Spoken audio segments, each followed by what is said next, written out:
กกล่าวสวัสดีทุกๆคนนะครับผมพบกับช่องไมซันครับวันนี้แอดจะมาจัดเต็มหนักๆจุกๆนะครับคือรวมมังงะจัดเต็มทีมญี่ปุ่นปะทะกับทีมเยอรมันนะครับผมก็จัดไปเลยครับสำหรับสายที่อยากดูแบบยาวๆผมเชิญรับชมกันได้เลยนะครับ8หรือจะตรงกับมังงะในตอนที่274เรื่องราวการแข่งขันระหว่างคุณลุงโอนิปะทะกับ QP จะเป็นยังไงเดี๋ยวเรามารับชมกันเลยความเดิมจากตอนนี้แล้วการแข่งขันรอบรองชนะเลิศระหว่างทีมเยอรมันอันดับที่1ของโลกได้จัดผู้เล่นมือโปรเต็มอัตราศึกเจอกับทีมญี่ปุ่นอันดับที่23ของโลกการแข่งขันจะเริ่มจากเดี่ยวมือ3ทีมเยอรมันได้ส่ง QP เสนาธิการแห่งทีมเยอรมันลงมาโอนิเลยขออาสาตัวลงแข่งในแมตช์นี้โมโมะเห็นแบบนั้นเธอก็พูดออกมาว่านัดแรกก็เป็นรุ่นพี่โอนิเลยอย่างนั้นเหรอเนี่ยอิริเอะก็พูดออกมาเช่นกันว่าเดี๋ยวเราจะได้เห็นฝีมือของอดีตอันดับหนึ่งของทีมญี่ปุ่นที่สามารถเอาชนะเบียโรอินในรอบคัดเลือกไปได้เราต้องมาดูกันว่าตัวเขามีฝีมือเพิ่มขึ้นจากตอนนั้นมากแค่ไหนกันคินทาโร่เลยตะโกนบอกโอนิว่าสู้ๆเขานะครับลุงผมเชื่อมั่นในตัวลุงนะจากนั้นทั้งสองคนได้เดินเข้าสู่สนาม QP ได้บอกกับโอนิว่าโอนิจูจิโร่อย่างนั้นเหรอจากที่ฉันวิเคราะห์มารู้สึกว่านายจะแข็งแกร่งไม่มีจุดอ่อนเลยสินะโอนิเลยตอบ QP กลับไปว่าขอบคุณมากเลยนะ QP งั้นเรามาเริ่มกันเถอะแล้วกรรมการในสนามได้บอกว่า3 set match ทีมญี่ปุ่นเป็นฝ่ายเซิร์ฟโอนิก็ได้โยนลูกแล้วก็เซิร์ฟลูกออกไปแล้วก็ได้บอกว่าหนทางสู่นรกได้เริ่มแล้วสินะ QP ก็ได้ตีลูกโต้กลับไปอย่างรวดเร็วลูกได้พุ่งเด้งกลับไปกลับมาเล่นเอาทุกๆคนในสนามถึงกับอึ้งโอนิเลยตั้งท่ารอลูกเด้งมาตกกันที่ตรงกลางแล้วก็หวดลูกโต้กลับไปอย่างแรงทางด้าน QP ก็ตั้งรับอย่างใจเย็นวอล์กเลยบอกว่า QP ตั้งแต่เกิดเขาจริงจังกับกีฬาเทนนิสเป็นอย่างมากเพราะฉะนั้นลูกช็อตแค่นั้นQP สามารถตีโต้กลับไปได้แน่เทสกะเลยเข้ามาบอกกับบิสมาร์กว่าความสามารถในการตีลูกของเขาไร้ที่ติจริงๆแถมจิตใจของเขายังจดจ่อต่อการแข่งขันเป็นอย่างมากเลยล่ะนะบิสมาร์กเลยตอบไปว่านายพูดถูกแล้วล่ะนะเขาเป็นคนที่อันตรายมากเลยล่ะกลับมาที่การแข่งขันโอนี่ก็ได้หวดลูกโจมตีใส่ QP แบบไม่ยั้งเบียร์อินเห็นแบบนั้นเลยพูดว่าดูเหมือนว่าโอนี้ยังไม่แสดงพลังที่แท้จริงของเขาออกมาสินะเป็นเทคนิคที่ใช้พลังจากส่วนบนมหาศาลเจ้านั่นยังคงจะออมแรงไว้ก่อนละสิแต่ว่าอีกไม่นานเจ้านั่นจะต้องแสดงพลังของอาซูราออกมาให้พวกเราเห็นอย่างแน่นอนจากนั้นทั้งสองฝ่ายก็ได้ไล่ตีโต้กันเป็นเวลานานคินทาโร่เลยพูดขึ้นว่าว้าวลุงโอนี้ตีได้เยี่ยมไปเลยครับบิสมาร์กเธอก็พูดออกมาว่าเฮ้ยนั่นมันอะไรกันน่ะ QP ต่อหน้าคู่แข่งคนนั้นที่เป็นถึง Power Tennis แต่หมอนั่นก็ยังไม่ได้ขยับตัวจากจุดนั้นเลยนะแล้ว QP ก็ได้ตีดรอปช็อตเบาๆจากนั้นแล้วก็ขยับตัวเองวิ่งขึ้นหน้าเน็ตเล่นเอาทุกคนถึงกับตกใจเป็นอย่างมากโอนิก็ได้พูดขึ้นว่านายจะเป็นฝ่ายบุกสินะแต่ฉันขอบุกก่อนละกันเอ้ารับไปซะแบล็กแจ็คไนท์แล้วโอนี้ก็ได้หวดแบล็กแจ็คไนท์ไปอย่างแรงลูกนั้นได้พุ่งไปหา QP โอนี้เลยบอกกับ QP ว่า QP ฉันอ่านทางรูปของนายได้หมดแล้วหรอนะวอล์กเลยพูดว่าหมอนั่นได้รับการฝึกฝนโดยวิธีทางวิทยาศาสตร์ตั้งแต่อายุน้อยๆเป็นผลผลิตที่ยอดเยี่ยมจากศูนย์ฝึกของเราเลยล่ะนะแล้ว QP ก็ได้ตีโต้แบ็กแจ็คไนท์ของโอนี้ไปได้อย่างง่ายดายลูกได้พุ่งไปหาโอนี้ถึงกับแร็กเก็ตกระเด็นเลยทีเดียวแต่ลูกนั้นกลับพุ่งไปที่คอร์ดฝั่ง QP อย่างรวดเร็วกลายเป็นทีมญี่ปุ่น15-0แล้วต่อจากนั้นการแข่งขันทั้งสองคนนั้นก็ยังตีโต้กันเป็นเวลานานท่ามกลางกองเชียร์ทั้งสองฝ่ายโห่ร้องเชียร์อย่างเมามัน QP ไล่ทำแต้มมาเป็น4เท่าโอนี่ก็ทำแต้มหนีออกไปอีกกลายเป็นทีมญี่ปุ่น5-4เกมส่วนทางด้าน QP ก็ได้ตีลูกอย่างเฉียบคมไล่มาเป็น5เท่าทางด้านโอนี้ ก็ไล่บุกกดดัน QP อย่างต่อเนื่องทางด้าน QP ก็สามารถตีลูกโต้กลับไปได้แล้วโอนิได้สปริงตัวโดดขึ้นหวดสแม็กไปอย่างแรงกลายเป็นเกมที่ญี่ปุ่น6-5 เกมบุญตะถึงกับพูดออกมาว่าโอ้สุดยอดเกินไปแล้วครับรุ่นพี่โอนิคินทาโร่ก็พูดออกมาเช่นกันว่าเยี่ยมไปเลยลุงลุยเข้าไปเลยเรียวมะได้พูดว่ารู้สึกว่าประสบการณ์ของรุ่นพี่เหลือล้นจริงๆเลยนะครับโอนิเลยหันหน้าตอบกลับไปว่าแน่นอนของมันแน่อยู่แล้วล่ะนะจากนั้น QP เป็นฝ่ายเสิร์ฟบ้างท่ามกลางกองเชียร์เสียงโห่ร้องดังกระหึ่ม QP ซึ่ง QP นั้นก็ได้เดาะลูกไปมาแต่ลูกกลับหลุดมือ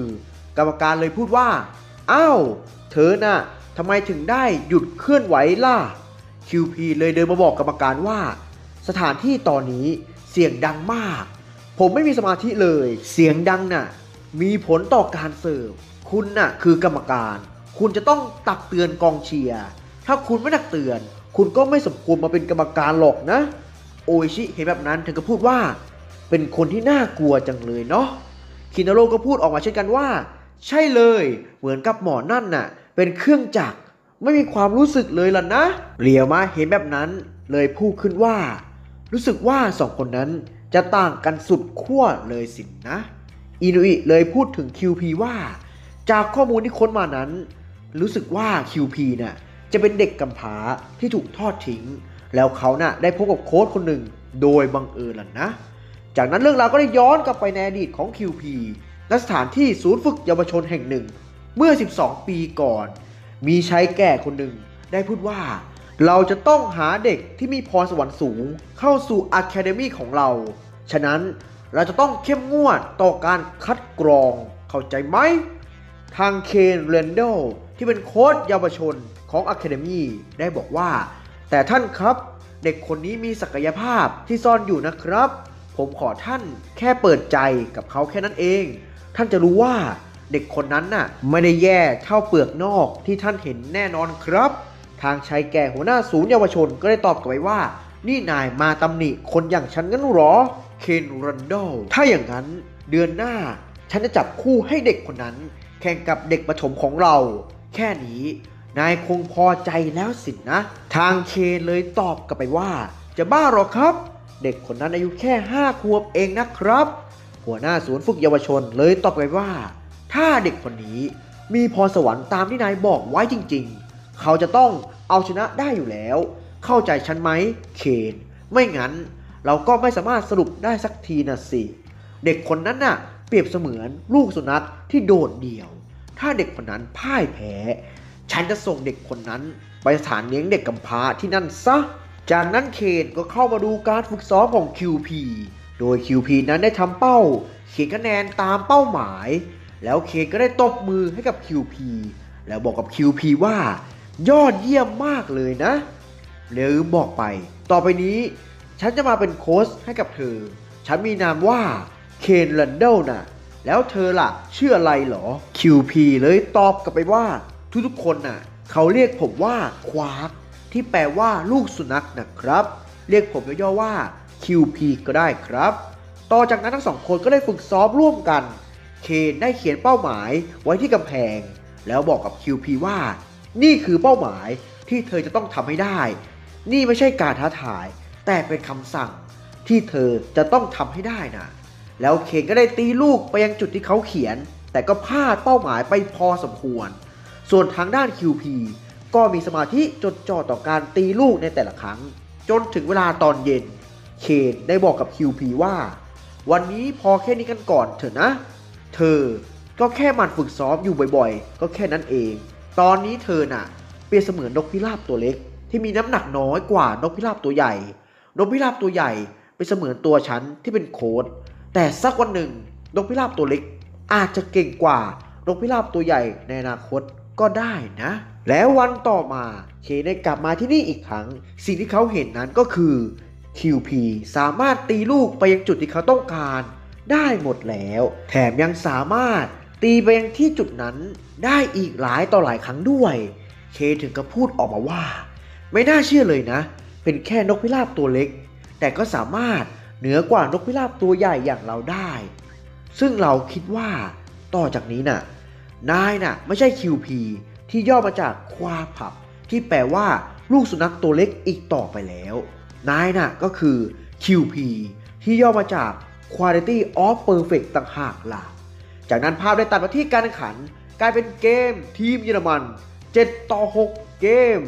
QP เลยคิดอยู่ในใจว่าทุกอย่างนั้นมาจากความอดทนและการหมั่นฝึกฝนจนทำให้ตัวฉันมาถึงจุดนี้ได้ซึ่งกองเชียร์นั้นได้โห่ร้อง QP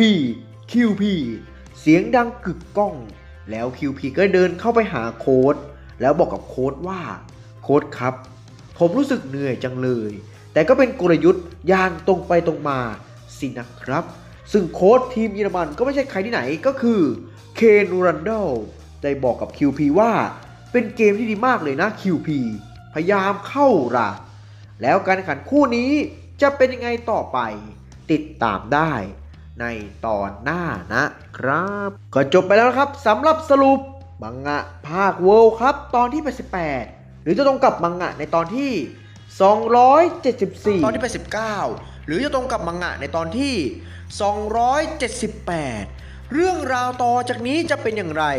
เดี๋ยวเรามารับชมกันเลยความเดิมจากตอนนี้แล้วการแข่งขันเดี่ยวมือ3ได้เริ่มขึ้นเป็นการเจอกันระหว่าง QP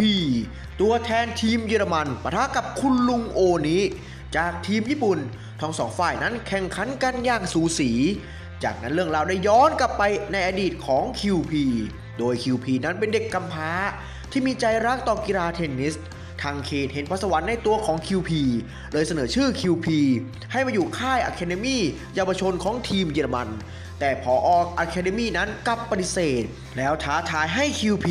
ซึ่งตอนนั้นอายุแค่5 ขวบเท่านั้นให้มาแข่งกับเด็กประถมถ้า QP ชนะก็สามารถเข้ามาอยู่อะคาเดมี่เยาวชนของทีมเยอรมันได้ทางเคนเลยแอบมาฝึกส่วนตัวกับ QP แบบลับๆแล้วเคนถึงกับทึ่งในความสามารถและพรสวรรค์ในตัวของ QP จากนั้นตัดมาที่สนามแข่งเซตที่1กลายเป็น QP เอาชนะโอนิไปได้7-6 เกมเข้าสู่เซตที่2 QP นั้นก็เปิดฉากไล่บุกกดดันโอนิอย่างต่อเนื่องกลายเป็นเกมเซตที่2ทีมเยอรมันขึ้นนำ3-0 เกมโออิชิได้พูดขึ้นว่าเซตแรกการแข่งขันสูสีกันมากแต่ตั้งแต่เริ่มเซต2ขึ้นมาทางเราเหมือนจะโดนกดดันอย่างหนักเลยล่ะนะอินุอิได้พูดเสริมไปอีกว่าตอนนี้ทางเราจะต้องชนะเซตนี้ให้ได้เพื่อที่จะเบรกเกมของฝ่ายตรงข้ามไว้น่ะคินทาโร่ก็ได้นึกถึงคำพูดของโอนิที่ได้บอกกับคินทาโร่ว่าให้ตัวเขานั้นเป็นนักกีฬาเทนนิสอันดับ1ของโลกให้ได้จากนั้นโอนิได้บรรจงหลับตาลงแล้วก็เข้าสู่สภาวะไร้ทิฏฐิ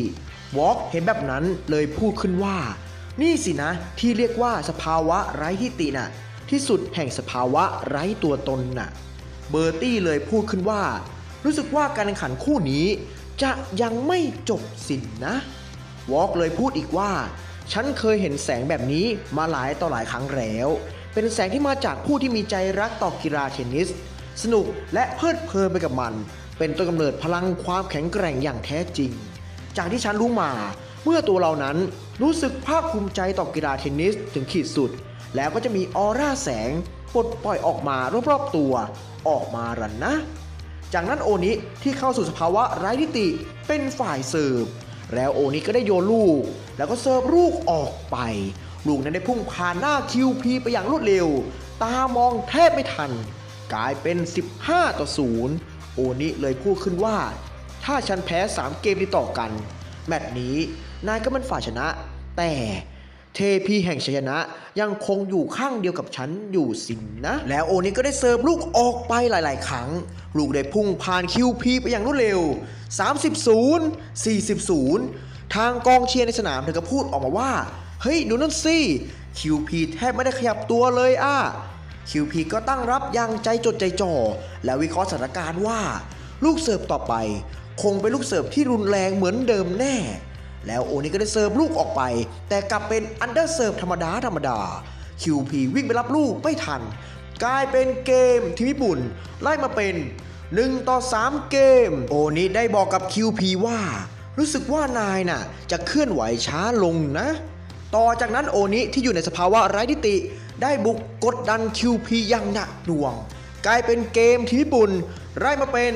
3เท่าในเซตที่2บุญตะคิเทะถึงกับสะใจสุดได้พูดขึ้นว่าโอ้โหสุดยอดเกินไปแล้วรุ่นพี่โอนิน่าตื่นเต้นสุดๆไปเลยสดะก็พูดออกมาเช่นกันว่าในที่สุดพวกเราก็ไล่ตีตื้นขึ้นมาจนได้สินนะต่อจากนั้นก็เป็นเกมเสิร์ฟของ QP ได้โยนลูกแล้วก็เสิร์ฟลูกออกไปโอนิได้ตีรีเทิร์นเอสตีโต้ลูกเสิร์ฟ QP กลับไปอย่างรวดเร็วลูกได้ลงคอร์ดไป QP หนึ่งก็พูดว่าอะไรกันลูกที่เราตีไปนั้นถูกตีโต้กลับมาไม่ถึง1 วิเลยแล้ว QP ก็เสิร์ฟลูกออกไป QP ได้บอกกับโอนิว่าถ้าอย่างนั้นฉันจะลดความเร็วของลูกเสิร์ฟเท่านี้นายก็ไม่สามารถตีโต้ด้วยความเร็วสูงแบบนั้นไม่ได้แล้วหรอนะโอนิเลยตอบกลับไปว่าถ้านายลดความเร็วฉันก็จะเพิ่มการโจมตีของฉันเข้าไปอีกเองแล้วลูกก็ได้พุ่งไปหา QP ได้กระโดดตีลูกโต้กลับด้วยท่าแจ็คไนท์โอนิก็ตั้งท่าแจ็คไนท์เหมือนกันเอ้ารับไปซะโกลเด้นแจ็คไนท์กลายเป็นเกมที่ญี่ปุ่นขึ้นนำ5-4 เกม QP ถึงก็พูดออกมาว่าออร่าแสงแห่งความภาคภูมิใจอย่างนั้นหรอนั่นน่ะเหมือนกับแสงแห่งการทำลายล้างซะมากกว่าอย่างไรก็ตามเราจะต้องงัดศักยภาพของเราทั้งหมดเพื่อเข้าใกล้ออร่านี้ให้ได้จากนั้นเข้าสู่เกมอีกครั้ง QP ก็ยังโดนโอนิไล่กดดันอย่างต่อเนื่องทางฝั่งกองเชียร์ถึงก็พูดออกมาว่าโอ้ขนาด QP เป็นผลงานชิ้นเอกจาก Academy ทีมเยอรมันก็ยังต้านทานชายคนนั้นไม่ไหวเลยเหรอเนี่ยทีมญี่ปุ่นคนนั้นแข็งแกร่งเกินไปแล้วโอนี่ก็ได้บรรจงหวดลูกไปยังมุมคอร์ตฝั่ง QP อย่างแรงกลายเป็นเกมเซตที่2ทีมญี่ปุ่นเอาชนะไปได้6-3 เกมต่อจากนั้นทั้งสองฝ่ายได้เข้ามาพักข้างสนามคินทาโร่ได้บอกกับโอนี่ว่าโอ้รุงสุดยอดไปเลยไล่ตีตื้นขึ้นมาได้แล้วบุญตะก็พูดออกมาเช่นกันว่าใช่เลยรอบต่อไปก็บุกต่อไปเรื่อยๆเลยนะครับรุ่นพี่แต่อิริเอะก็ได้พูดกลับกันว่าฉันรู้สึกสังหรณ์ใจไม่ดีเลยนะทางทีมเยอรมันแดม่าได้พูดว่าไม่น่าเชื่อเลยนะที่มีผู้เล่นสามารถเล่นงาน QP ได้ถึงขนาดนี้เลยนะเบอร์ตี้ก็พูดออกมาเช่นกันว่ารอบนี้พวกเราคิดผิดสินะที่ได้ส่ง QP ลงแข่งน่ะ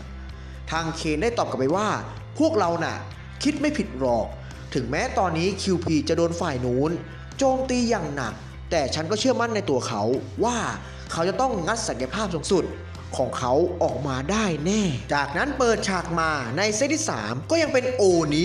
บุกกดดัน QP อย่างหนัก15-0 30-0 40-0เป็นแบบนี้ไปเรื่อยๆกลายเป็นเกมที่ญี่ปุ่นขึ้นนำในเซตที่3-0 เกมวอล์กเห็นแบบนั้นเลยพูดว่า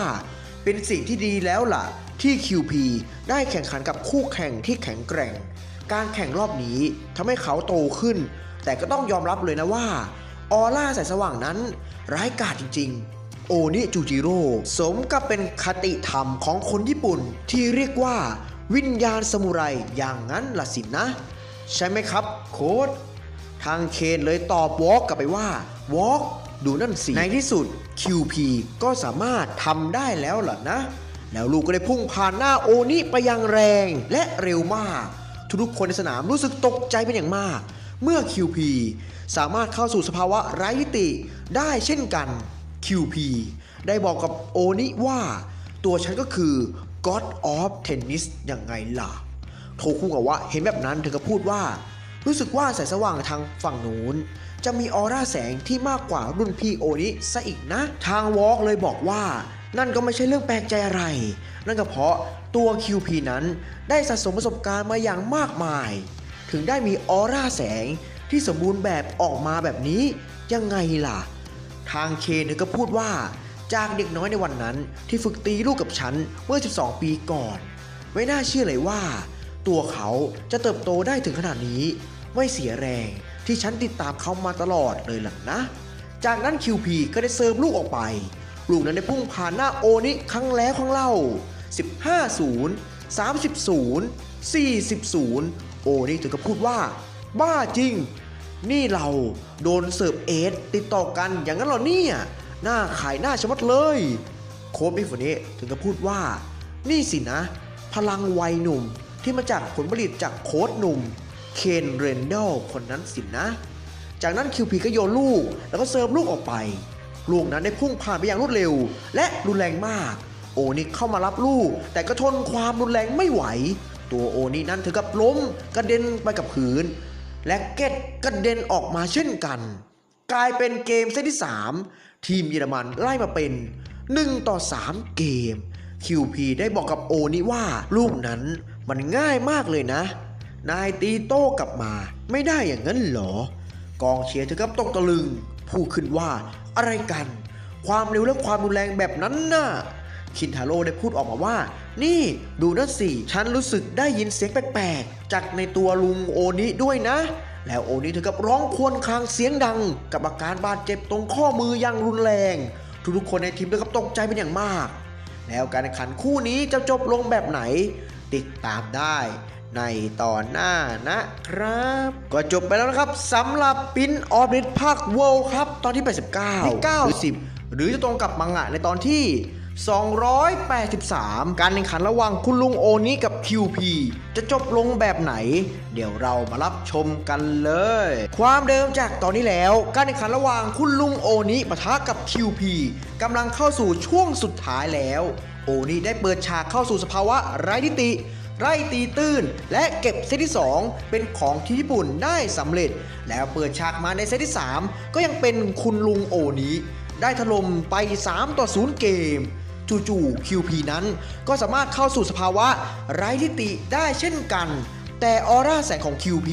จะมีความสว่างมากกว่าโอนิต่อจากนั้น QP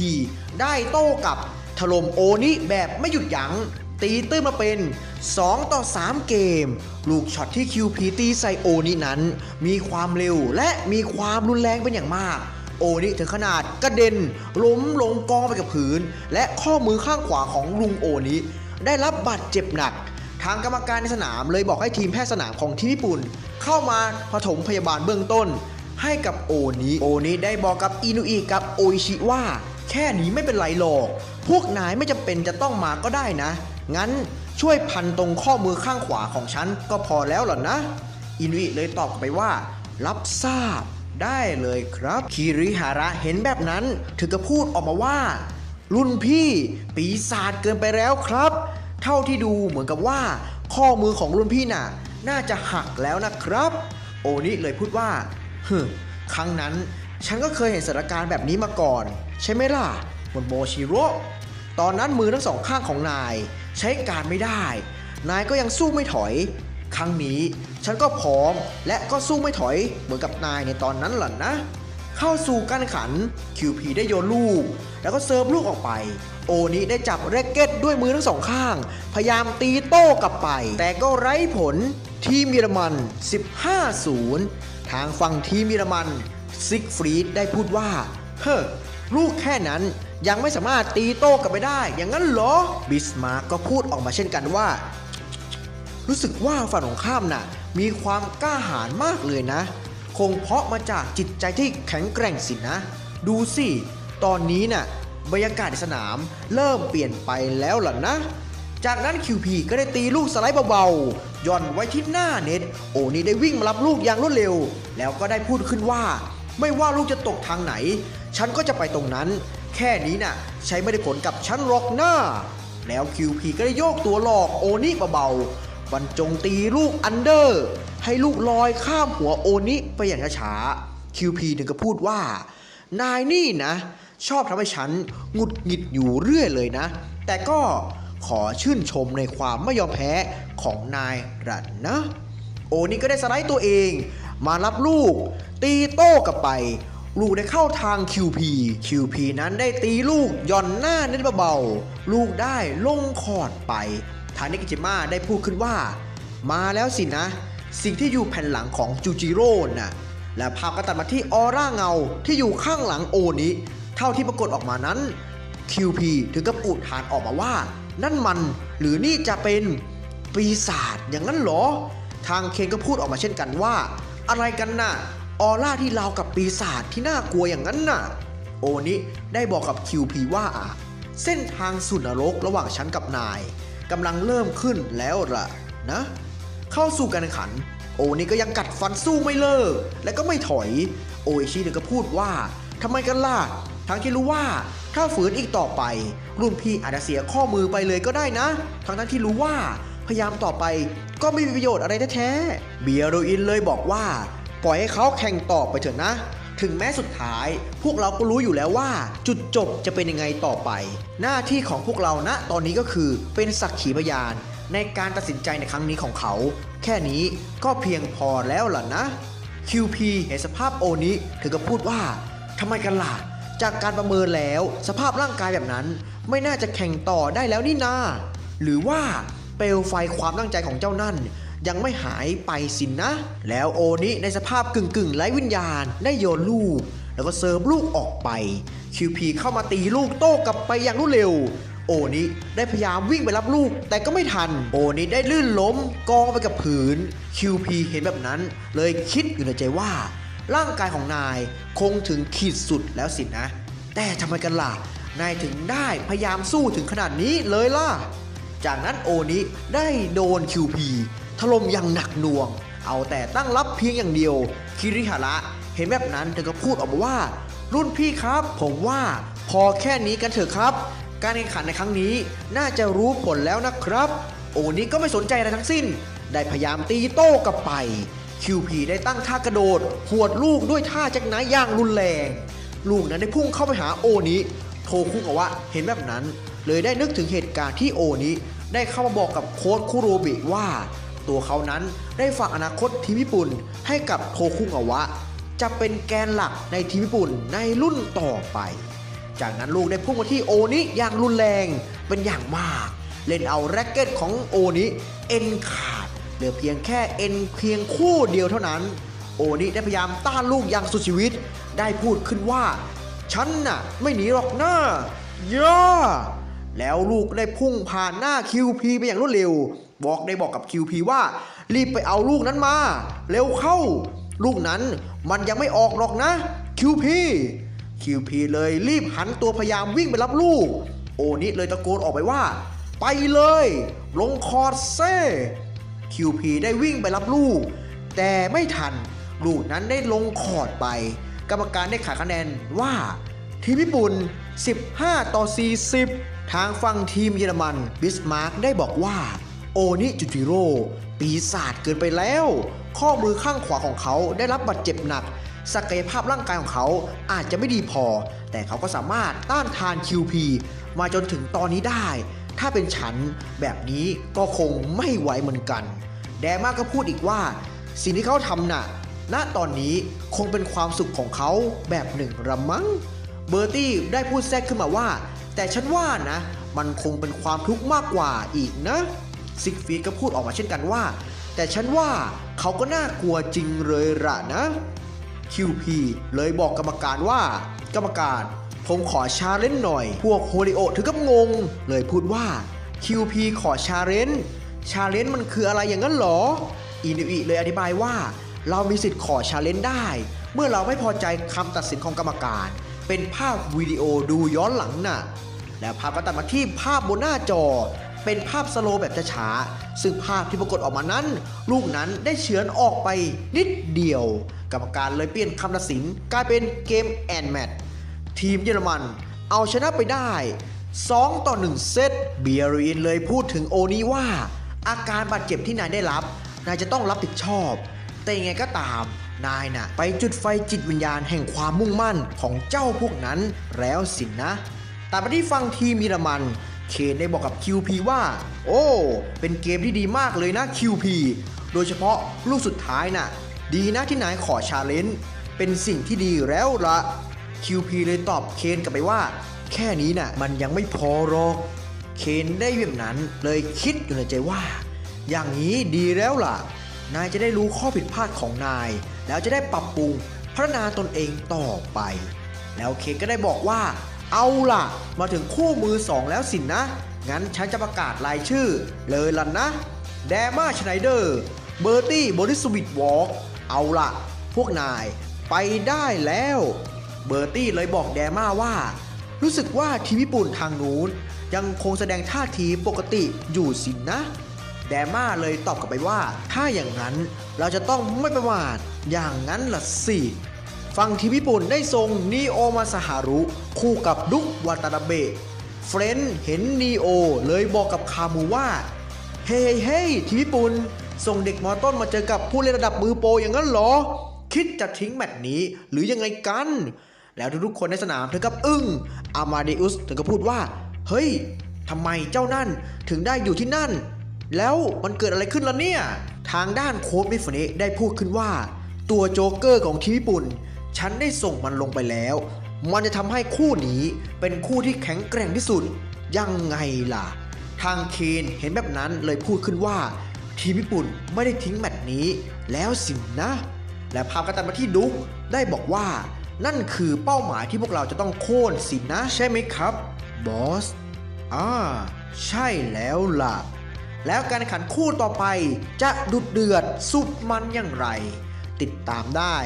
ในตอนหน้านะครับจบไปแล้วนะครับสำหรับสรุปปินออฟเทนนิสภาคเวิลด์ครับตอนที่9การแข่งขันคู่มือ2นีโอคู่กับดุ๊กปะทะทีมเยอรมันอันนี้จะเป็นคลิปเก่ารวมกันนะครับเพราะตอนนี้อนิเมะใกล้จะมาแล้วแอดเลยสรุปรวมให้พวกเราดูกัน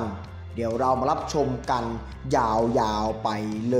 ยออฟเทนนิสภาคเวิลด์ครับตอนที่91หรือตรงกับมังงะในตอนที่287เรื่องราวจะเป็นยังไงต่อไป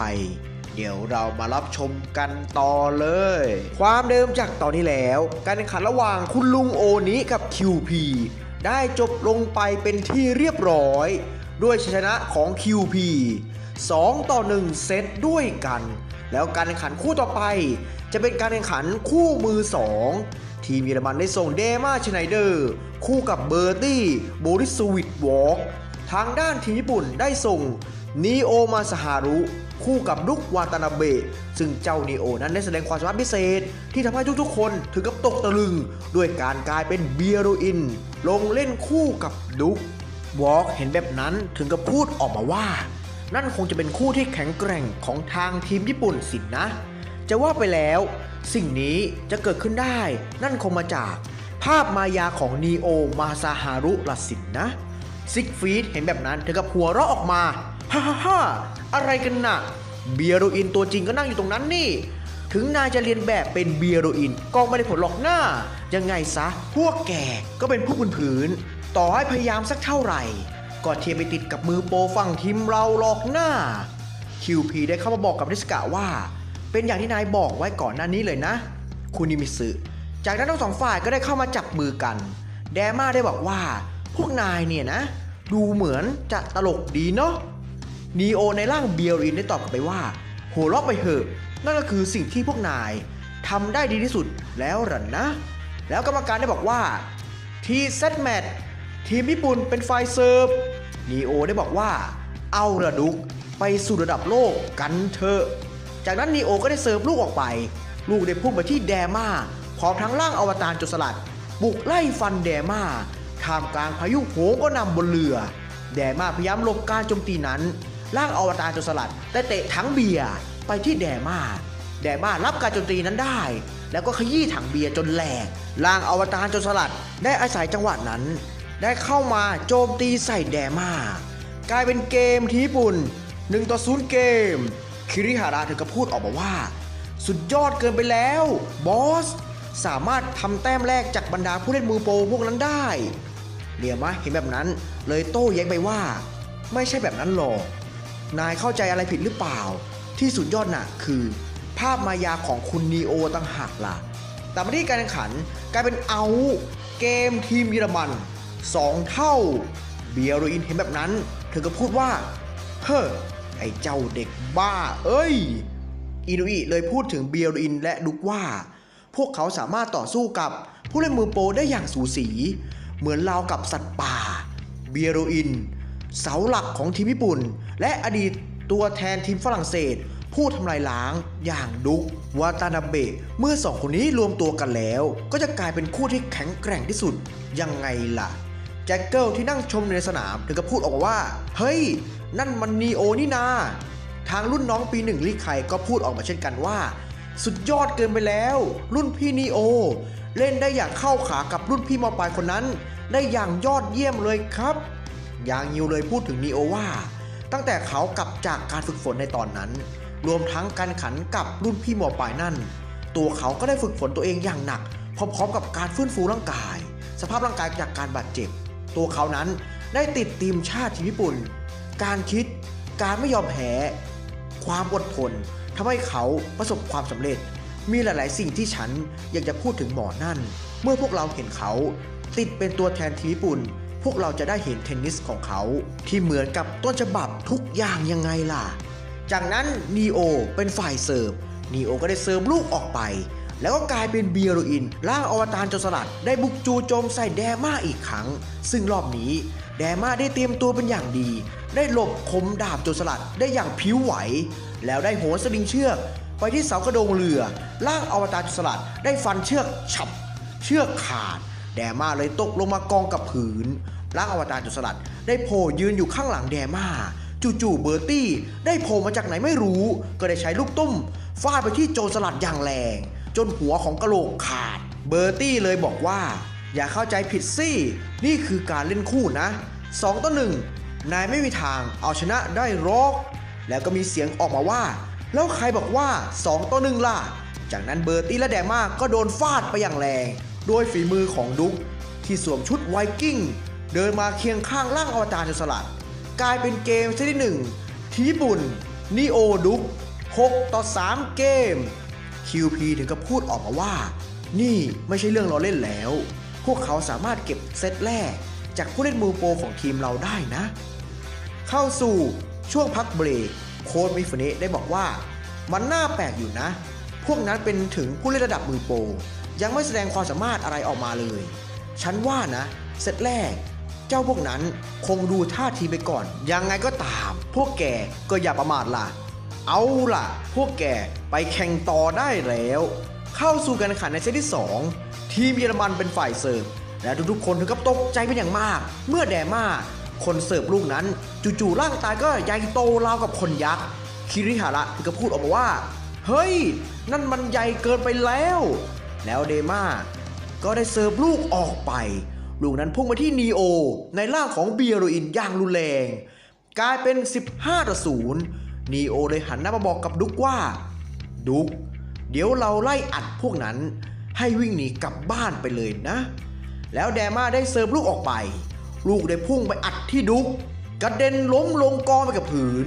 กลายเป็น30-0ดุ๊กเลยหันหน้ามาบอกกับนีโอว่าสงสัยรอบนี้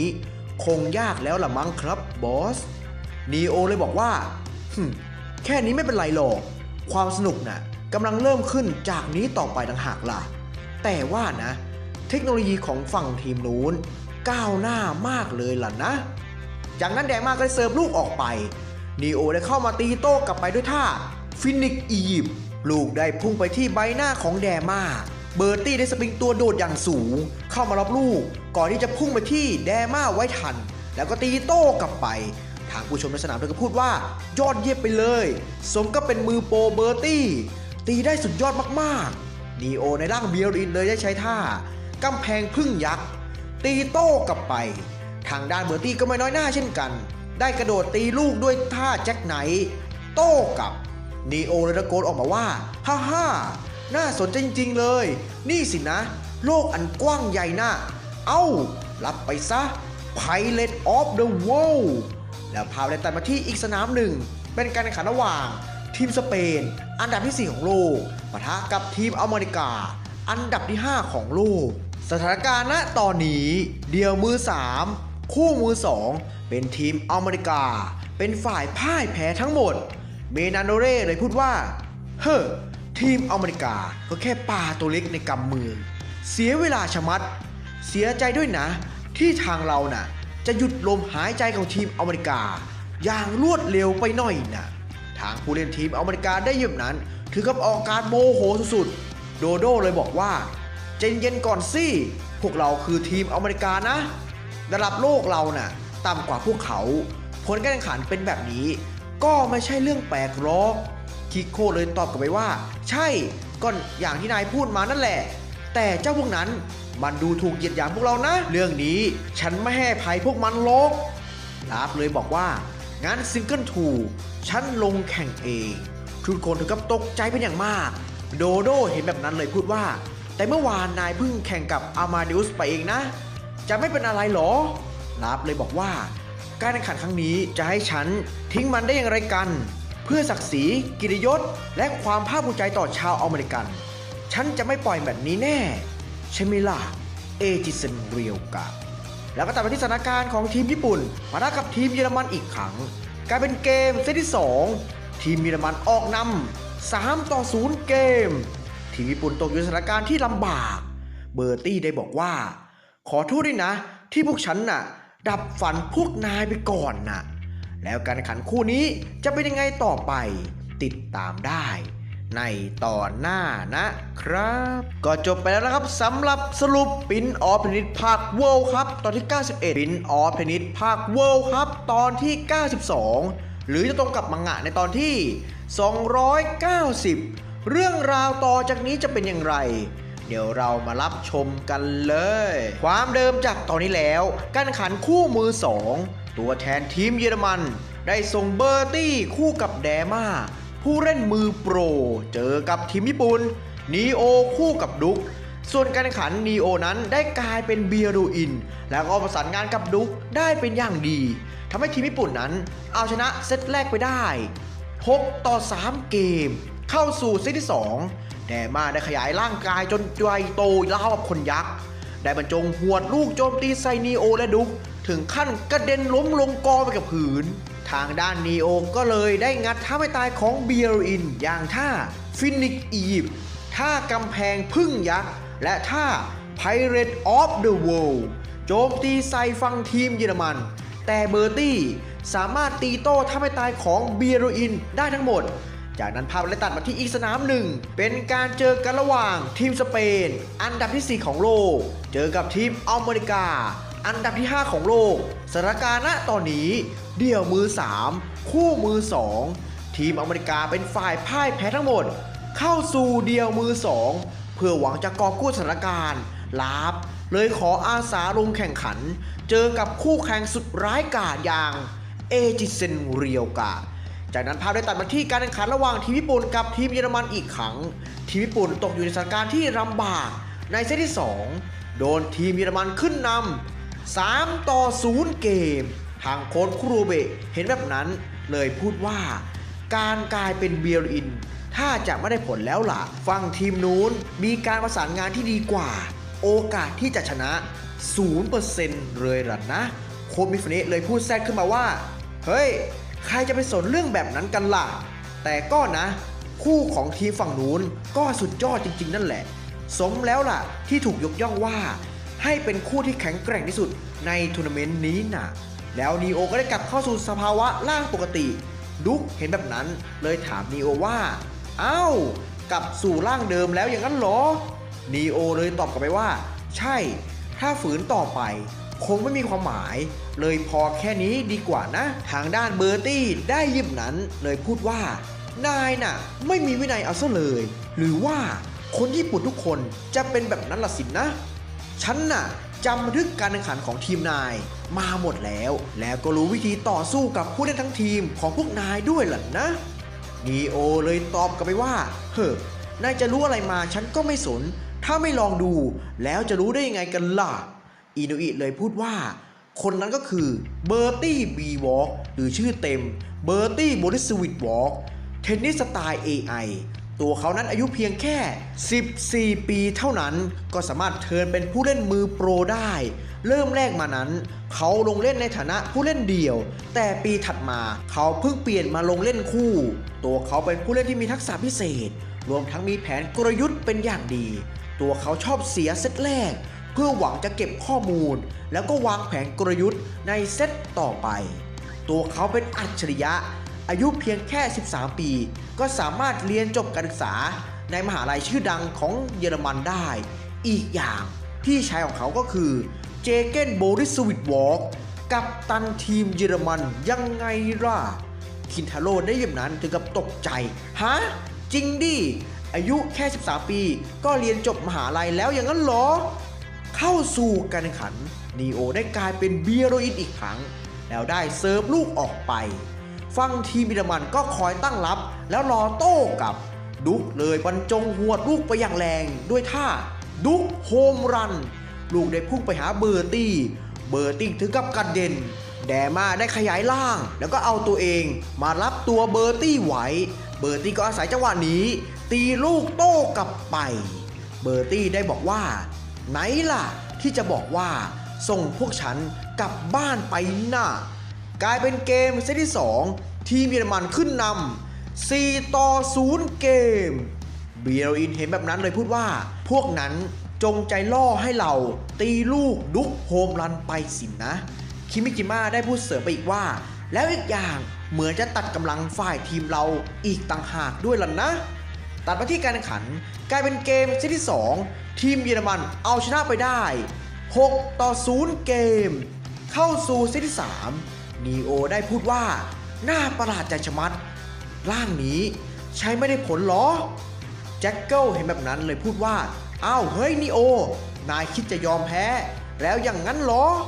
เข้าสู่การแข่งขันทางฝั่งทีมเยอรมันเบอร์ตี้ได้บรรจงหัวสแมัไปอย่างแรงกลายเป็นเกมเซตที่3ทีมเยอรมันขึ้นนำ1-0เกมคิริฮาระเห็นแบบนั้นเลยพูดว่าโถ่เอ้ยฝั่งนู้นขึ้นนำไปแล้วนะภาพมายารุ่นพี่นีโอคงใช้ไม่ได้ผลแล้วหรอเนี่ยชิไรชิเลยพูดว่าอากายะคุงนี่มีอารมณ์ร่วมกับเกมอยู่ตลอดเลยสินะอ้าวเฮ้ยทำไมผลการแข่งขันถึงเป็นแบบนี้ได้ล่ะโอชิเลยพูดว่าเฮ้ยดูนั่นสินั่นมันเซอุสกับตันทีมกรีซนี่นานีโอนั้นได้กลายเป็นเซอุสแล้วได้ทำแต้มไล่ทีมเยอรมันมาเป็น1เท่าในเซตที่3ดุ๊กเลยหันหน้ามาบอกกับนีโอว่ารู้สึกว่าทางฝั่งนู้นจะเริ่มจับทางได้แล้วเหรอนะนีโอเลยตอบกลับไปว่าถ้าอย่างนั้นผมจะเปลี่ยนเป็นชายคนนี้ก็แล้วกันนะครับกับเข้าสู่การแข่งขันทุกคนถึงกับตกใจเป็นอย่างมากโออิชิถึงกับพูดว่าเฮ้ยนั่นมันโนอาคุงนี่มันสมองของทีมออสเตรเลียนี่นากลายเป็นเกมทีมญี่ปุ่น2-1เกมนีโอเลยบอกว่าแน่นอนข้อมูลของเขาคนนี้ทางฝั่งทีมนู้นจะต้องไม่มีอย่างแน่นอนจากนั้นนีโอก็ได้ตีลูกพลาดลูกนั้นไม่ข้ามเน็ตกลายเป็นเกมทีมเยอรมัน2เท่าคินทาโร่ถึงกับอุทานออกมาว่าโอ้ยโชคร้ายสุดไปเลยอะดุ๊กเลยบอกว่าถึงแม้ทางฝั่งนู้นจะไม่มีข้อมูลแต่ในทางกลับกันทางเราก็ไม่มีข้อมูลเหมือนกันล่ะนะนีโอเลยตอบดุ๊กกลับไปว่าอันนี้ฉันก็เข้าใจอยู่รุ่นพี่ไม่ต้องพูดก็ได้นะครับเข้าสู่การแข่งขันเบอร์ตี้ได้ทำแต้มให้กับทีมเยอรมันขึ้นนำไป3-2เกมเบอร์ตี้ได้บอกว่าเกมนี้มันจะยืดเยื้อไปถึงไหนกันแน่นะนีโอในสภาพที่เหนื่อยล้าได้พูดว่าเชิญใช้แผนทุกอย่างหมดแล้วจะเอายังไงต่อดีล่ะเนี่ยดุ๊กเลยบอกนีโอว่านี่ฉันขออะไรอย่างหนึ่งจะได้ไหมฉันขอให้นายกลายเป็นเขาคนนั้นลงเล่นเคียงข้างฉันทีน่ะจากนั้นดุ๊กได้นึกถึงเหตุการณ์ตอนที่เขาได้พบกับคามิลอีกครั้งดุ๊กได้ชวนคามิลมาแข่งขันกันนอกรอบดุ๊กได้พูดถึงเหตุการณ์นั้นว่าในวันนั้นฉันชวนคามิลได้แข่งขันกันถึงแม้แมตช์ต่อไปจะเจอกับทีมเยอรมันฉันก็ไม่สนใจอะไรทั้งนั้นหลังจากแข่งขันกันเสร็จคามิลได้บอกกับดุ๊กว่าถ้าตอนนี้นายยังอยู่ในทีมฝรั่งเศสพวกเราคงมีโอกาสได้ลงเล่นคู่กันนายว่าอย่างนั้นไหมต่อจากนั้นตัดไปที่สนามแข่งนีโอก็ได้กลายเป็นคามิลกัปตันทีมฝรั่งเศสแล้วได้บอกว่านี่คือภาพดวงตาครั้งสุดท้ายของพวกเราแล้วล่ะนะเบียโรอินเห็นแบบนั้นเธอก็พูดออกมาว่าในที่สุดโชคชะตาที่ไม่คาดคิดก็ได้มาถึงแล้วสินะที่จะได้เห็นคู่หูทีมชาติฝรั่งเศสที่ใฝ่ฝันกันมาตลอดเราจะได้เห็นการปฏิวัติที่แท้จริงก็ได้นะต่อจากนั้นนีโอที่ได้กลายเป็นคามิลได้โชว์การเล่นเทนนิสสไตล์ผิวไหวงดงามทางผู้ชมในสนามก็พูดออกมาว่าเฮ้ยดูนั่นสิช่างงดงามและมีเอกลักษณ์อะไรขนาดนี้ เหมือนพวกเรากำลังดูละครและมีฉากเต้นรำอยู่เลยล่ะกลายเป็นทีมญี่ปุ่นขึ้นนำ5-4 เกมเซนโงคุเห็นแบบนั้นเธอก็พูดว่าสุดยอดเกินไปแล้วเซตนี้เราสามารถพลิกแซงได้แล้วล่ะเดม่าเลยเข้ามาบอกกับเบอร์ตี้ว่านี่เจเกนฉันชักจะตื่นเต้นขึ้นมาแล้วสิที่จะได้เห็นการปฏิวัติจากคามิวน่ะนีโอที่กลายเป็นคามิวได้บอกกับดุกว่าอีกแค่2 คะแนนเท่านั้นนะดุกแล้วก็กลับเข้าสู่การแข่งขันนีโอได้หมุนตัวกลับไปกลับมาตีลูกโจมตีใส่ทีมเยอรมันเบอร์ตี้ได้พูดว่าจู่โจมในจุดที่เราคาดไม่ถึงนี่สินะการปฏิวัติเทนนิสของคามิวน่ะแล้วเบอร์ตี้ได้เข้ามารับลูกได้ทันแล้วก็ตีโต้กลับไปลูกนั้นได้พลิกเน็ตข้ามไปได้กลายเป็น30-15เบอร์ตี้ได้บอกว่าเฮ้ยฉันเริ่มจะจับทางเทนนิสของนายออกแล้วล่ะนะเข้าสู่การแข่งขันก็ยังเป็นเบอร์ตี้ได้ทำแต้มให้กับทีมเยอรมันไล่มาเป็น5 เท่าในเซตที่3ดุกเลยบอกกับนีโอว่าฉันน่ะยังไม่ยอมแพ้หรอกนะนีโอได้ตอบกลับไปว่าผมก็เหมือนกันตาต่อไปเดี๋ยวเราจะทำแต้มคืนมาเองทางฝั่งทีมเยอรมันวอล์กเลยบอกว่าตอนนี้ทางเราทีมเยอรมันได้คุมเกมหมดแล้วสินะจากนั้นแดม่าในร่างยักษ์ได้บรรจงหวดลูกไปยังแรงดังตู้มกลายเป็นทีมเยอรมันขึ้นนำ6-5 เกมแจ็คเกิลถึงกับพูดว่าแย่แล้วทีมนั้นพลิกแซงขึ้นไปได้อีกแล้ว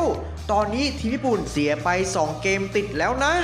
แล้วดุกก็ได้นึกถึงเหตุการณ์เมื่อ2 ปีก่อนดุกได้พูดว่า2 ปีก่อนนั้น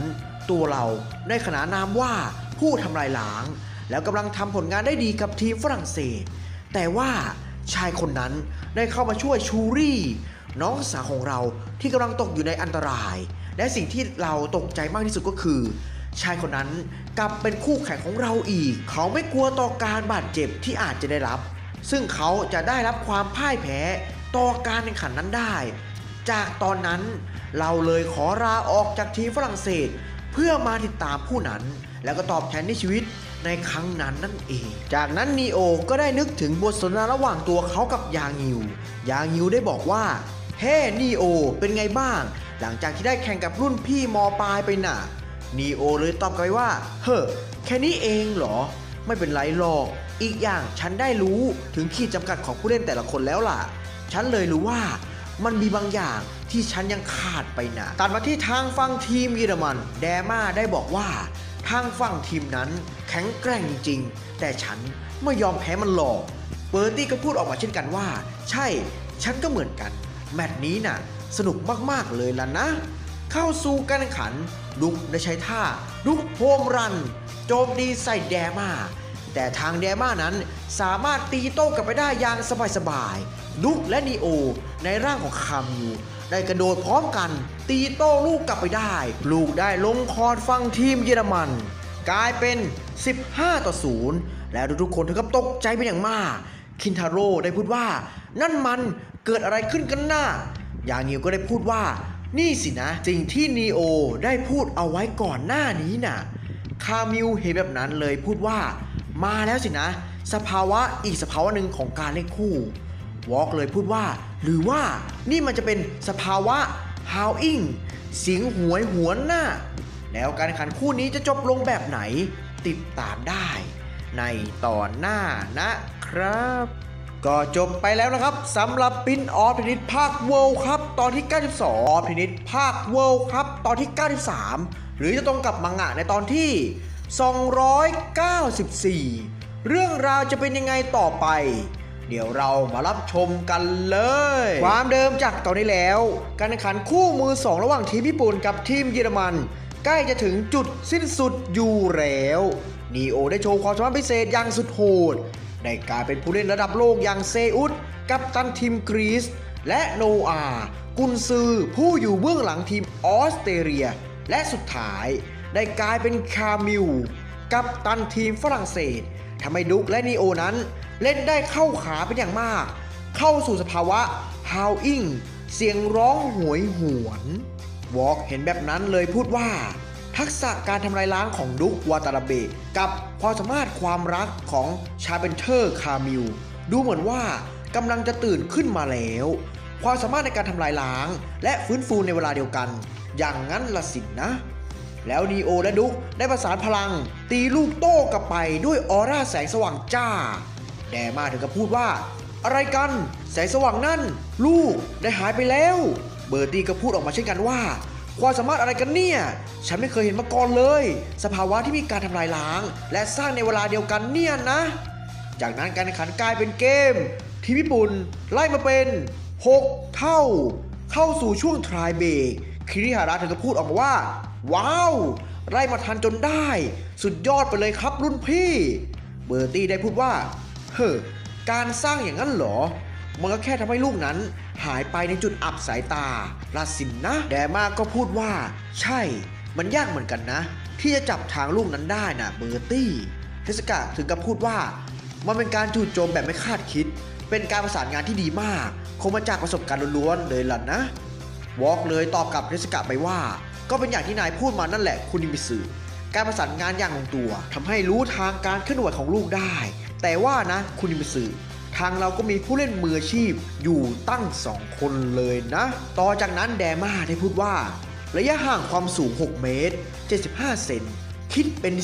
45% ของความสูงความเร็วของลูกอาจจะมาถึงในอีก 2-3 วินาทีแล้วภาพที่แดมาเห็นนั้นได้ถูกส่งไปที่เบอร์ตี้ได้บอกว่าอ๋อถ้าตีไปจุดนั้นพวกนั้นคงไม่มีทางรับได้ราสินนะแล้วเบอร์ตี้ได้ตีลูกโต้กลับไปลูกได้ลงคอร์ดกลายเป็นเกมทีมเยอรมัน1-0วองได้บอกว่าความสามารถของแดมาชไนเดอร์ที่กลายเป็นยักษ์และความสามารถเทนนิส AI ของเบอร์ตี้ล้อมรวมเข้าด้วยกันกลายเป็นความสามารถเรโซแนนซ์จะสามารถหาจุดบอดทั้งหมดในสนามและแชร์จุดนั้นไปยังเพื่อนร่วมทีมได้เรียกว่าสภาวะ Satellite Perspective ยังไงล่ะดุ๊กเลยบอกกับนีโอว่ารู้สึกว่าพวกเราจะมาไกลได้แค่นี้สินนะนีโอเลยตอบไปว่าความสามารถของพวกเขาแข็งแกร่งสูสีกับสภาวะการสร้างที่น่าทึ่งของพวกเราเลยนะเข้าสู่การแข่งขันกลายเป็นเกมที่บุญ1 เท่าจากนั้นทั้ง2 ฝ่ายนั้นได้ผัดกันเก็บแต้มทีมเยอรมัน2-1 4-3 5-4แล้วก็กลายเป็นเกมที่ญี่ปุ่นไล่มาเป็น5 เท่าและดุกนิโอก็สามารถทำแต้มขึ้นนำเป็น6-5 เกมแดมาได้บอกกับเบอร์ตี้ว่านี่เบอร์ตี้ฉันว่านะตอนนี้เข้าสู่การต่อสู้ที่ใช้ความอดทนเข้าแรกกันแล้วละสินนะเบอร์ตี้เลยตอบแดมากลับไปว่าใช่เราจะต้องใช้ความอดทนมากกว่าถึงจะเอาชนะพวกนั้นได้ยังไงก็ตามเราจะต้องเบรกเกมนี้ให้ได้จากสภาวะ Satellite Perspective ดูจุดอับที่ไม่สามารถตีโต้กลับไปได้นั่นไงฉันเห็นมันแล้วเฮ้ยนั่นมันใครกันน่ะแล้วภาพก็ตัดมาที่ฝั่งทีมญี่ปุ่นนีโอได้กลายเป็นผู้เล่นทีมอารามิโนสระดะถึงกับพูดว่าหมอนั่นชอบทำตัวแบบนี้อยู่เรื่อยฉันไม่ชอบแบบนี้เลยว่ายูกิวระก็พูดว่าสำหรับตัวฉันแล้วที่ยังไม่เคยแสดงพลังเทนนิสที่แท้จริงออกมาต้องยอมรับฝีมือของหมอนั่นจริงๆเลยนะอย่างนี้ก็พูดออกมาเช่นกันว่าข้อมูลผู้เล่นดั้งเดิมที่เรามีอยู่คงใช้ไม่ได้ผลเลยล่ะนะกลับเข้าสู่การแข่งขันทั้ง2 ฝ่ายได้ตีโต้กันอย่างดุเดือดนีโอได้โชว์สเต็ปโยกซ้ายโยกขวาหลอกคู่ต่อสู้ให้สับสน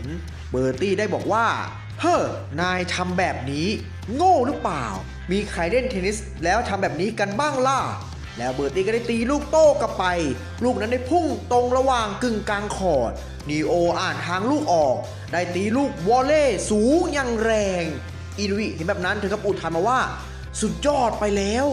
ตีลูกได้สูงมากทักษะของเขาคือของจริงสินะแดมาถึงกับพูดว่าหรือว่าเขาได้ตีลูกให้สูงขึ้นให้สูงเหนือกว่าสภาวะ Satellite Perspective มุมมองดาวเทียมของพวกเรานะ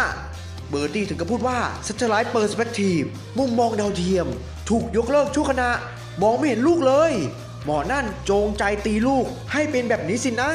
แต่ว่าลูกกำลังจะตกแล้วฮ่าฮ่าภาพจากมุมมองดาวเทียมกลับมาแล้ว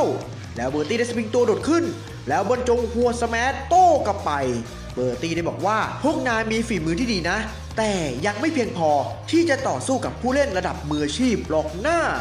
ดุ๊กได้วิ่งมารับลูกได้ทันลูกนั้นมีความรุนแรงเป็นอย่างมากดุ๊กกับนีโอถึงกับกระเด็นล้มลงกองไปกับพื้นเบอร์ตี้เลยตะโกนบอกแดม่าว่าเอาเลยตีลูกไปในทิศทางตรงกันข้ามกับพวกนั้นซะแดม่าได้รับลูกแล้วก็ตีโต้กลับไปนีโอเลยตะโกนบอกดุ๊กว่าเดี๋ยวผมวิ่งไปรับลูกนั้นเองครับรุ่นพี่ดุ๊กเลยตอบกลับไปว่างั้นนายไปเร็วเข้าแล้วนีโอก็ได้ใช้พลังทั้งหมดที่มีอยู่ได้ตีลูกโต้กลับไปลูกได้พุ่งเฉียงผ่านผู้เล่นทีมเยอรมันอย่างรวดเร็วลูกได้ลงคอร์ตไปกลายเป็นเกมแอนด์แมตช์ผู้ชนะทีมญี่ปุ่นเอาชนะไปได้3-2 เซตผู้เล่นและกองเชียร์ในสนามถึงกับโห่ร้องดีใจเป็นอย่างมากผู้บริหารสนามประกาศว่าเอาละครับทีมญี่ปุ่นไล่แต้มลุมเป็น1 เท่าต่อไปจะเป็นเดี่ยวมือ2แล้วนะครับเรียวมะเลยมองไปที่ฝั่งทีมเยอรมันกลายเป็นเทสกะกำลังเตรียมตัวเดินสู่สนามทุกๆคนเริ่มจากเรียวมะได้นึกถึงบทสนทนาระหว่างตัวเขากับเทสกะได้ถามเรียวมะว่าเอดิเซนคนที่นายอยากเอาชนะด้วยคือใครอย่างนั้นหรอซึ่งในตอนนั้นเรียวมะที่อยู่ในชุดยูนิฟอร์มของทีมอเมริกายังไม่สามารถให้คำตอบกับเทสกะได้จนเรียวมะได้ย้ายกลับเข้าสู่ทีมญี่ปุ่นอีกครั้งแล้วก็สามารถตอบคำถามเทสกะกลับไปว่าก็ทุกๆคนที่อยู่ในคอร์ตที่อยู่ฝั่งตรงข้ามกับผมยังไงล่ะครับเทสกะก็ตอบเรียวมะกลับไปว่าใช่ฉันก็คิดแบบนั้นเหมือนกันเลยนะเอดิเซนอาโตเบะเลยนึกถึงเทสกะได้พูดถึงเทสกะว่าเทสกะแมตช์แรกที่เราเจอกันคงเป็นแมตช์การแข่งขันระดับภูมิภาคกันโตนั่นคือจุดเริ่มต้นของการต่อสู้ของพวกเรา2 คนฉันน่ะต้องการที่จะเอาชนะนายให้ได้จนถึงแมตช์ล่าสุดการแข่งขันประเภทคู่ในเวิลด์คัพฉันได้เรียนรู้หลายๆสิ่งหลายๆอย่างจากนายตั้งแต่นั้นเป็นต้นมาส่วนนายก็ได้โฟกัสเป้าหมายอย่างชัดเจนเพื่อที่จะเป็นมือโปรเทนนิสแสดงให้ฉันดูหน่อยสิพัฒนาการของนายน่ะคิริฮาระก็ได้นึกถึงบรรยากาศการซ้อมของเขาทำไมกันล่ะทำไมฉันถึงไม่สามารถเข้าสู่สภาวะไร้ทิฏฐิได้ล่ะสระเลยบอกกับคิริฮาระว่าอากายะยูกิมุระได้ฝากข้อความมาถึงนายน่ะว่าอย่ายอมแพ้ต่อกีฬาเทนนิสถึงแม้ตัวนายจะไม่สามารถเข้าสู่สภาวะไร้ทิฏฐิได้ก็ตามฉันน่ะจะพิสูจน์ให้ตัวนายเห็นเองเมื่อคิริฮาระได้ยินแบบนั้นถึงกับอึ้งและก็ตกใจเป็นอย่างมากเมื่อฟูจิเห็นเทสกะก็ได้พูดว่าเทสกะเมื่อคืนที่ผ่านมาพวกเรารู้ว่าจะต้องมาแข่งกับทีมเยอรมันอีกครั้งตัวฉันตื่นเต้นนอนไม่หลับเลยตัวฉันเลยได้ออกมาซ้อมเพียงลำพังแต่กลับไม่เป็นเช่นนั้นสิ่งที่ฉันเห็นเป็นยูกิมุระคุงกับรุ่นพี่โทคุกาวะได้ฝึกซ้อมกันอย่างหนักเป็น2 เท่ากว่าครั้งก่อนยูกิมุระคุงกับรุ่นพี่โทคุกาวะสามารถเข้าสู่สภาวะสั่นพ้องร่วมกันได้ซึ่งจะทำให้สามารถประเมินศักยภาพระหว่างกันและกันได้แล้วก็นำไปต่อยอดนำไปสู่การแข่งขันแบบเล่นเดี่ยวต่อไปทั้งหมดนี้ก็เพื่อที่จะล้มเทสกะคุนิมิสึให้ได้ยังไงล่ะแล้วการแข่งขันสุดมันต่อจากนี้จะเป็นยังไงต่อไปติดตามได้ในตอนหน้านะครับก็จบไปแล้วครับสำหรับสรุปปินออฟนิดภาคเวิลด์ครับตอนที่93ต้มนะครับแมตช์ระหว่างยูกิอุระปะทะกับเทสึกะมารับชมกันยาวๆไปเลยเริ่มจากตอนนี้แล้วการแข่งขันคู่มือ2ได้จบลงไปเป็นที่เรียบร้อยโดยชนะของทีมญี่ปุ่น3-2 เซตเข้าสู่เดี่ยวมือ2ผู้บรรยายในสนามได้ประกาศว่าการแข่งขัน World Cup Single 2 ยูกิมุระเซจิตัวแทนทีมญี่ปุ่นเจอกับเทสึกะคุนิมิสึตัวแทนทีมเยอรมันกำลังจะเริ่มขึ้นแล้วครับทางผู้ชมในสนามเห็นแบบนั้นเธอก็พูดว่านี่คือแมตช์ระหว่างมอต้นทั้ง2 ทีมอย่างนั้นเหรอเนี่ยทำไมบรรยากาศถึงได้ตึงเครียดขนาดนี้เลยล่ะคินทาโร่ถึงก็พูดว่านี่ดูนั่นสิโคชิมาเอะคุณบุตรแห่งเทพเจ้าดูเหมือนจะแตกต่างออกไปเล็กน้อยเลยนะอาโตเบะเลยพูดว่าสำหรับพวกเราแล้วการแข่งขันในครั้งนี้เป็นการแข่งที่พวกเราไม่ควรละสายตาไปไหนทั้งนั้นกรรมการเลยบอกว่า3 เซตแมตช์ทีมญี่ปุ่นเป็นฝ่ายเซิร์ฟแล้วยูกิวาระก็ได้โยนลูกแล้วก็เซิร์ฟลูกออกไป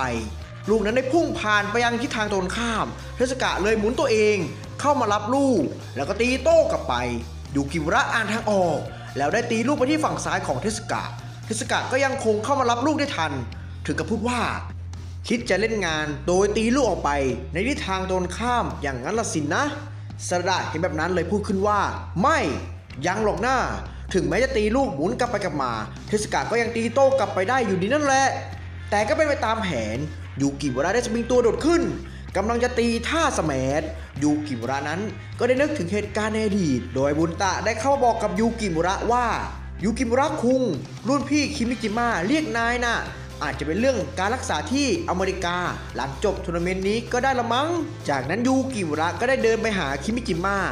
ได้เจอกับคิมิจิมะและโค้ชคุโรเบะอยู่ในห้องคิมิจิมะได้บอกกับยูกิมุระว่าฉันเสียใจด้วยนะแต่ฉันคิดว่าตอนนี้มันคงไม่เหมาะที่จะบอกกับนายก่อนแมตช์ทีมเยอรมันน่ะแต่มีบางสิ่งบางอย่างที่สำคัญมากที่ฉันอยากจะบอกนายแล้วก็พาก็ตัดมาที่การแข่งขันคินทาโร่หรือก็พูดว่าโอ้ยดูนั่นสิโคชิมาเอะดูเหมือนว่าตัวเขาน่ะบุตรแห่งเทพเจ้าน่ะจะแตกต่างจากที่ผ่านมาเลยนะโอ้ดูนั่นสิตั้งแต่เริ่มเกมมาตัวเขาน่ะเหนือกว่าพี่ชายเทสกะตั้งแต่เริ่มเลยนะทางฝั่งนู้นน่ะโดนกดดันตลอดเลยแล้วยูกิวระก็ได้กระโดดกำลังจะตีท่าสแมชยูกิวระได้นึกถึงบทสนทนาระหว่างตัวเขากับคิมิจิมะอีกครั้งยูกิวระถึงกับอุทานออกว่านี่มันเป็นเรื่องจริงอย่างนั้นเหรอคิมิจิมะได้บอกว่าใช่ฉันเพิ่งส่งตัวอย่างเลือดของนายออกจากค่ายของเราไปยังสถาบันการแพทย์ที่อเมริกาน่ะยูกิวระได้ยินแบบนั้นถึงกับทิ้งตัวแล้วก็ได้ร้องไห้ออกมาคิมิจิมะเลยบอกว่าตอนนี้น่ะมีรายงานออกมาแล้วว่าผลการตรวจไม่พบความผิดปกติอะไรอีกแล้วนายน่ะได้หายเป็นปกติแล้วนะยูกิวระคุงและพาก็ตัดมาที่การแข่งขันกลายเป็นเกมทีมญี่ปุ่น1-0เกมทางผู้ชมในสนามเธอก็พูดออกมาว่าสุดยอดผู้เล่นทีมญี่ปุ่นคนนั้นตั้งแต่เริ่มเกมมาสมบูรณ์แบบนี่คือกลยุทธ์ที่เขาสร้างออกมาอย่างนั้นละสินะ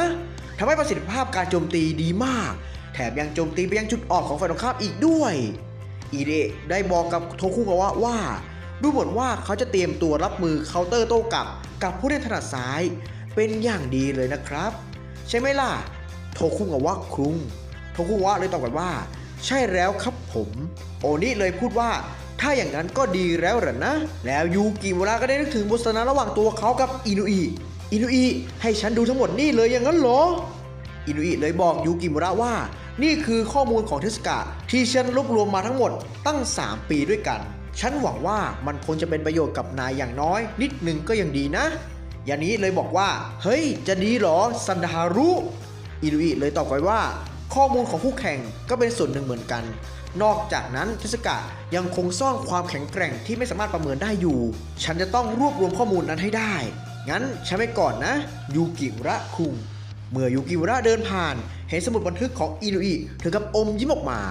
ทางฝั่งทีมเยอรมัน QP ได้พูดว่าตอนนี้คุนิมิสึโดนบุกอยู่ฝ่ายเดียวได้แต่ตีรีเทิร์นโต้กลับเลยล่ะนะบิสมาร์กได้พูดกับวอล์กว่า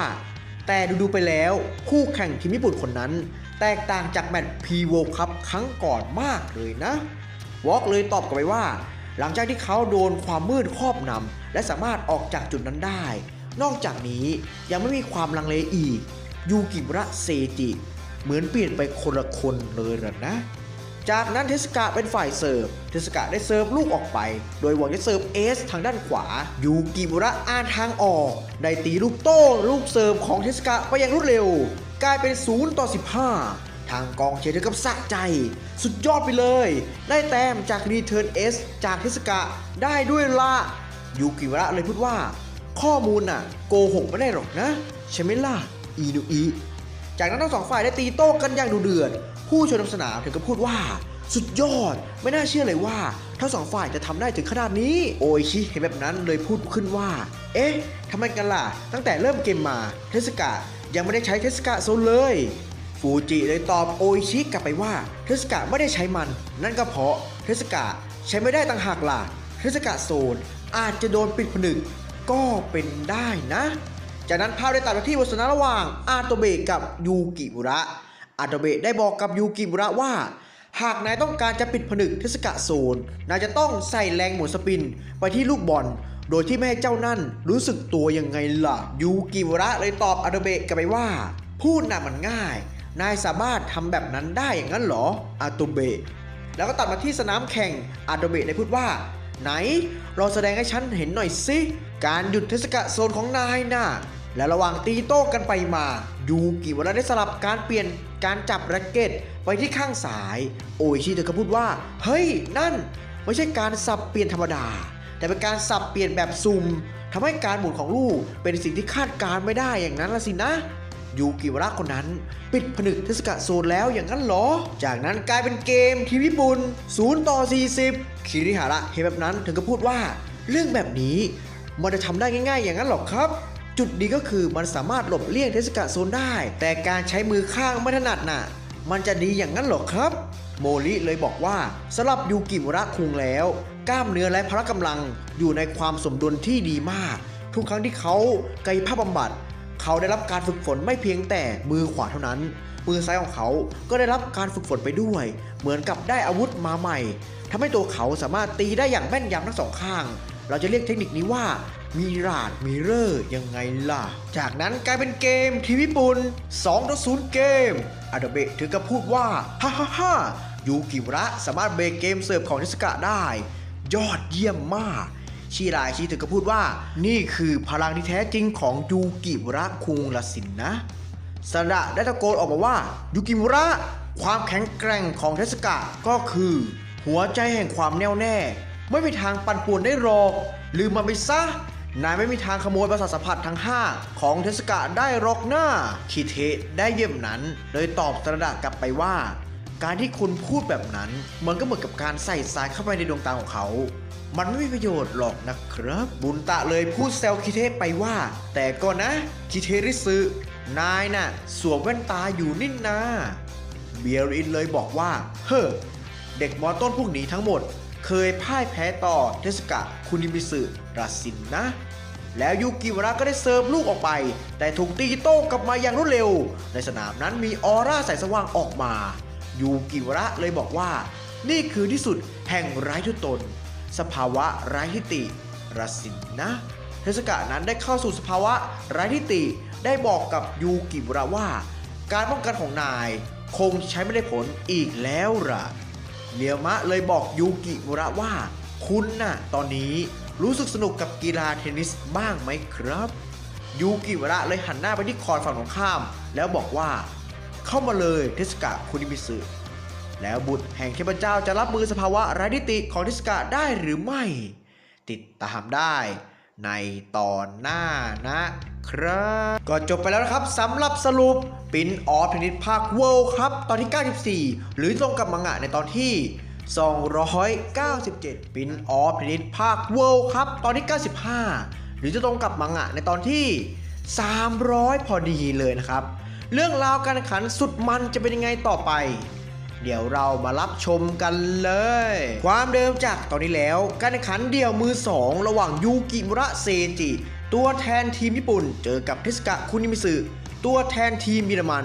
เริ่มเกมมายูกิมุระเปิดตัวได้ดีกว่าไล่กดดันเทสกะจนไปไม่เป็นเลยทีเดียวแล้วเรื่องราวได้เปิดเผยมาว่าอาการป่วยของยูกิมุระณตอนนี้ยูกิมุระนั้นได้หายสนิทจากโรคกิมลังบาเล่ซินโดรมโรคเกี่ยวกับกล้ามเนื้ออ่อนแรงแล้วยูกิวระได้ใช้เทคนิคมิลาดมิเลอร์เป็นเทคนิคสลับการจับแร็กเก็ตตีลูกไปมาระหว่างแข่งทำให้ผนึกเทสกะโซนได้อย่างสมบูรณ์แบบเทสกะเลยจำเป็นต้องเข้าสู่สภาวะไร้ทิฏฐิเทสกะได้บอกกับยูกิวระว่านายคงจะเห็นสภาวะนี้จากการแข่งขันทั่วประเทศแล้วล่ะสินะยูกิวระเลยตอบเทสกะกลับไปว่าฮ่าฮ่าฮ่าสำหรับฉันแล้วมันก็ไม่ต่างจากเดิมไปหรอกนะเทสกะคุงวอล์กเลยได้พูดกับ QP ว่านั่นก็คือแสงแห่งความภาคภูมิใจละสิใช่ไหม QP เลยตอบวอล์กกลับไปว่าใช่น่าจะเป็นแบบนั้นนะอย่างที่คุนิมิสึเคยเล่าไว้ว่าทางที่ญี่ปุ่นจะเรียกแสงแบบนี้ว่าที่สุดแห่งไร้ตัวตนสภาวะไร้ทิฏฐินะเจ้าซิกฟรีดถึงกับพูดว่าเชื่อไม่อยากจะเชื่อเลยว่าเจ้านั่นจะบรรลุแสงแห่งความภาคภูมิใจนั้นได้เฮ้อหน้าหมั่นไส้ชะมัดคุณนิมิซึคิริฮาระเห็นแบบนั้นถึงกับพูดว่าทุกคนมัวแต่สนใจสภาวะไร้ทิฏฐิของคุณเทสกะหมดเลยละสิแล้วคิริฮาระได้นึกถึงบทสนทนาระหว่างตัวเขากับสระดะได้บอกว่าอากายะยูกิวระได้ฝากข้อความมาถึงนายน่ะว่าอย่ายอมแพ้ต่อกีฬาเทนนิสถึงแม้ตัวนาย จะไม่สามารถเข้าสู่สภาวะไร้ทิฏฐิได้ก็ตามฉันน่ะจะพิสูจน์ให้ตัวนายเห็นเองทางด้านยูกิวระเลยหันหน้ามาบอกกับคิริฮาระว่าอากายะนี่คือคำแนะนำสุดท้ายของฉันในฐานะกัปตันสาธิตใครฉันจะให้นายจดจำทุกช็อตที่ฉันทำออกมาให้นายเห็นเองแล้วยูกิวระก็ได้เสิร์ฟลูกออกไปเทสกะได้ตีลูกสวนกลับไปอย่างรวดเร็วกลายเป็น0-30ยูกิวระถึงก็พูดว่านั่นมันเหมือนกับในตอนนั้นเลยล่ะสิแล้วยูกิวระก็ได้เสิร์ฟลูกออกไปอีกครั้งทางด้านเทสกะก็ตีลูกสวนกลับไปอย่างรวดเร็วกลายเป็น0-40การแข่งขันนั้นไม่ว่ายูกิวระจะเสิร์ฟลูกออกไปเทสกะก็ตีสวนกลับไปอย่างรวดเร็วทุกครั้งกลายเป็นเกมทีมเยอรมัน1-2เกมพวกโฮริโอถึงกับพูดว่าฉันรู้ถึงความแข็งแกร่งของกัปตันเทสกะแต่ฉันไม่คิดเลยว่าเขาจะต้องอยู่ฝั่งตรงข้ามกับทีมเราทำไมกันล่ะกัปตันเทสกะถ้าเขาอยู่ทีมญี่ปุ่นทีมเราก็น่าจะประสบความสำเร็จก็เป็นได้นะคุณทากะได้พูดว่าเทสกะแข็งแกร่งขึ้นมากตั้งแต่เขาออกเดินทางไปที่เยอรมันทั้งหมดเพื่อจะเป็นมือโปรหรนะคิคุมุรุได้พูดเสริมอีกว่าฉันเคยได้ยินมาว่าการเก็บชนะในเวิลด์คัพมันมีผลต่อการเป็นมือโปรของเขาด้วยนะโมโมะเลยพูดว่าแล้วในแมตช์นี้พวกเราจะเชียร์ใครดีล่ะไคโดเลยบอกโมโมะว่าเฮ้ยเจ้าโง่ยังไงเราก็ต้องเชียร์ทีมญี่ปุ่นอยู่แล้วล่ะโมโมะถึงกับของขึ้นเลยพูดสวนกลับไปว่าเฮ้ยนี่แกพูดอะไรนะเจ้าอสรพิษไคโดเลยบอกว่านายน่ะยังจำสิ่งที่กัปตันเคยสอนพวกเราได้บ้างหรือเปล่าล่ะเมื่อโมโมะได้เยี่ยมนั้นถึงกับอึ้งไปเลยคิริฮาระเลยพูดว่าทำไมคุณเทสกะถึงได้แข็งแกร่งมากขึ้นขนาดนี้หรือว่าเขาทำเพื่อทีมเยอรมันขนาดนั้นอย่างนั้นเลยเหรออาโตเบะเลยตอบคิริฮาระกลับไปว่านายเข้าใจผิดแล้วล่ะเขาไม่ได้สู้เพื่อทีมเยอรมันหรือทีมญี่ปุ่นหรอกนะหมอนั่นน่ะสู้เพื่อตนเองต่างหากล่ะแล้วเทสกะก็ได้ตีลูกออกไปอย่างรวดเร็วกลายเป็นเกมทีมเยอรมัน2 เท่า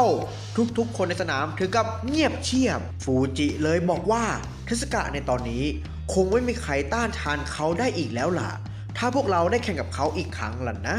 คินทาโร่ถึงกับพูดว่าเกิดอะไรขึ้นทำไมเขาถึงไม่สามารถช่วงชิงประสาทสัมผัสจากพี่ชายใส่แว่นคนนั้นได้ล่ะอย่างนี้เลยตอบคินทาโร่ไปว่ามันเป็นไปไม่ได้หรอกโทยามะคุงโอกาสที่เขาจะสามารถช่วงชิงประสาทสัมผัสจากเทสกะมีแค่ 0.3% เท่านั้นถึงแม้ตัวยูกิวระจะพยายามช่วงชิงประสาทสัมผัสก็ตามเทสกะที่เข้าสู่สภาวะไร้ทิฏฐิก็ทำให้กลับมาเป็นเหมือนเดิมอยู่ดีนั่นแหละนะตัดมาที่การแข่งขันยูกิวระโดนเทสกะในสภาวะไร้ทิฏฐิก็นำบุกอย่างหนักหน่วงคิริฮาระถึงกับพูดว่าอะไรกันล่ะนั่นไหนบอกว่าจะพิสูจน์ให้ผมเห็นยังไงล่ะครับกัปตันยูกิวระโถ่เว้ยจากนั้นการแข่งขันกลับกลายเป็นว่ายูกิวระที่โดนไล่ต้อนอย่างหนักกลับเริ่มดีขึ้นเรื่อยๆสามารถตีโต้ลูกจากเทสกะกลับไปได้คิริฮาระถึงกับตกใจเป็นอย่างมากยูกิวระได้พูดว่าต่อหน้าเราในตอนนี้คือสภาวะไร้ทิฏฐิภายใต้แสงสว่างที่เปล่งปลั่งฉันรู้สึกเหมือนจะโดนแสงนั่นกลืนกินทำให้เราไม่สามารถเล่นตามสไตล์ของตนเองได้เราจะต้องโฟกัสไปที่ลูกบอลที่เข้ามาหาเราและพยายามตีโต้กลับไปให้ได้จากนั้นทั้งสองฝ่ายได้ตีลูกโต้กันไปมาโนอาที่เข้ามาชมเกมในสนามได้พูดว่ารู้สึกว่าตอนนี้ทั้งสองฝ่ายจะเริ่มสูสีแล้วล่ะทีมญี่ปุ่นคนนั้นสามารถต้านทานสภาวะไร้ทิฏฐิได้น่าเหลือเชื่อยิ่งนักเขาคนนั้นมีพลังใจอย่างล้นหลามถึงแม้อีกฝ่ายจะเป็นสภาวะไร้ทิฏฐิก็ตามโทคุวะได้พูดถึงยูกิวระว่าใช่แล้วตอนนี้ภายในจิตใจของยูกิวระคุงได้คิดเพียงอย่างเดียวนั่นก็คือการตีลูกรีเทิร์นตีโต้กลับไปยังฝั่งตรงข้ามนั่นก็เพราะตัวเขานั้นอาจจะระงับสัมผัสทั้ง5ไปแล้วหรอนะเพราะถ้าใช้สัมผัสทั้ง5เข้าไปตรงๆอาจจะสู้กับสภาวะไร้ทิฏฐิไม่ไหวแน่นอนณตอนนี้เขาคงจำกัดประสาทสัมผัสแค่กายสัมผัสเท่านั้นหรอนะโอนี้ได้ยินแบบนั้นเธอก็พูดว่าเป็นผู้ชายที่น่าเหลือเชื่อจริงๆเลยละโทคุวะได้บอกอีกว่าใช่ครับยูกิวระคุงเตรียมการรับมือกับสภาวะไร้ทิฏฐิมาเป็นอย่างดีเรียกได้ว่าซีโร่เซนเทนนิสก็ได้ละมั้งครับแล้วโทคุวะได้พูดอีกว่าถ้าเราดูการแข่งขันณตอนนี้ ยูกิวระจะเริ่มสยบสภาวะไร้ทิฏฐิของฝั่งทีมนั้นได้แล้วละแล้วยูกิวระก็ได้นึกถึงแมตช์ระหว่างตัวเขากับเรียวมะยูกิวระได้พูดว่าตั้งแต่วันนั้นที่ฉันได้เห็นสภาวะไร้ทิฏฐิเป็นครั้งแรกไม่อยากจะเชื่อเลยรู้สึกราวกับเป็นของเล่นเมื่อ1 ปีก่อนตัวเราในตอนนั้นแม้แต่นิ้วมือยังไม่สามารถขยับได้เลยซึ่งมันเป็นอะไรที่น่าเหลือเชื่อมากๆความหวังของฉันพังทลายลงแต่เมื่อเรามองตนเองกลับไปเมื่อ1 ปีก่อนตัวเราเอาชนะคู่แข่งได้โดยทำให้คู่แข่งเกิดอาการยิบหลังจากนั้นคู่แข่งที่เจอเราแทบทุกคนก็ได้เลิกเล่นเทนนิสไปแต่ตัวเราในตอนนี้จะต้องไม่เป็นอย่างนั้นเราจะต้องไม่แพ้แล้วยูกิวระก็ได้ตีลูกสวนกับเทสกะไปลูกได้ลงคอร์ตกลายเป็นเกมทีมญี่ปุ่น3-2 เกมบุญตะถึงกับดีใจสุดๆโอ้สุดยอดไปเลยยูกิวระคุงนี่คือกลยุทธ์เตรียมการรับมือสภาวะไร้ทิฏฐิสินั้นเนี่ยตัดมาที่การแข่งขันยูกิวระได้นึกถึงการแข่งขันระหว่างตัวเขากับเรียวมะเทียบกับการแข่งขันณตอนนี้ช่างเหมือนกันจริงๆเลยนะลูกบอลกำลังจะพลิกเน็ตข้ามมาได้ละสิฉันอ่านทางได้หมดล่ะนะสระดะเทปนั้นเลยบอกว่าตอนนี้ยูกิวระน่ะกำลังแก้ไขอดีตด้วยตัวของเขาเองอยู่ยังไงล่ะและภาพที่ยูกิวระนึกถึงก็เป็นเรียวมะที่อยู่ในสภาวะไร้ทิฏฐิได้บรรจงหัวสแมชโจมตีใส่ตัวเขายูกิวระได้เข้ามารับลูกแล้วก็ตีลูกโต้กลับไปกลายเป็นเกมที่ญี่ปุ่น6-5 เกมเจสกะได้บอกยูกิวระว่าดูเหมือนว่านายจะคิดแผนนี้เพื่อเอาชนะเอดิเซนแต่กลับมาใช้กับฉันราสินนะยูกิวระมีสีหน้าแบบสบายใจสุดๆได้พูดว่ารู้สึกดีสุดๆไปเลยล่ะปุนตะเห็นแบบนั้นเลยตกใจได้พูดว่าดูนั่นสิใบหน้าของยูกิวระคุงผ่อนคลายนี่เป็นครั้งแรกเลยนะที่พวกเราเห็นใบหน้าแบบนั้นน่ะอย่างนี้เลยบอกสระดะว่าโปรเจกต์ล้มเอดิเซนในสภาวะไร้ทิฏฐินำไปสู่เทสกะราซิเนียสระดะได้ตอบกลับไปว่าใช่ยูกิวระต้องการจะแก้ไขอดีตด้วยตัวเขาเองยังไงล่ะโอ้เยี่ยมไปเลยยูกิวระกำลังรอคอยโอกาสนี้มานานแล้วล่ะแล้วการแข่งขันคู่นี้จะเป็นยังไงต่อไปติดตามได้ในตอนหน้านะครับก็จบไปแล้วครับสำหรับสรุปปินออฟเทนนิสภาคเวิลด์ครับตอนที่95หรือจะตรงกับมังงะในตอนที่300นะเทนนิสภาคเวิลด์ครับตอนที่96หรือจะตรงกับมังงะในตอนที่303เรื่องราวการแข่งขันสุดมันจะเป็นยังไงต่อไปเดี๋ยวเรามารับชมกันเลยความเดิมจากตอนนี้แล้วการแข่งขันระหว่างยูกิมุระปะทะกับเทสกะเป็นไปอย่างดุเดือดโดยการแข่งขันในเซตที่1ช่วงแรกยูกิมุระเหนือกว่าเทสกะอย่างเห็นได้ชัดจากเทคนิคมิลาดมิลเลอร์สามารถผนึกเทสกะโซนได้อย่างอยู่หมัดเทสกะเลยจำเป็นต้องเข้าสู่สภาวะ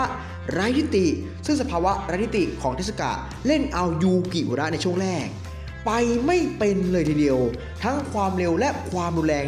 ได้เพิ่มขึ้นเป็นอย่างมากแต่กลับกลายเป็นว่ายูกิมุระที่ตกเป็นฝ่ายป้องกันอย่างเดียวสามารถตอบโต้สภาวะไร้ทิฏฐิของเทสกะไปได้โดยอาศัยเทคนิคที่ยูกิมุระได้นำมาใช้เรียกว่า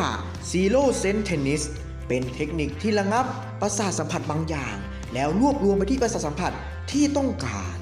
กลายเป็นเกมที่ญี่ปุ่น6-5 เกมตามไปที่การแข่งขันเทสกะเป็นฝ่ายเสิร์ฟเทสกะได้โยนลูกแล้วก็เสิร์ฟลูกออกไปลูกนั้นได้พุ่งไปทางซ้ายอย่างรวดเร็วยูกิมุระถึงกับตกใจเลยได้เปลี่ยนการจับแร็กเก็ตมาที่ข้างขวาแล้วก็ตอบโต้กลับไปเทสกะได้พูดว่าแมตช์นี้เป็นแมตช์ที่ฉันคาดหวังมากเลยนะยูกิมุระเซจิการที่นายระงับประสาทสัมผัสที่ไม่จำเป็นแล้วมุ่งไปที่ทักษะเฉพาะในการเล่นเทนนิสเป็นสิ่งที่น่ายกย่องยิ่งนักแล้วเทสกะได้บุกจู่โจมอย่างรวดเร็วได้ตีลูกไปที่ระหว่างขาของยูกิมุระจึงก็พูดว่าฮะคราวนี้บุกโจมตีมาที่ขาของเราอย่างนั้นหรอยูกิมุระเลยใช้เทคนิคมิลาดมิลเลอร์เปลี่ยนการจับแร็กเก็ตมาที่แขนข้างซ้ายแล้วก็หลอกดรอปช็อตเบาๆไป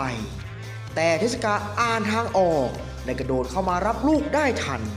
ยูกิมุระเลยเปลี่ยนแร็กเก็ตมาที่แขนข้างขวาแล้วก็ตีลูกฉีกไปทางด้านขวาของเทสกะ ลูกได้ลงคอร์ดไป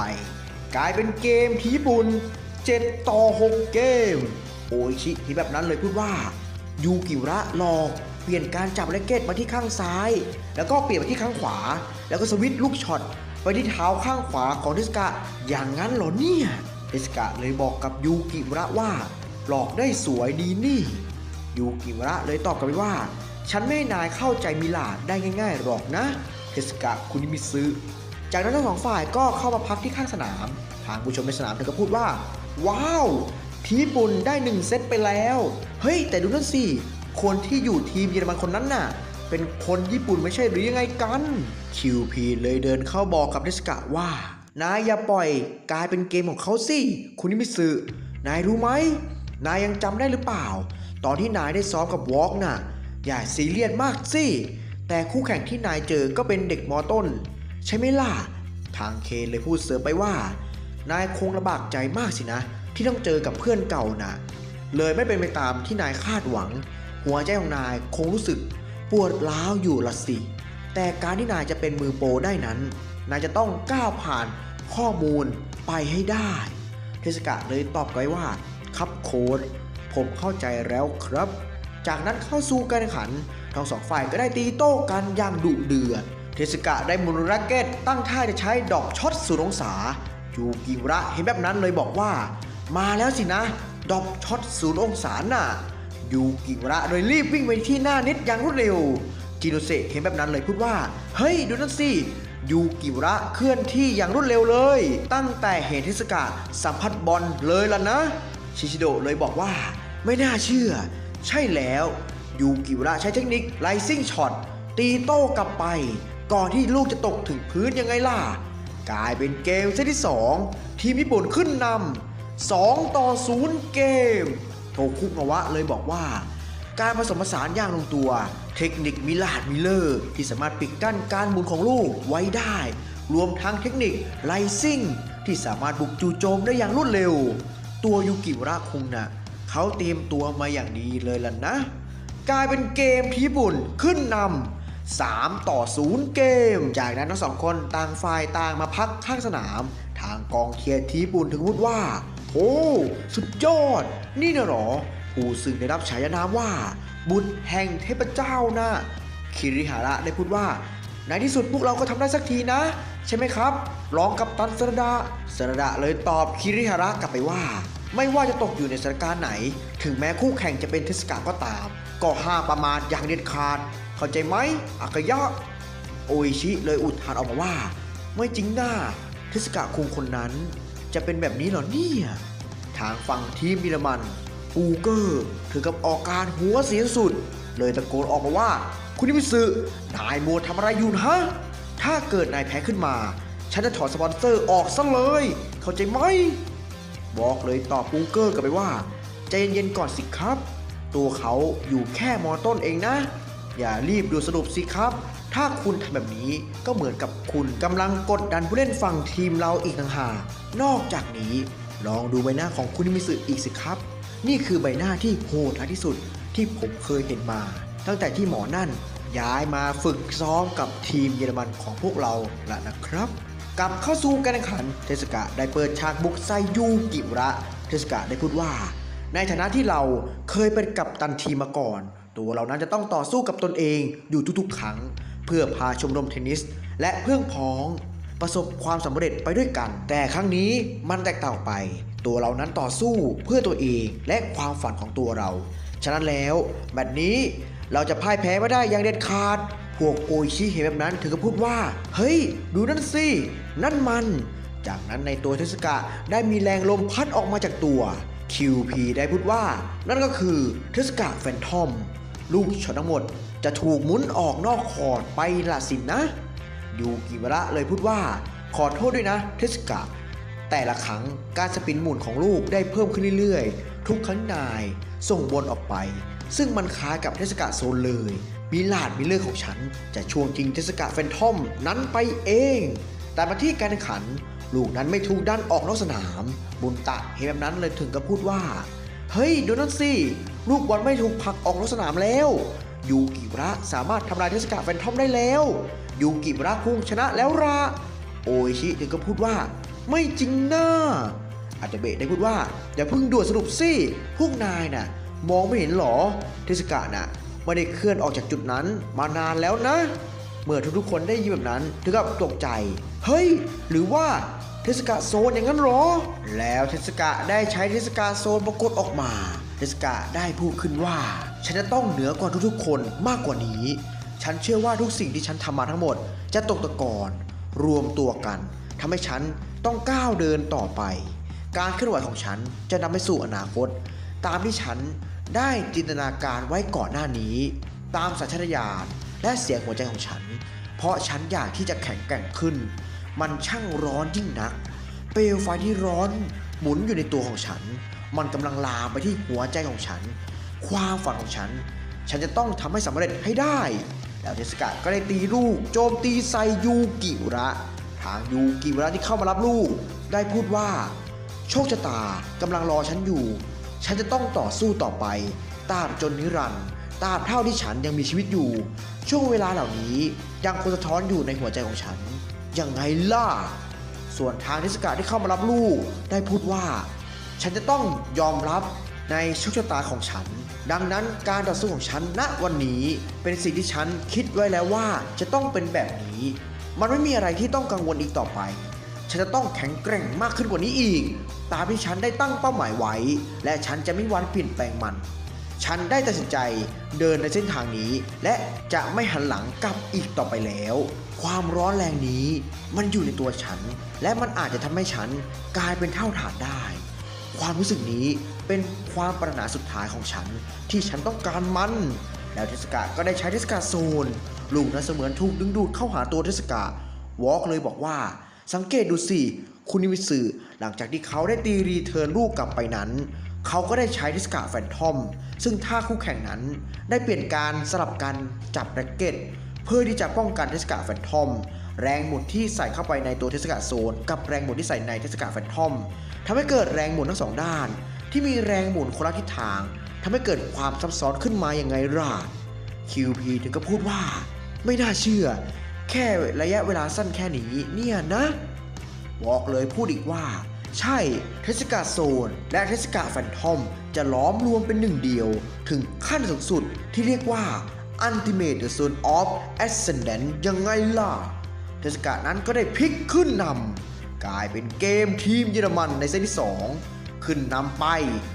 6-3 เกมก็จบไปแล้วนะครับสำหรับสรุปปินออฟภาคเวิลด์ครับตอนที่96หรือจะตรงกับมังงะในตอนที่300เวิลด์ครับตอนที่97หรือจะตรงกับมังงะในตอนที่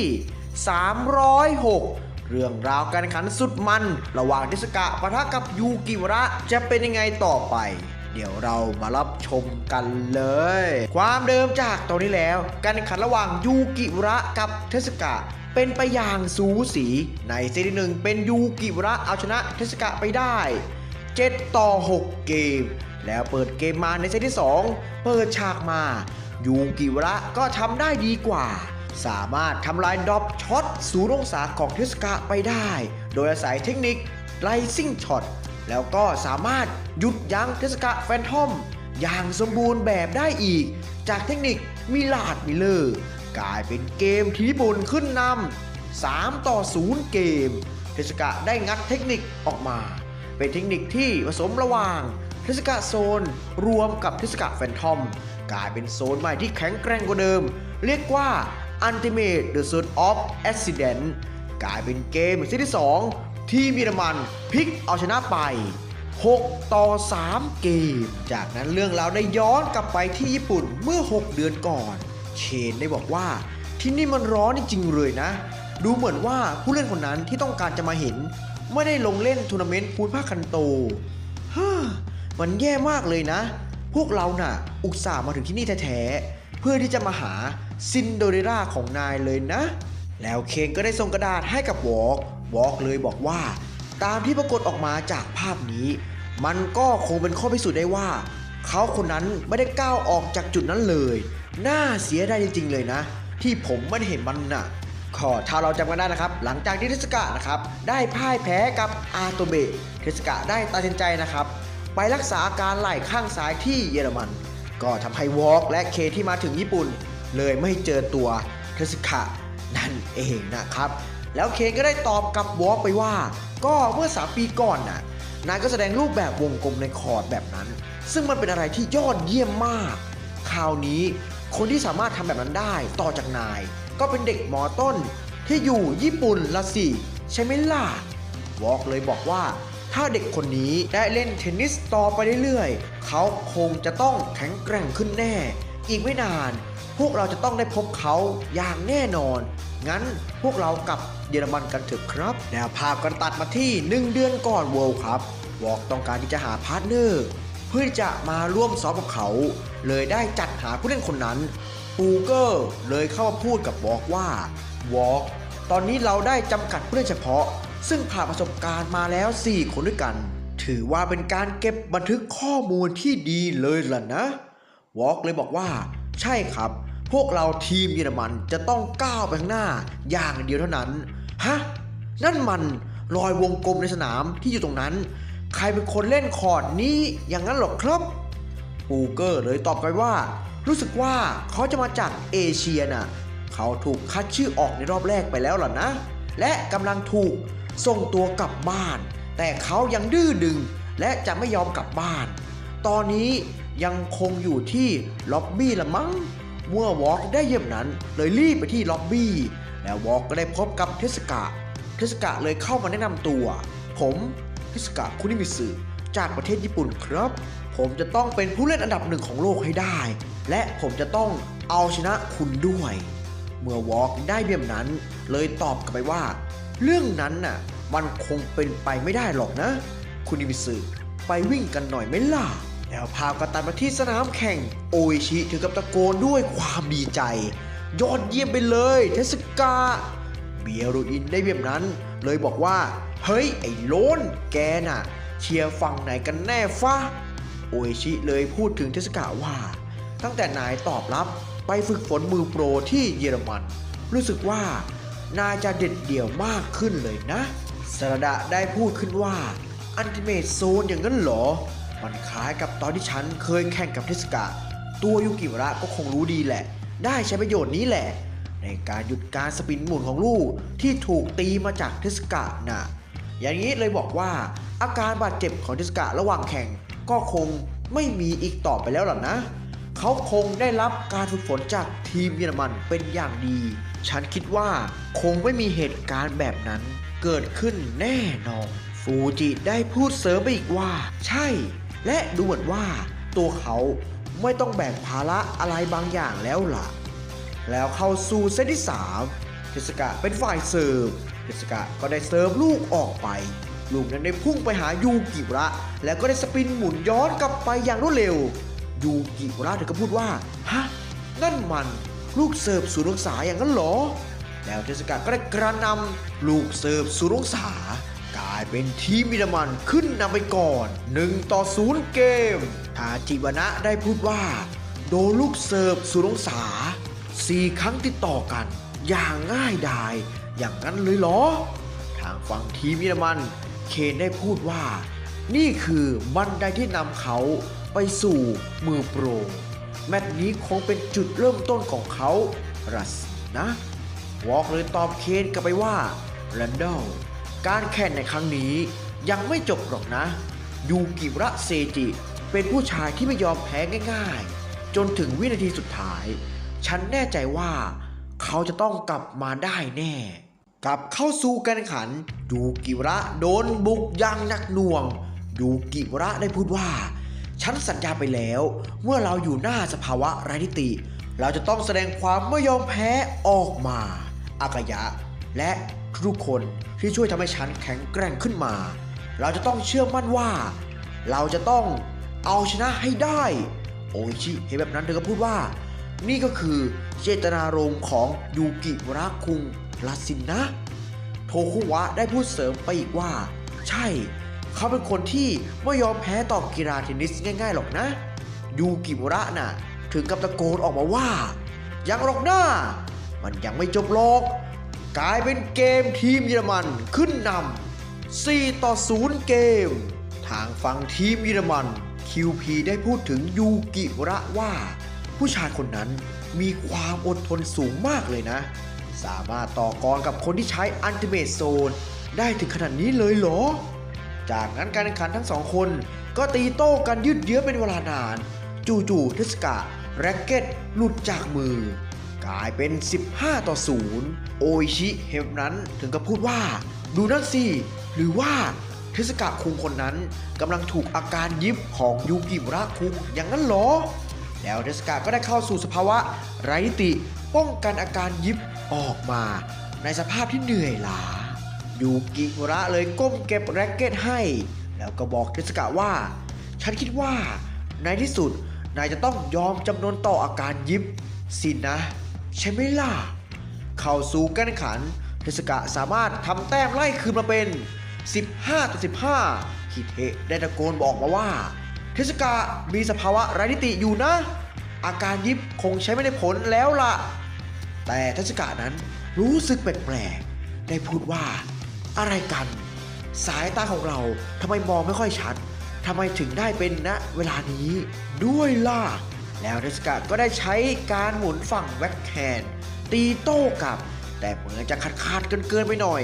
ยูกิวะระเลยฉวยโอกาสขึ้นมาที่หน้าเน็ตแล้วก็บรรจงหวดลูกไปอย่างแรงกลายเป็น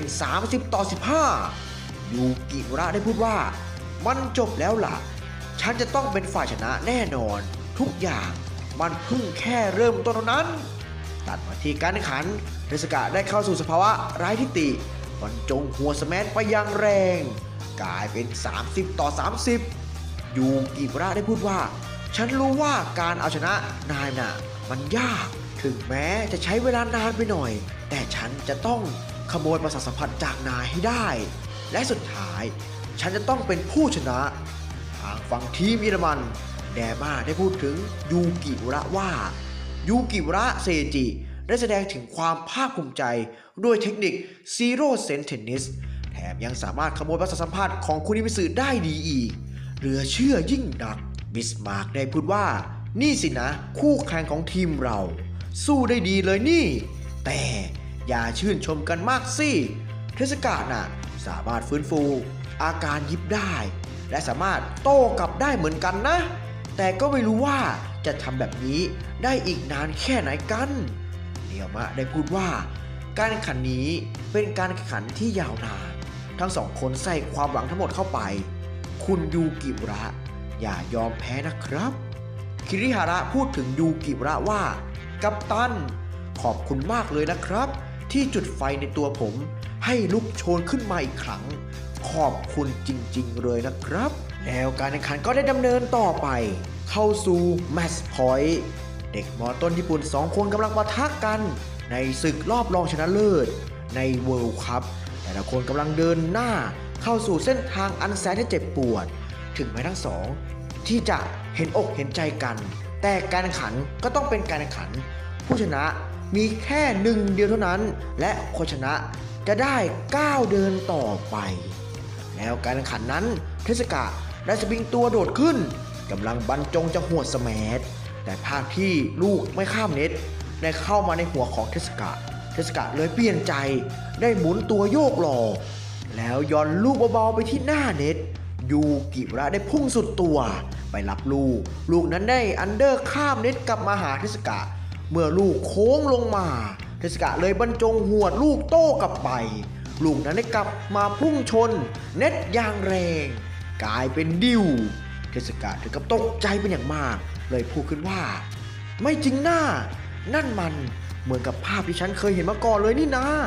ยูกิระเลยบอกเทสกะว่าดูเหมือนว่านายจะเห็นภาพลูกติดตะข่ายมาก่อนหน้านี้อย่างนั้นละสินะเทสกะได้พูดว่าระหว่างเซตที่2เกมที่6 0-30เกมที่8 40-15และระหว่างเซตที่3เกมที่2 0-15ดูเหมือนว่านายตั้งใจให้ผลออกมาเป็นแบบนี้ละสินะหรือว่าคือกลยุทธ์ของนายอย่างนั้นหรอยูกิระเลยตอบกลับไปว่าเทสกะสำหรับนายน่ะนายคงจะนึกถึงทุกช็อตแต่ละครั้งที่นายตีออกไปได้ใช่ไหมล่ะเทสกะฉันคนนี้นี่แหละ จะเป็นคนขโมยอนาคตของนายไปเอง แล้วการแข่งขันคู่นี้จะเป็นยังไงต่อไปติดตามได้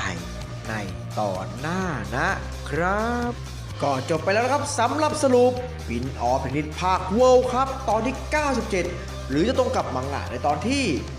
300พินิจภาคเวิลด์ครับตอนที่ 98 หรือจะตรงกับมังงะในตอนที่ 310 เรื่องราวการแข่งขันสุดมันใกล้จะถึงจุดจบแล้วเดี๋ยวเรามารับชมกันเลย ความเดิมจากตอนนี้แล้วการแข่งขันระหว่างยูกิวระตัวแทนทีมญี่ปุ่นเจอกับเทสกะตัวแทนทีมเยอรมันได้เข้าสู่การแข่งขันเซตที่ 3 เทสกะได้งัดอันติเมทโซนที่แข็งแกร่งออกมา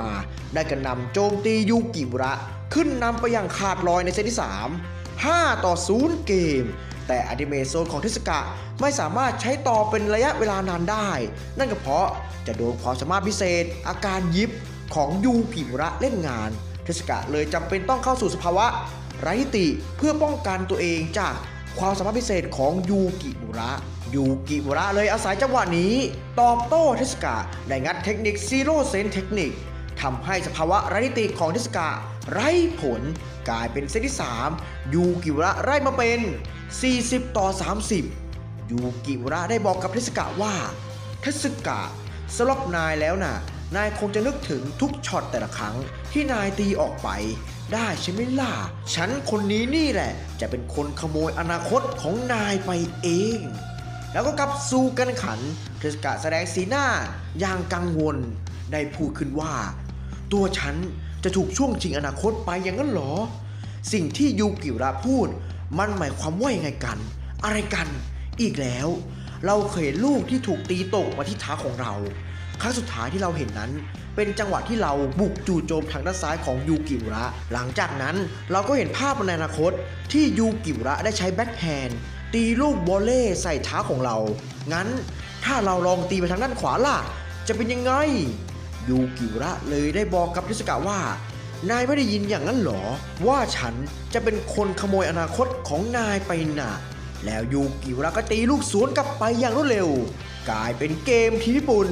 ไล่มาเป็น1-5 เกมบุนตะเทปนั้นเธอก็พูดว่าเย้ในที่สุดพวกเราก็กลับมาแล้วนี่แหละคือจุดเริ่มต้นของการโต้กลับของพวกเราแล้วล่ะอาโตเบะได้พูดถึงยูกิวระว่าผู้ชายคนนั้นในช่วงเซตที่ 2 และเซตที่ 3แอบใส่กลยุทธ์ของตนเองเข้าไปขณะเทสกะก็ยังคงไม่รู้ตัวเลยหรอเนี่ยเข้าสู่การแข่งขันเทสกะนั้นได้ใช้ลูกเสิร์ฟ0 องศาโจมตีใส่ยูกิวระได้วิ่งมารับลูกอย่างรวดเร็วแล้วก็สามารถตีโต้กลับไปได้ยูกิระได้พูดว่านายจะต้องวิงวอนต่อหน้าฉันคิมิจิมะได้พูดถึงยูกิระว่ารู้สึกว่ายูกิระคนเดิมเริ่มกลับมาแล้วสินะแต่มาที่การแข่งขันเทสกะได้พยายามบุกโจมตีใส่ยูกิระเทสกะได้พูดว่าไม่เป็นไรลองอีกครั้งหนึ่งตอนนี้เราไม่มีทางเลือกอีกแล้วเราจะต้องพยายามเปลี่ยนเกมให้เป็นของเราให้ได้แล้วจากนั้นลูกได้ลอยอยู่กลางอากาศช้าๆเทสกะได้สปริงตัวโดดขึ้นตั้งท่าเหมือนกำลังจะหวดท่าสเมธแต่พลิกตัวหลอกแล้วก็ตีลูกวอลเล่ข้ามหัวยูกิระเทสกะถึงกับงงทำไมกันเหมือนร่างกายของเขาตอบสนองการเคลื่อนไหวได้เร็วมากเขาจะโต้มาแบบไหนกันใช้มือซ้ายหรือใช้มือข้างขวากันแน่แล้วยูกิระก็ได้ตีลูกโต้กลับไปเทสกะตั้งตัวรับไม่ทันเลยตีโต้กลับแบบขาดกันเกินยูกิระเลยกระโดดหวดตบลูกไปอย่างแรงกลายเป็นเกมทีบุญไล่มาเป็น2-5 เกมโออิชิเห็นแบบนั้นเธอก็พูดว่าเอ๊ะถ้าเห็นภาพอนาคตจริงอยู่ทำไมตอนจบที่เทสกะเห็นตัวเทสกะเองทำไมไม่สามารถแก้ไขอะไรเลยได้ล่ะฟูจิเลยตอบโออิชิกลับไปว่านี่ก็คือเทนนิสที่ช่วงชิงอนาคตของฝ่ายตรงข้ามสมกับเป็นบุตรแห่งเทพเจ้าจริงๆเลยนะยูกิระเซอิจิจากนั้นภาพได้ตัดย้อนกลับไปเมื่อยูกิระอายุ10 ปีกำลังลงแข่งขันเทนนิสจูเนียร์ทัวร์นาเมนต์ U17 กลายเป็นเกมอาเคจิ4-0 เกมเจ้าอาเคจิได้บอกว่าเด็กน้อยอย่างนายน่ะไม่มีทางก้าวผ่านพวกฉันได้หรอกนะเฮ้ยนายฟังฉันอยู่หรือเปล่าเฮ้อ เป็นเด็กที่แปลกจริงๆเลยนะยูกิวระได้พูดถึงตนเองว่าตอนนั้นฉันรู้สึกกลัวจนฉันไม่สามารถจะพูดออกมาได้แต่มันกลับกลายเป็นว่าทำให้ฝ่ายตรงข้ามเข้าใจผิดว่าตัวเรามีความมั่นใจและเริ่มแสดงความผิดพลาดออกมาเพราะอย่างนั้นถึงแม้ตัวเราจะตกอยู่ภายใต้สถานการณ์ที่เลวร้ายเราก็จะยิ้มออกมาทุกครั้งเมื่อทำคะแนนออกมาได้จนถึงคะแนนสุดท้ายของเกมซึ่งเราก็รู้สึกว่าเวลาผ่านไปแค่แป๊บเดียวเองซึ่งรูปแบบนี้เราก็เพิ่งได้ค้นพบเริ่มแรกมานั้นให้คู่แข่งเปิดฉากบุกใส่เราอย่างเต็มที่หลังจากนั้นความกลัวในจิตใจของเขาก็เริ่มเติบโตขึ้นพวกเขาจะเริ่มก่อความผิดพลาดเป็นหนึ่งในสิ่งที่ทำให้เขาแพ้ภัยตัวเองนี่แหละคืออาการยิบในทางตรงข้ามตัวเราไม่รู้สึกสะทกสะท้านอะไรเลยเราใช้การวิเคราะห์การเล่นฝ่ายตรงข้ามอย่างใจเย็นแล้วเล่นเทนนิสรูปแบบของเราต่อไปซึ่งบางคนอาจจะเรียกฉันว่าบุตรแห่งเทพเจ้าอย่างไรล่ะจากนั้นตามไปที่การแข่งขันกลายเป็นเกมทีมญี่ปุ่นไล่มาเป็น3-5เกมทางผู้ชมในสนามถึงกับพูดว่าโอ้นี่สินะบุตรแห่งเทพเจ้าสามารถคัมแบ็กเกมกลับมาได้ดูนั่นสิเหมือนเขากำลังอมยิ้มอยู่ด้วยล่ะแล้วยูกิวระได้เปิดฉากบุกโจมตีใส่เทสกะยูกิวระได้พูดว่าเทสกะคุนิมิสึยิ่งการแข่งขันยืดเยื้อนานขึ้นเท่าไหร่นายก็จะมีท่าไม่ตายใหม่เกิดขึ้นมาอีกใช่ไหมงั้นฉันก็จะโจมตีนายไปเรื่อยๆนี่เป็นครั้งแรกเลยนะที่หัวใจของฉันกำลังจะระเบิดออกมาด้วยความสบายใจนี่ก็คือความสนุกสนานที่มีต่อกีฬาเทนนิสละสินะและก็เป็นเส้นทางเดียวที่ฉันสามารถพิสูจน์ให้เห็นว่าตัวเองเป็นฝ่ายชนะพวกบนตะถึงก็พูดว่าดีเลยยูกิระอย่างนั้นแหละลุยเข้าไปอีกกลายเป็นทีมญี่ปุ่นไล่มาเป็น4-5เกมยูกิระถึงกับตะโกนด้วยความสะใจบุนตะถึงกับพูดว่ายูกิระคุงเปิดเผยอารมณ์ออกมาแล้วล่ะพวกโคดิโอก็พูดออกมาเช่นกันว่าว้าวไม่น่าเชื่อเลยว่าปาฏิหาริย์จะเกิดขึ้นได้ทีมญี่ปุ่นของเราจะสร้างประวัติศาสตร์หน้าใหม่ในเวิลด์คัพได้แล้วละจากนั้นทั้งสองฝ่ายก็แยกย้ายไปพักที่ข้างสนามทางเคนได้บอกกับเทสกะว่าเป็นเกมที่ดีมากเลยนะคุนิมิสึใจเย็นๆตอนนี้นายน่ะยังนำคู่แข่งอยู่นะซิกฟรีดถึงกับตะโกนออกมาว่าเฮ้ยนี่นายน่ะมาที่เยอรมันก็เพื่อต้องการที่จะเป็นนักเทนนิสมือโปรไม่ใช่หรือไงกันอย่าไปกลัวเจ้าญี่ปุ่นคู่แข่งของนายเซ่เทสกะได้แบบนั้นโดยพูดว่าที่ญี่ปุ่นตัวเราได้เรียงลำดับความสำคัญที่สุดนั่นก็คือเพื่อนและทีมของเราแต่หลังจากนั้นตัวเราได้เปลี่ยนเป้าหมายเพื่อที่จะเป็นผู้เล่นมือโปรไม่ว่าจะเป็นบททดสอบอะไรก็ตามที่รออยู่ตรงหน้าเราจะต้องก้าวผ่านมันไปให้ได้การฝึกซ้อมกับผู้เล่นอย่างมือโปรอย่างวอล์กจะทำให้ตัวเราก้าวกระโดดอย่างรวดเร็วบนเส้นทางสู่มืออาชีพทางเคได้พูดกับเทสกะว่าสำหรับฉันแล้วนะตั้งแต่นายได้พูดแบบนั้นกับพวกฉันในครั้งแรกนายก็เสมือนได้เข้าร่วมทีมเยอรมันไปครึ่งก้าวแล้วล่ะนี่แหละคือความจริงใช่ไหมล่ะคุนิมิสึทางกองเชียร์ทีมเยอรมันถึงกับตะโกนออกมาว่าสู้เขาคุนิมิสึเอาชนะแมตช์นี้ให้ได้นะแสดงให้ทุกๆคนเห็นว่าทีมเยอรมันสามารถป้องกันแชมป์ได้นะทางเคนถึงกับบอกกับเทสกะอีกว่านายคงจะได้ยินแล้วสินะการที่จะเป็นผู้เล่นมือโปรนั้นจะต้องแบกรับสิ่งเหล่านี้ไว้ไม่ว่าจะเป็นความคาดหวังของประเทศกองเชียร์และเหล่าแฟนคลับนี่แหละหมายถึงการเป็นผู้เล่นมือโปรยังไงล่ะบอกได้ตอบเคนกลับไปว่าโค้ชครับตัวเขาคงรู้แล้วล่ะครับในสิ่งที่เขาควรที่จะทำเทสกะก็ได้พูดกับตัวเองว่าเราจะต้องเก็บชัยชนะครั้งนี้ให้ได้เพื่อไม่ให้เสียงเชียร์เหล่านี้จะต้องสูญเปล่าแล้วเทสกะก็ได้ตอบเคนกลับไปว่าโค้ชครับผมจะเขียนอนาคตเหล่านี้ด้วยตัวของผมเองครับเมื่อเคนได้ยินนั้นถึงกับพูดว่าเทสกะคุนิมิสึเป็นเกียรติอย่างมากที่เราได้เจอนายแล้วก็ได้เข้าร่วมทีมเยอรมันไปพร้อมกันมีผู้เล่นที่งดงามอย่างนายเนี่ยสุดยอดจริงๆเลยนะทางผู้บรรยายสนามได้พูดว่าโอ้เป็นอะไรที่น่าเหลือเชื่อมากเลยครับเด็กมอต้น2คนนั้นจะเป็นผู้ตัดสินชะตากรรมของประเทศรัสเซียเนีย แล้วทั้งสองฝ่ายก็ได้เดินเข้าสู่สนามเทสกะได้บอกกับยูกิมุระว่าฉันจะต้องจับทางการเล่นของนายให้ได้ยูกิมุระเลยตอบกลับไปว่าไม่มีทางให้ไปแบบนั้นได้หรอกนะมาเริ่มกันต่อเถอะตัดมาที่การแข่งขันอินุอิได้พูดถึงการแข่งขันนี้ว่ายูกิมุระจะเปลี่ยนกระแสของเกมจากเทสกะได้หรือไม่พระเจ้าเท่านั้นจึงจะรู้หลังจากการแข่งขันนี้จบลงโอ้ดูนั่นสิยูกิมุระจะเปิดฉากบุกอีกแล้วยูกิมุระได้พูดว่านายจะโจมตีมาทางด้านไหนล่ะเทสกะคุนิมิสึซ้ายหรือขวาล่ะทางเทสกะก็พูดออกมาเช่นกันว่าฉันจะไม่ให้นายรักษาโมเมนต์ของเกมได้อีกแล้วละยูกิมุระเซอิจิแล้วเทสกะก็ได้เปิดฉากบุกไปที่ฝั่งขวาของยูกิมุระยูกิมุระอ่านทางออกถึงกับพูดว่าฉันรู้ว่านายจะต้องตีมาทางนี้แน่เพราะมันเป็นธรรมชาติของนายซึ่งมันก็ถูกต้องกับสัญชาตญาณของฉันเพื่อนำไปสู่ชัยชนะสิ่งที่ฉันอยากจะบอกกับนายก็คือฉันรู้อนาคตยังไงล่ะแต่ลูกนั้นกับสปินสไลด์ผ่านหน้ายูกิมุระไปยูกิมุระถึงกับตะโกนว่าเทสึกะแล้วยูกิมุระได้หมุนตัวมารับลูกได้ทันลูกได้พลิกข้ามเน็ตไปส่วนตัวยูกิมุระล้มลงกองไปกับผืนกลายเป็นเกมทีมญี่ปุ่น5 เท่าทางกองเชียร์ทีมญี่ปุ่นถึงกับดีใจสุดในที่สุดยูกิมุระไล่ตีเสมอได้สำเร็จแล้วเป็นอะไรที่น่าเหลือเชื่อมากๆเลยล่ะยูกิมุระได้พูดถึงเทสกะอีกว่าคนอะไรกันเนี่ยนี่นายคิดจะสร้างอนาคตขึ้นมาใหม่อย่างนั้นละสินนะเทสกะเลยยื่นมือมาช่วยประคองตัวยูกิมุระแล้วบอกยูกิมุระว่ามาแข่งกันต่อเถอะยูกิมุระเลยตอบกลับไปว่านายเนี่ยเป็นคนที่น่าสนใจจริงๆเลยนะส่วนการแข่งขันจะจบลงแบบไหนก็ติดตามได้ในตอนหน้านะครับผมก็จบไปแล้วนะครับสำหรับสรุปปินออฟพนิษภาคเวิลด์ครับตอนที่98หรือจะตรงกับมังงะในตอนที่300ปินออฟพนิษภาคเวิลด์ครับตอนที่99หรือจะตรงกับมังงะในตอนที่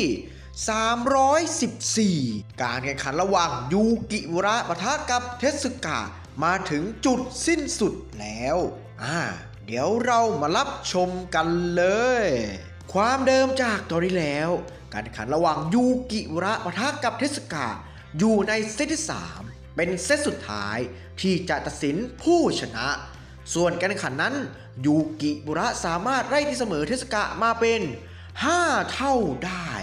แล้วจู่ๆเอจิเซนมาจากไหนก็ไม่รู้โผล่เข้ามานั่งเก้าอี้โค้ชของทีมญี่ปุ่นเฉยเลยจังหวะนั้นเป็นเทสึกะที่กำลังเดินผ่านมาพอดี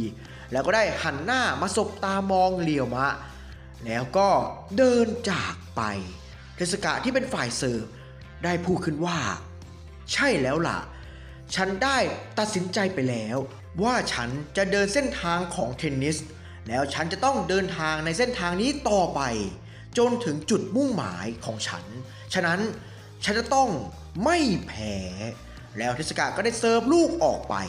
ลูกนั้นได้พุ่งผ่านหน้ายูกิมุระไปอย่างรวดเร็วกลายเป็น15-0ซิกฟรีดถึงกับพูดว่าโอ้เยี่ยมไปเลยอย่างนั้นแหละเสิร์ฟเอสด้วยละโออิชิถึงกับพูดว่าเกิดอะไรขึ้นทำไมเวลานี้เทสึกะถึงได้กลับสู่เกมได้ล่ะอาโตเบะเลยตอบโออิชิกลับไปว่าฉันรู้ดีล่ะเทสึกะน่ะกำลังวาดฝันอนาคตของตนเองอยู่ยังไงล่ะแล้วจากนั้นกลายเป็นเกมทีมเยอรมันขึ้นนำ6-5เกม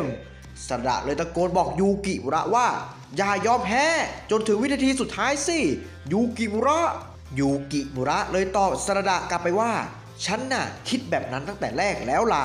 ฉันไม่เคยคิดจะยอมแพ้อยู่แล้วล่ะนะสดะกลับเข้าสู่เกมเสิร์ฟอีกครั้งกลายเป็นยูกิมุระเป็นฝ่ายเสิร์ฟยูกิมุระได้พูดว่าเทสึกะคุนิมิสึพร้อมหรือยังล่ะแล้วยูกิมุระก็ได้เสิร์ฟลูกออกไป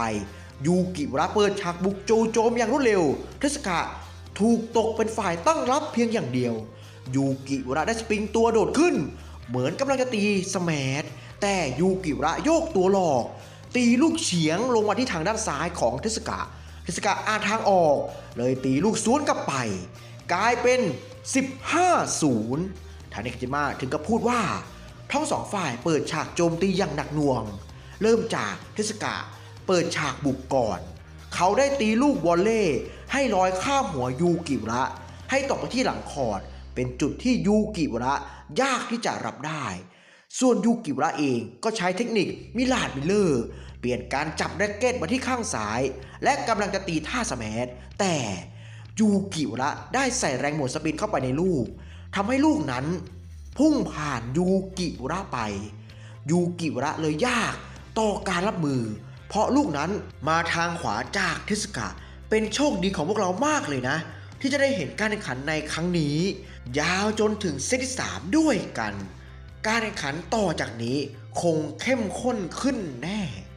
เข้าสู่การแข่งขันทั้งสองฝ่ายนั้นผัดกันบุกจู่โจมอย่างหนักหน่วงยูกิระได้กระโดดตีลูกใส่เทสกะได้หมุนแร็กเก็ตมาทางแบ็คแฮนด์ตีลูกโต้กลับไปทางยูกิมุระตีลูกสวนไปที่ฝั่งซ้ายลูกได้พุ่งผ่านไปอย่างรวดเร็วเทสกะได้สไลด์ตัวเองมารับลูกทางยูกิมุระที่กำลังตั้งรับอยู่ได้พูดขึ้นว่าเป็นอะไรที่คาดเดายากมากเลยนะเทสกะคุนิมิสึฉันคิดว่า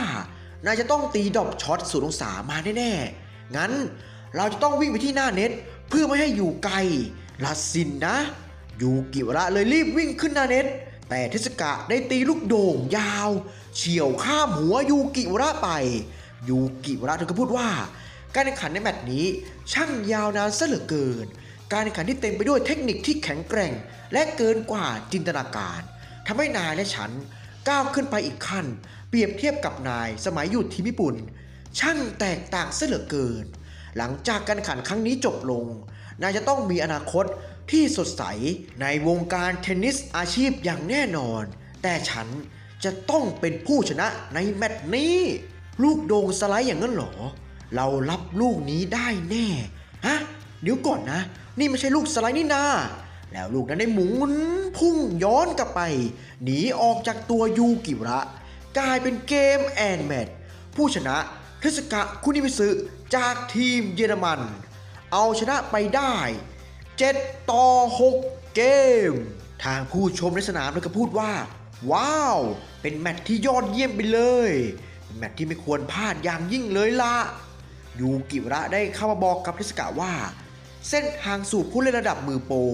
คงเป็นเส้นทางที่ขรุขระและยากลำบากและก็คงไม่ง่ายแน่แต่พวกเราจะคอยเชียร์นายอยู่เสมอนะฉันน่ะมีความสุขมากๆที่ได้ต่อสู้กับนายเทสกะขอบใจนายมากๆเลยนะแล้วทุกคนในทีมญี่ปุ่นได้เข้ามาลุมล้อมยูกิระถึงกับอมยิ้มออกมาแล้วก็พูดว่าสักวันหนึ่งเราจะต้องวาดฝันอนาคตตามแบบฉบับของเราให้ได้เลยจากนั้นพาไปตัดไปที่สนามบินนาริตะนันจิโร่ได้พูดว่าโอ้เยี่ยมไปเลยนี่เราจะไปออสเตรเลียสินะเนี่ยขอบใจมากเลยนะนานาโกะจังนานาโกะเลยบอกนันจิโร่ไปว่ายินดีอย่างยิ่งเลยค่ะเราจะต้องไปให้กำลังใจเรียวมะคุงและคนอื่นๆที่อยู่ที่นั่นกันหน่อยค่ะนันจิโร่เลยบอกว่า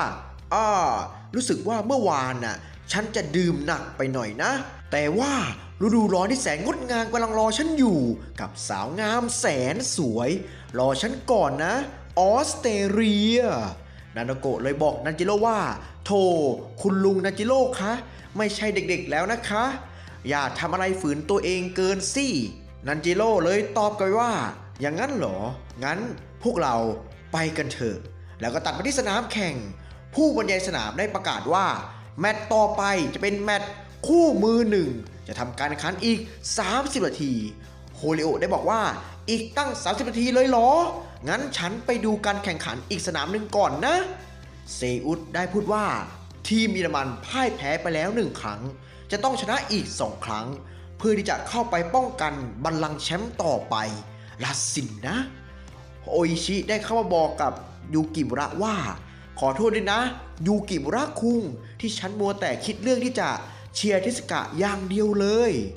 ยูกิมุระเลยตอบกันว่า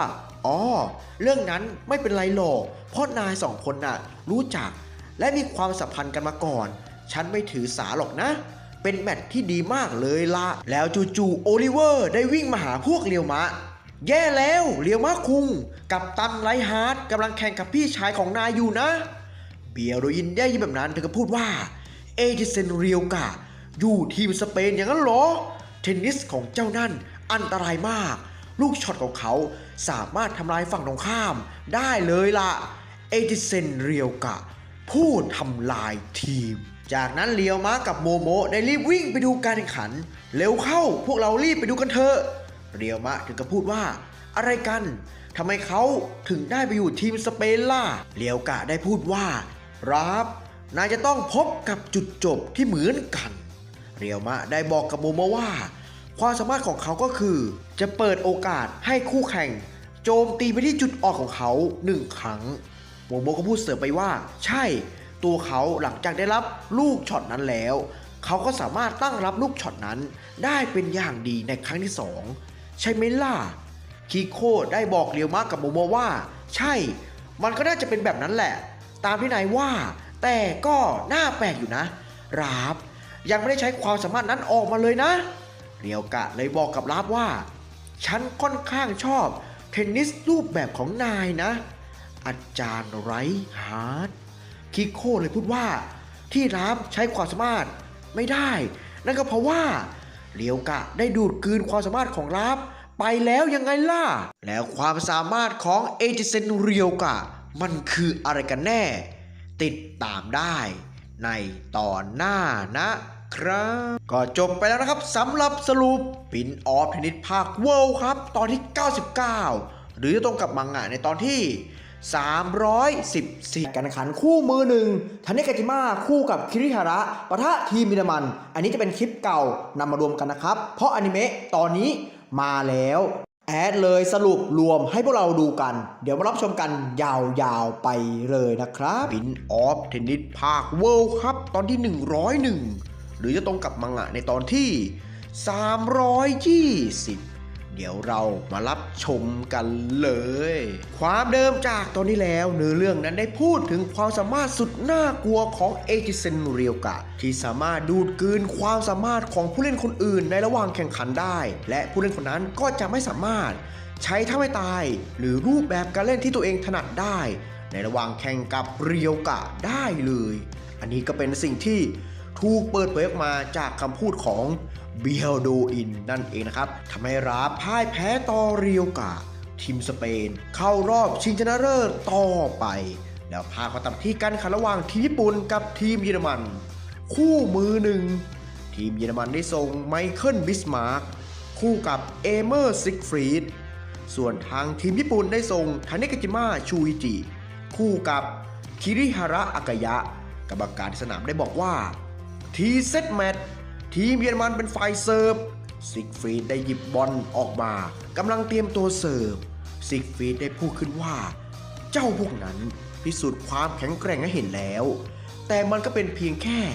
ช่องว่างเล็กๆที่มาต่อกรกับทีมที่แข็งแกร่งที่สุดในโลกทีมแชมเปี้ยนเยอรมันแต่ยังไงก็ตามมันก็ต้องเป็นชั้นปัดซบแมตช์นี้แหละฉันจะทำให้ทุกคนบนโลกจดจำชื่อของฉันแล้วซิกฟรีดก็ได้โยนลูกแล้วก็เสิร์ฟลูกออกไปทาเนกาจิมะได้หมุนแร็กเก็ตมาที่ฝั่งแบ็คแฮนด์ตีโต้กับบิสมาร์กได้สปริงตัวโดดขึ้นหัวสแมชตอบโต้กลับไปทาเนกาจิมะเห็นแบบนั้นเธอก็พูดว่าตีโต้กลับไปได้ดีมากลูกนั้นได้ตกมุมคอร์ตพอดีเลยฮะหมอนั่นเข้ามารับลูกได้ทันอย่างนั้นเหรอเร็วมากแต่คู่แข่งที่เจอนั้น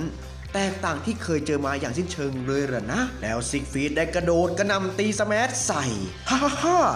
ให้ฉันสนุกหน่อยเถอะน้าทางด้านคิริฮาระได้สไลด์ตัวเองมารับลูกอย่างรวดเร็วได้บอกว่าเฮ้อนายจะบอกว่านายจะบุกใส่ฉันเพียงฝั่งเดียวอย่างนั้นหรอไม่มีทางหรอกน้าทาเนกาจิมะถึงกับพูดว่าสองคนนั้นกำลังตอบโต้กันแย่แล้วล่ะถ้านานเข้าหมอนั่นมีปัญหาแน่แล้วซิกฟรีดได้เข้าสู่สภาวะไร้ทิฏฐิเกทับคิริฮาระแต่คิริฮาระได้ตีลูกพุ่งผ่านหน้าซิกฟรีดไปอย่างรวดเร็วซิกฟรีดถึงกับตั้งตัวไม่ทันกลายเป็นคิริฮาระได้พูดว่านายก็เข้าสู่ สภาวะไร้ติได้สินะแจ็คเกิลถึงก็พูดว่าฉันไม่อยากจะเชื่อเลยแค่ระยะเวลาสั้นๆอากายะทำได้ถึงขนาดนี้เลยเหรอเนี่ยอย่างนี้ได้พูดว่าเซจิพิสูจน์ให้เขาเห็นแล้วว่าสามารถเล่นบนคอร์ดได้แม้ไม่ต้องเข้าสู่สภาวะไร้ทิฏฐิก็ตามดูเหมือนว่าอากายะจะสามารถเอาชนะอุปสรรคนั้นได้แล้วละสินนะเบียวโดอินก็พูดว่าเฮ้อเจ้าเด็กนั่นพบเหยื่อที่จะต้องจัดการแล้วสินนะคิริฮาระได้พูดกับทานิกาจิมะว่ารุ่นพี่จะมาชิมรสชาติที่หอมหวานกับผมไหมครับส่วนทางซิกฟรีดได้บอกกับบิสมาร์กว่านี่ไมเคิลฉันมีเรื่องที่จะขอร้องหน่อยให้ฉันเอาชนะเจ้านั่นหน่อยจะได้ไหมเปลี่ยนการแข่งขันเป็นแบบซิงเกิลไปเลยทานิกาจิมะได้ยินแบบนั้นเลยพูดว่าเฮ้ยเมื่อกี้แกพูดว่าอะไรนะนี่คือการแข่งขันแบบดับเบิลนะบิสมาร์กเลยตอบกลับไปว่าดูแววตาสองคนนั้นแล้วพวกเราคงไม่สามารถหลีกเลี่ยงให้เป็นแบบนั้นไม่ได้แล้วล่ะจากนั้นทานิกิจิมะและบิสมาร์กได้เดินออกจากคอร์ตยืนดูซิกฟรีดกับคิริฮาระแข่งขันกันข้างสนามคิริฮาระถึงกับตะโกนบอกยูกิมุระว่ากัปตันยูกิมุระเดี๋ยวผมจะจัดการเจ้าหมอนี่ให้คุณดูเองรวมทั้งคนอื่นที่เข้าถึงสภาวะไร้ทิฏฐิได้อีกด้วยเมื่อคิริฮาระพูดแบบนั้นคนที่เข้าสู่สภาวะไร้ทิฏฐิโอนิเรียวมะคินาโร่เทสึกะและคิวพีถึงกับสบตามองไปที่คิริฮาระยูกิมุระถึงกับพูดว่าไม่มีการทำเพื่อทีมและไม่ได้ทำเพื่อใครสำหรับตัวอากายะแล้วหมอนั่นต่อสู้เพื่อตนเองเท่านั้นอะไรที่ทำให้เขาแข็งแกร่งได้ถึงขนาดนี้กันนะตัดมาที่การแข่งขันคิริฮาระได้บอกกับซิกฟรีดว่าเฮ้อเป่งออร่าแสงออกมาทีสิซิกฟรีดเลยเข้าสู่สภาวะไร้ติ แล้วก็ได้โยนลูกแล้วก็เสิร์ฟลูกไปหาคิริฮาระเฮ้อเจ้าคนขี้ขาดถ้าต้องการแบบนั้นเดี๋ยวฉันจะจัดให้เลยแล้วคิริฮาระได้เคลื่อนตัวมารับลูกอย่างรวดเร็วคิริฮาระถึงกับพูดว่าสภาวะไร้ติอย่างนั้นเหรออย่าทำให้ฉันตลกไปหน่อยเลยนะตอนนี้ไม่เป็นไรเราจะต้องตั้งสมาธิไปที่เทนนิสฉบับของตัวเองฉบับของคิริฮาระเหมือนกับกัปตันยูกิมุระที่แสดงให้เราเห็นแล้วคิริฮาระได้ตีลูกตอบโต้กลับไปทางด้านเจ้าซิกฟรีดที่เข้าสู่สภาวะไร้ติวิ่งขึ้นหน้าเน็ตตีท่าแจ็คไนท์ตอบโต้กลับโดยสีหน้าเต็มไปด้วยความอึดอัดเรียวมะได้พูดถึงคิริฮาระว่าก็ไม่เลวนะเขาสามารถเล่นกับคนที่เข้าสู่สภาวะไร้ติได้อย่างสูสีเลยละนะสระดะก็ได้พูดเสริมไปอีกว่าคืนก่อนแข่งเจ้านั่นยังคงกังวลและพยายามเข้าสู่สภาวะไร้ติอยู่เลยนี่อย่างนี้ได้บอกว่าน่าจะเหมือนกับเซจิแต่ต่างกันตรงที่อากายะไม่มีความสามารถขโมยประสาทสัมผัสทั้ง5ได้สิ่งที่อากายะจะต้องทำคือการต่อสู้ด้วยตัวเองด้วยเทนนิสสไตล์ของเขานี่จะเป็นจุดเริ่มต้นและเมื่อถึงจุดหนึ่งที่เขาสามารถบรรลุเป้าหมายสิ่งที่เขาจะได้รับคือสภาวะ concentration blast หรือจะเรียกว่าสภาวะระเบิดเข้มข้นออกมาอย่างไงล่ะแล้วตัดมาที่การแข่งขันคิริฮาระได้กระหน่ำบุกจู่โจมใส่ซิกฟรีดคิริฮาระถึงกับพูดว่าอะไรกันนี่นะหรอสภาวะไร้ทิฏฐิไม่เห็นจะเท่าไรเลยนี่อะไรกันทำไมจู่ๆร่างกายเราช้าลงล่ะเมื่อซิกฟรีดเห็นนั้นเลยพูดว่าการเคลื่อนที่ของนายเริ่มช้าลงแล้วสินนะรู้สึกว่านายยังควบคุมสภาวะการระเบิดเข้มข้นไม่ได้ละสิถึงแม้การเคลื่อนไหวจะดีแค่ไหนก็ตามแต่ก็ต้องมีช่วงอยู่ชะงักไป10 วิน่าสงสารชะมัดจากนั้นกลับกลายเป็นว่าซิกฟรีดนั้นได้บุกจู่โจมใส่คิริฮาระอยู่ฝ่ายเดียวกลายเป็นเกมทีมเยอรมัน1-0เกมซิกฟรีดได้บอกกับคิริฮาระว่าเอ้าเป็นอะไรไปล่ะคิริฮาระจบแค่นี้เหรอคิริฮาระได้พูดว่าบ้าเอ้ยทำไมตัวเราถึงขยับไม่ได้ชั่วขณะหนึ่งล่ะอย่างนี้ถึงก็พูดว่านั่นก็เพราะการที่อากายะใช้สภาวะระเบิดความเข้มข้นลมหายใจและการเคลื่อนที่จะเพิ่มขึ้นแต่ร่างกายยังไงก็ตามจะต้องถึงขีดจำกัดทำให้จะต้องฟื้นฟูสภาพใช้เวลา10 วินาทีด้วยกันตัวเขามีจุดที่ต้องเอาชนะอยู่ 5-6 จุดด้วยกันซึ่งมันบ้าไปแล้วตามหลักแล้วนั้นอากายะน่าจะต้องเอาชนะสภาวะไร้ทิฏฐิได้ แต่จะต้องเก็บแต้มในแต่ละครั้งโดยใช้เวลาเพียงแค่10วินาทีเท่านั้นยังไงล่ะแล้วก็ตัดมาที่การขันคิริฮาระได้พูดว่าแต่ละแต้มใช้เวลาเพียงแค่10วินาทีถ้าอย่างนั้นแล้วก็แล้วคิริฮาระได้บีบลูกบอลแล้วก็เสิร์ฟลูกออกไปเป็นนักเข้าเสิร์ฟซิกฟรีดถึงก็พูดว่าเฮ้อนี่นายเล็งไปที่หัวเข่าของฉันละสินนะงั้นนายก็โดนไปเองเลยละกันคิริฮาระได้อ่านทางออกได้กระโดดตัวเองหวดลูกโต้กลับลูกได้อัดไปที่ซิกฟรีดอย่างจังจนกระเด็นล้มลงกองไปกับผืนคิริฮาระบอกกับซิกฟรีดว่าเฮ้อแค่10วินาทีก็เพียงพอแล้วละจากนั้นกลายเป็นคิริฮาระเป็นฝ่ายกระนำบุกใส่เจ้าซิกฟรีดทาจิบานะและจิโนเซะเห็นแบบนั้นถึงกับพูดว่าไม่น่าเชื่อเลยนะหมอนั่นสามารถเอาชนะคนที่เข้าสู่สภาวะไร้ทิฏฐิใช้เวลาเพียงแค่10วินาทีเท่านั้นเองเหรอเนี่ยกลายเป็นเกมทีมญี่ปุ่นไล่มาเป็น2เท่าคิริฮาระถึงกับหันหน้ามาบอกกับทาเนกิจิมะว่ารุ่นพี่ทาเนกิจิมะครับผมชนะแน่นอนครับผมทาเนกิจิมะเลยตอบกลับไปว่าเยี่ยมไปเลยลุยเข้าไปอีกกับตันคอมมานโดคิริฮาระได้บอกว่าฮ่าฮ่ารู้สึกว่าตอนนี้ตัวฉันกำลังจะระเบิดพลังออกมาเลยล่ะยูกิวระเห็นแบบนั้นเธอก็พูดว่ารู้สึกว่าตัวอากายะจะเริ่มเหมือนใครขึ้นมาแล้วสิสระดะเลยพูดแทรกขึ้นมาว่าเฮ้เฮ้ไม่เห็นจะเหมือนฉันตรงไหนเลยเนี่ยซิกฟรีดเธอก็พูดว่ามันบ้าเลยวะเนี่ยฉันไม่เคยเจอแบบนี้มาก่อนเลยบิสมาร์กได้บอกกับซิกฟรีดว่ามันช่างแตกต่างอย่างสิ้นเชิงเลยนะฝั่งนู้นเขาหาหนทางที่จะเอาชนะเรื่องเวลา10วินาทีส่วนนายซิกถ้านายยังคงอยู่ที่เดิมแบบนี้ฉันก็อยากจะบอกนายว่านายแพ้แน่แต่ถ้านายเอาชนะเขาได้นายก็จะได้เป็นนัมเบอร์วันสมใจอยากนะแล้วการแข่งขันคู่นี้จะเป็นยังไงต่อไปติดตามได้ในตอนหน้านะครับก็จบไปแล้วครับสำหรับสรุปปินออฟพินิจภาคเวิลด์ครับตอนที่101ปินออฟพินิจภาคเวิลด์ครับตอนที่102หรือจะตรงกับมังงะในตอนที่323เดี๋ยวเรามารับชมกันเลยความเดิมจากตอนนี้แล้วการแข่งขันระหว่างทีมญี่ปุ่นกับทีมเยอรมันประเภทคู่มือหนึ่งได้เริ่มขึ้นทีมญี่ปุ่นในทรงคิริฮาระคู่กับทาเนกาจิมะปะทะกับฝั่งทีมเยอรมันได้ทรงซิกฟรีดคู่กับบิสมาร์กการแข่งขันเหมือนจะเป็นการแข่งประเภทคู่ธรรมดาแต่เจ้าซิกฟรีดกับคิริฮาระบอกไว้คู่ของตนเองนั้นออกไปจากสนามแล้วก็ทำการแข่งขันกันเองแบบเดียว1 ต่อ 1แทน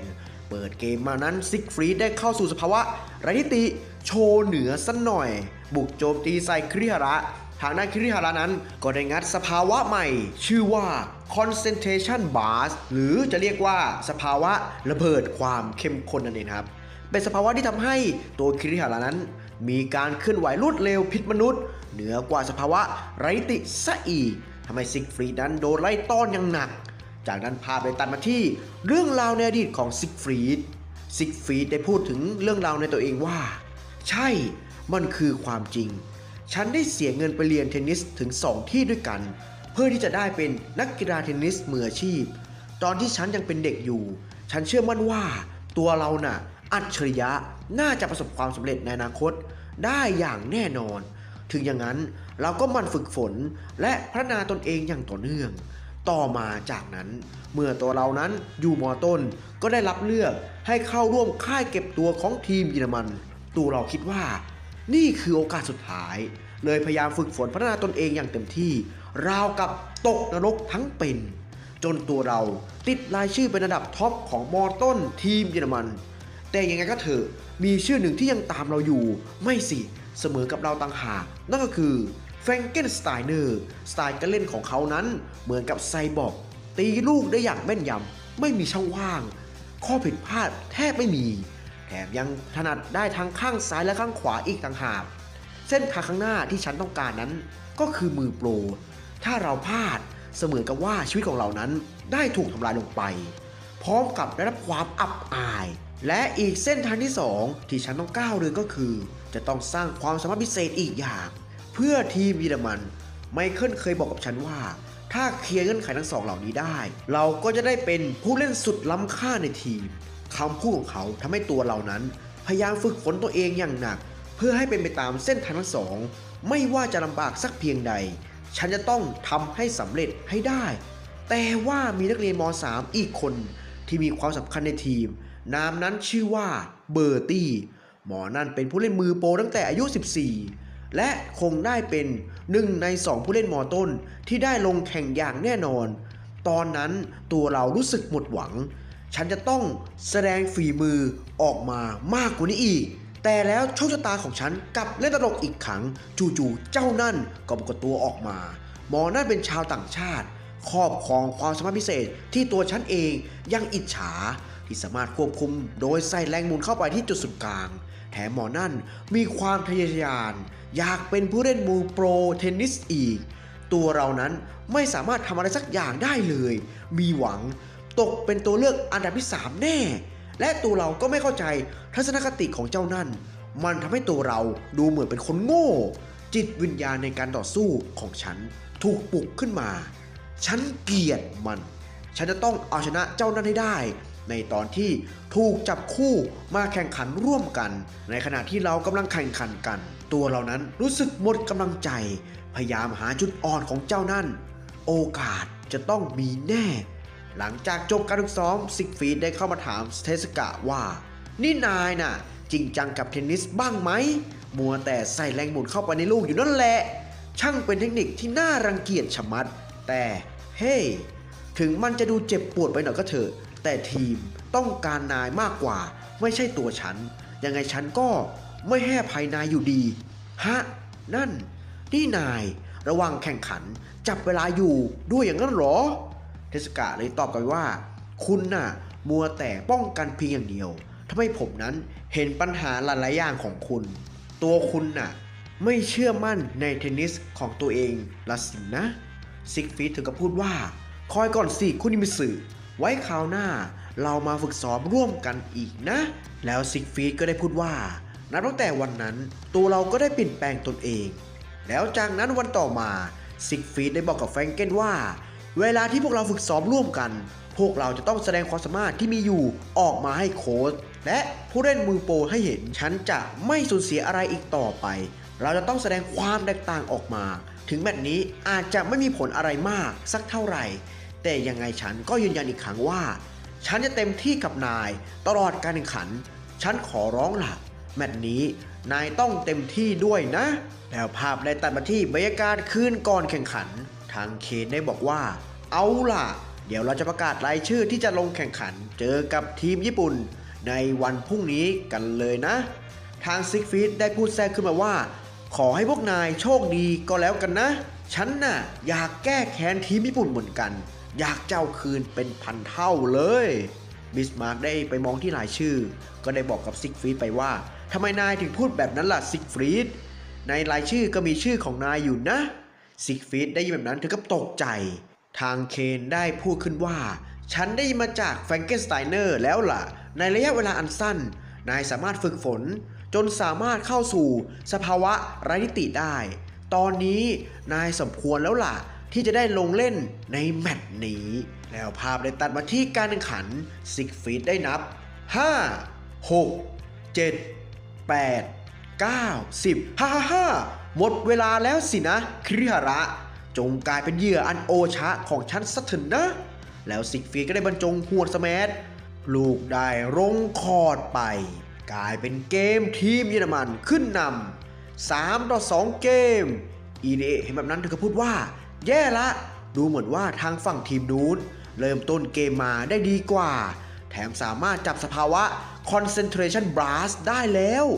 เพราะว่า Concentration Blast นั้นอยู่ได้เพียงแค่10 วินาทีเท่านั้นส่วนสภาวะไร้นิติสามารถดำรงอยู่ได้นานสมบูรณ์แบบทั้งการโจมตีและการตั้งรับอีกด้วยดุ๊กถึงกับพูดว่าเป็นสภาวะที่เข้าถึงความสงบได้อย่างไม่คาดคิดเลยสินะฟูจิก็ได้พูดขึ้นว่าดูไปแล้วท่าทางจะแตกต่างไปจากแมตช์ก่อนหน้านี้มากเลยนะมันเกิดอะไรขึ้นกันแน่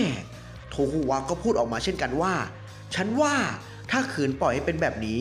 ทางเราจะแย่เอานะทางฝั่งทีมเยอรมันวอล์กได้พูดถึงซิกฟรีดว่าหมอนั่นกำลังเติบโตอย่างนั้นเหรอเมื่อคู่แข่งของเขาได้ปรากฏตัวออกมาละสินนะแล้ววอล์กก็ได้หันหน้าไปมองที่เทสกะบิสมาร์กที่ยืนดูการแข่งขันข้างสนามได้พูดว่าซิกถึงเวลาที่นายจะต้องแสดงพลังที่แท้จริงออกมาแล้วหรอนะตัดมาที่การแข่งขันซิกฟีดได้ตีลูกวอลเลย์หวังจะลอยข้ามหัวคิริฮาระถึงกับตกใจ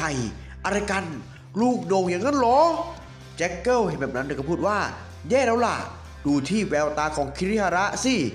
ดวงตาเริ่มกลายเป็นสีแดงขึ้นแล้วล่ะซิกฟีดได้บอกกับคิริฮาระว่าวิธีการแข่งขันเพียงแค่10วินาทีอย่างนั้นเหรอไร้สาระไม่ได้ผลหรอกหน้ากลายเป็นเกมทีมเยอรมัน4-2เกมชิไลชิเห็นแบบนั้นได้พูดว่าสิ่งที่คิริฮาระแก้ไขสถานการณ์ดีแล้วล่ะอีกทั้งตอนนี้สภาพจิตใจของคิริฮาระคุงในตอนนี้ความอดทนของเขาเริ่มจะถึงขีดสุดแล้วล่ะต่อไปเขาคงไม่สามารถควบคุมสไตล์การเล่นที่ต้องการได้การแข่งขันคงไม่ง่ายแน่จากนั้นคิริฮาระแววตาเปลี่ยนเป็นสีแดงว่าไงนะหัวสาหร่ายอย่างนั้นเหรอแล้วคิริฮาระในโหมดเดวิลได้เปิดฉากไล่ถล่มเจ้าซิกฟรีดอย่างหนักหน่วงซึ่งในโหมดเดวิลในครั้งนี้มีความรุนแรงมากกว่าเดิมแถมได้ใช้ท่าบทลงทันของโทโนะโจมตีใส่อีกซิกฟรีดได้แต่ป้องกันเพียงฝ่ายเดียวซิกฟรีดได้นึกถึงคำพูดของบิสมาร์กที่ได้พูดถึงกับเขาว่าหมอต้นฝั่งทีมญี่ปุ่นคู่แข่งของนายน่ะมีลักษณะอารมณ์ที่เปลี่ยนแปลงไปได้ง่ายอารมณ์ด้านหนึ่งเขาเป็นคนใจดีและเยือกเย็นส่วนอารมณ์อีกด้านหนึ่งจะตรงกันข้ามกันสิ่งที่นายจะต้องทำก็คือดึงการแข่งขันให้เป็นแบบซิงเกิลให้ได้แล้วเปลี่ยนการเล่นของนายเป็นแบบป้องกันวัดความแข็งแกร่งไปเลยถ้านายแข็งแกร่งกว่าเซตแรกจะตกเป็นฝ่ายเราอย่างแน่นอนและคู่ของเขาที่เล่นด้วยกันก็คือทานิคาจิมะชูอิจิเขาเป็นผู้เล่นที่มีทักษะป้องกันที่แข็งแกร่งมากที่สุดในทีมญี่ปุ่นสามารถสร้างแรงหมุนหักล้างเป็นแบบโมคะได้ถ้ารวมกับคิริฮาระที่มีทักษะชำนาญในการโจมตีอย่างรวดเร็วทำให้กลายเป็นการเล่นคู่ที่มีความแข็งแกร่งมากขึ้นกว่าเดิมอีกภารกิจของนายก็คือจะต้องป้องกันไม่ให้สิ่งเหล่านี้เกิดขึ้นตัดมาที่การแข่งขันคิริฮาระในโหมดเดวิลกระนำโจมตีอย่างไม่หยุดหย่อนซิกฟีดถึงกับพูดว่าโจมตีเข้าไปอีกสิคิริฮาระเป็นไปตามที่คาดไว้เลยว่าจะต้องเป็นแบบนี้ความโกรธอีกไม่นานจะต้องเบาบางลง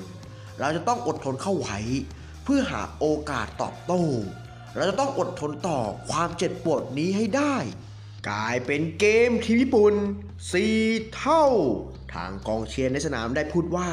การเคลื่อนไหวของคิริฮาระเริ่มช้าลงแล้วละแต่มันเกิดอะไรขึ้นทำไมซิกฟีดถึงได้มัวแต่ป้องกันล่ะโอนี้ถึงกับตะโกนออกมาว่าทีมเยอรมันทำสำเร็จแล้วสินะพวกนั้นน่ะจงใจปล่อยให้คิริฮาระอยู่ในโหมดเดวิลแข่งขันเป็นเวลานานสินะพวกนั้นน่ะต้องการจะใช้ความโกรธของคิริฮาระคุงแต่ละครั้งที่มีการออกแรงในการตีลูกเป็นอย่างมากให้ถึงขีดจำกัดร่างกายของตัวคิริฮาระจนไม่สามารถแข่งต่อได้อีก1 หรือ 2 เกมข้างหน้าก็เป็นได้เลยนะ QP เห็นสภาพคิริฮาระได้พูดว่าดูเหมือนว่าผู้เล่นทีมญี่ปุ่นคนนั้นจะถึงขีดจำกัดแล้วละสินนะคิริฮาระได้พูดว่าตัวฉันน่ะเกลียดความพ่ายแพ้ฉันมาที่ริกไคโรงเรียนระดับท็อปของประเทศเพื่อมาเป็นอันดับ1จะต้องโค่น3 ปีศาจนั่นให้ได้ตอนนี้ตัวฉันอยู่ริกไคมาเป็นปีที่2แล้วเข้าสู่ U17 World Cup ในปีนี้ขณะเดียวกันคู่แข่งที่เราเจอยิ่งแข็งแกร่งมากขึ้นไปอีกเราจะต้องพัฒนาตัวเองมากกว่านี้อีกทางซิกฟีดถึงกับพูดว่าโถ่ฉันรับรู้ได้เลยว่าจิตวิญญาณความไม่ยอมแพ้ของนายน่ะอยากจะเอาชนะฉันให้ได้ละสินะงั้นก็เชิญดิ้นรนให้เต็มที่ไปเลยล่ะ7 8 9 10เอาละทีนี้แหละฮะทำไมกัน11 12 13 สภาวะ concentration burst น่าจะหมดเวลาแล้วนี่นะจากนั้นลูกได้พุ่งไปที่ใบหน้าของซิกฟรีดอย่างรวดเร็วสระดะถึงกับพูดว่านี่คือการโจมตีโต้กับสินนะฟูจิก็พูดออกมาเช่นกันว่าอากายะคุงนี่นายอยากจะเอาชนะในแมตช์นี้มากเลยละสินนะแต่ลูกนั้นได้พุ่งผ่านหน้าซิกฟรีดไปกลายเป็นเอาเกมเซตที่1ที่มิดามันเอาชนะไป7-5 เกมทางคิริฮาระได้ล้มลงและสลบล้มกองไปกับผืนก็เป็นอันจบในมังงะตอนที่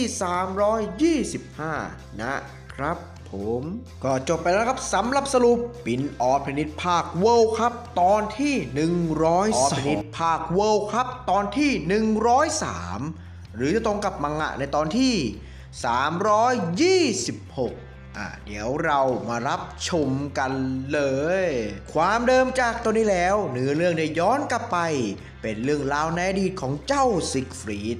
ส่วนการแข่งขันระหว่างเด็กมอต้นสุดห้าวทั้งสองนั้นเป็นไปอย่างดุเดือดทางซิกฟรีดสามารถจับทางสภาวะ concentration burst ได้ส่วนทางคิริฮาระถึงแม้จะรู้ว่าซิกฟรีดจับทางสภาวะ concentration blast หรือสภาวะระเบิดเข้มข้นได้แล้วก็ตามก็พยายามฝืนตัวเองอย่างสุดชีวิตในสภาวะ concentration blast ที่มีขีดจำกัดได้แค่10 วินาทีแต่คิริฮาระนั้นก็สามารถฝืนตัวเองอยู่สภาวะนี้ได้เกิน10 วินาทีแล้วก็ได้ตีลูกโต้กลับไปลูกนั้นได้พุ่งผ่านหน้าซิกฟรีดกลายเป็นเอาเกมเซตที่1ทีมเยอรมันเอาชนะไปได้7-5 เกมทางคิริฮาระได้ล้มลงและสลบลงไปซิกฟรีดเห็นแบบนั้นเลยพูดว่าฉันชนะแล้วสินนะดูเหมือนว่านายจะไม่สามารถแข่งต่อในเซตที่2ได้แล้วล่ะสินนะเดี๋ยวไมเคิลและฉันจะแข่งกับทาเนกิจิมะต่อเองอะไรกันนะฉันไม่ได้ยินในสิ่งที่นายพูดเลยคิริฮาระที่นอนอยู่ได้พูดว่าบทลงทันสุดท้ายตัดหัวยังไงล่ะซิกฟรีดถึงกับพูดว่าลูกได้ย้อนหลังไปแล้วบ้าเอ้ย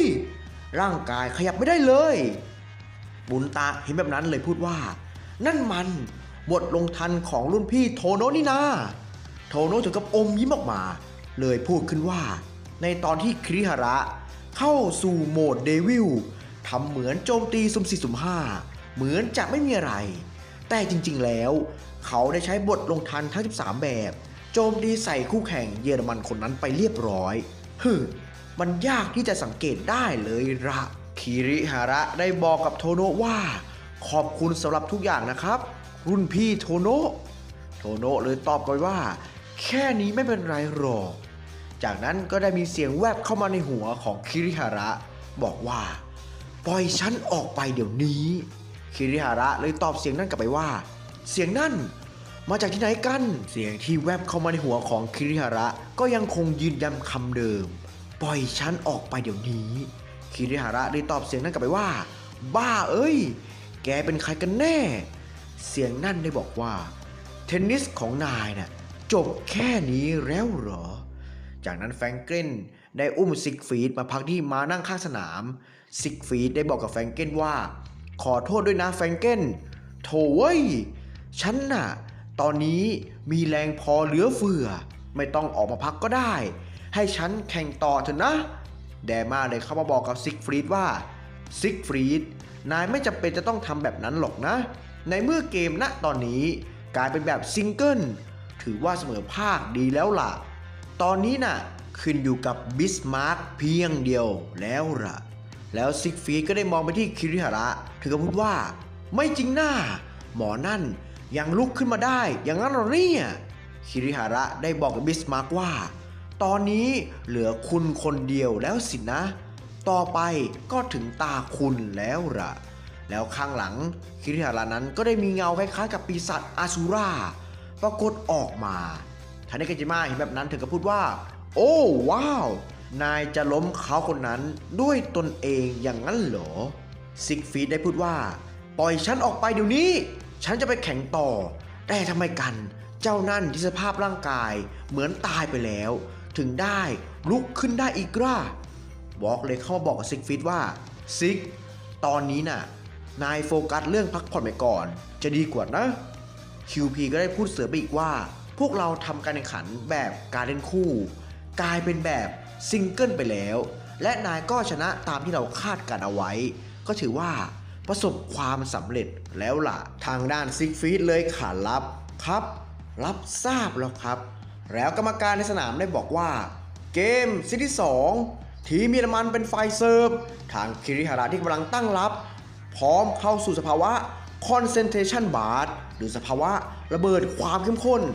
ทางผู้ชมในสนามได้พูดว่าเฮ้ยเจ้าเด็กนั่นมันเป็นปีศาจหรือยังไงกันตอนนี้กำลังแข่งเดี่ยวกับผู้เล่นม.ปลายทีมเยอรมันอยู่แล้วบิสมาร์กได้พูดว่าหมอนั่นพัฒนาตนเองได้อย่างก้าวกระโดดสภาวะ concentration bar เป็นสภาวะที่สามารถแข่งกับสภาวะไร้ทิฏฐิได้อย่างสูสีถึงแม้การดำรงอยู่จะอยู่ได้เพียงแค่ไม่กี่วินาทีก็ตามแต่ทำให้รู้ในสิ่งที่นายยึดมั่นมาโดยตลอดใช่ไหมล่ะคิริฮาระคุงแล้วบิสมาร์กก็ได้เซิร์ฟลูกออกไปลูกนั้นได้พุ่งไปที่คิริฮาระตัวคิริฮาระนั้นได้วูบล้มลงไปทาเนกิจิมะได้วิ่งเข้ามาในคอร์ตอย่างสุดเท่ได้ใช้ท่าอิซุมุตีลูกโต้บิสมาร์กกลับไปชิรายชิได้พูดว่านั่นก็คือเทคนิคอิซุมุของรุ่นพี่ทาเนกิจิมะสามารถหักล้างแรงหมุนที่ถูกตีมาจากฝั่งตรงข้ามได้แล้วลูกนั้นได้ลงคอร์ตผ่านบิสมาร์กไปกลายเป็น 15-0 ทาเนกิจิมะได้อุ้มคิริฮาระมาพักที่ข้างสนามพวกโฮริโอถึงก็พูดว่าเกิดอะไรขึ้นกันน่ะรุ่นพี่คนนั้นลงแข่งกับผู้เล่นมือโปรทีมเยอรมันแบบเดียวอย่างนั้นหรอโออิชิได้วิ่งเข้ามาดูอาการของคิริฮาระได้พูดว่ามันเป็นอะไรที่ยากมากที่รุ่นพี่ทาเนกิจิมะจะชนะกลับเข้าสู่เกมได้สถานการณ์ณตอนนี้คิริฮาระคุงอยู่สภาพที่ไม่สามารถออกไปเสิร์ฟลูกได้มันเป็นสถานการณ์ที่ยากลำบากมากเลยล่ะจากนั้นบิสมาร์กได้โยนลูกแล้วก็เสิร์ฟลูกออกไปลูกนั้นได้พุ่งผ่านหน้าทาเนกิจิมะอย่างรวดเร็วกลายเป็น 15-15 โอนิได้พูดว่าตอนนี้ทาเนกิจิมะคงจะเช็คก่อนสินะถึงได้ไม่พยายามเข้าไปรับลูกอย่างนั้นล่ะฉันคิดว่าเขาคงไม่มีเหตุผลที่จะเสียพลังงานไปแบบเปล่าประโยชน์ในเกมที่ไม่สามารถเอาชนะได้นะกลายเป็นเกมทีมเยอรมัน1-0เกมจากนั้นทาเนกิจิมะเป็นฝ่ายเซิร์ฟทาเนกิจิมะได้เซิร์ฟลูกออกไปทางบิสมาร์กก็ปล่อยให้ลูกพุ่งผ่านไปเช่นกันกลายเป็นเกมทีมญี่ปุ่น1เท่าทางผู้ชมในสนามได้พูดว่าดูนั่นสิทั้งที่เป็นเกมเสิร์ฟของเด็กม.ต้นแท้ๆแต่ทั้งสองฝ่ายปล่อยผ่านไปเพื่อรอให้เด็กม.ต้นกลับมาลงสนามต่อสินนะกลายเป็นเกมทีมญี่ปุ่น2-1เกมซิกฟรีดได้พูดว่าขอโทษด้วยนะไมเคิลตอนนี้ฉันไม่สามารถขยับร่างกายได้เลยโออิชิเห็นแบบนั้นถึงกับสงสัยทำไมทั้งสองฝ่ายถึงได้ปล่อยเกมเสิร์ฟของฝ่ายตรงข้ามด้วยล่ะฟูจิเลยตอบโออิชิกลับไปว่านั่นก็เพราะทั้งสองฝ่ายต้องการให้ผลการแข่งขันยืดเยื้อยังไงล่ะฝ่ายไหนที่สามารถรีเทิร์นเกมของฝ่ายตรงข้ามได้ฝ่ายนั้นก็จะเป็นฝ่ายชนะไปเรียมะเลยพูดแทรกขึ้นมาว่ารุ่นพี่คงหมายถึงตัดสินกันด้วยไทยเบรกสินะครับฟูจิเลยบอกว่าใช่แล้วล่ะตอนไทยเบรกทั้งสองฝ่ายน่าจะผัดกันเสิร์ฟทีละ2ครั้งแล้วก็หมุนสับเปลี่ยนไปดังนั้นใน13เกมต่อไปถ้าเกมลงเป็น6เท่าบิสมาร์กจะเป็นคนเสิร์ฟเป็นคนแรกผู้เล่นมอต้นทั้งสองฝ่ายไม่สามารถเสิร์ฟได้ก็จะเสียเกมนั้นไปถ้าดูจากภาพรวมทั้งหมดแล้วก็มีความเป็นไปได้ว่าทีมญี่ปุ่นของเราจะเป็นฝ่ายชนะในเซตนี้นะทางฝั่งทีมเยอรมันเทสกะได้พูดว่าทั้งสองคนเป็นผู้เล่นที่รับบอลได้ดีมาก QP ก็พูดออกมาเช่นกันว่าตามปกติแล้วในการแข่งขันแบบคู่แต่ละฝ่ายนั้นจะต้องผัดกันเสิร์ฟตามกติกาถ้าตามรูปเกมแบบนี้ใครเป็นฝ่ายเสิร์ฟก่อนในช่วงไทยเบรกจะต้องตกเป็นฝ่ายเสียเปรียบทันทีวอล์กได้พูดเสริมอีกว่าใช่แล้วล่ะในเซตที่2ทาเนกิจิมะถึงได้เข้ามารับลูกแทนคิริฮาระในตอนนั้นนะสินะซึ่งจะทำให้การแข่งขันแบบมิดเบรกในช่วงไทยเบรกตัวเขาจะเป็นฝ่ายได้เปรียบสินะ บิสมาร์กเลยบอกทาเนกาจิมะว่าช่างเป็นชายที่ยึดมั่นในหลักการของตนเองจริงๆเลยนะจริงๆแล้วน่ะอย่าเพิ่งคิดการแข่งขันระยะยาวจะดีกว่านะทาเนกาจิมะเลยตอบไปว่าฮ่าฮ่าฮ่าอย่างนั้นเองเหรอแล้วก็ภาพได้ตัดมาที่การแข่งขันเป็นไปอย่างสูสีทั้งสองฝ่ายนั้นผัดกันเก็บเกมเสิร์ฟของตนเองไว้ได้ฝ่ายที่ญี่ปุ่นนั้นหวังจะเก็บชัยชนะในช่วงท้ายเบรกทุกคนในทีมญี่ปุ่นต่างคอยให้กำลังใจทาเนกาจิมะให้ตัวเขานั้นเก็บเซอร์วิสเกมเสิร์ฟของตนเองจนจบให้ได้ทุกคนนั้นเฝ้ารอคอยให้ถึงตอนนั้น QP เฮฟนั้นถึงกับพูดว่า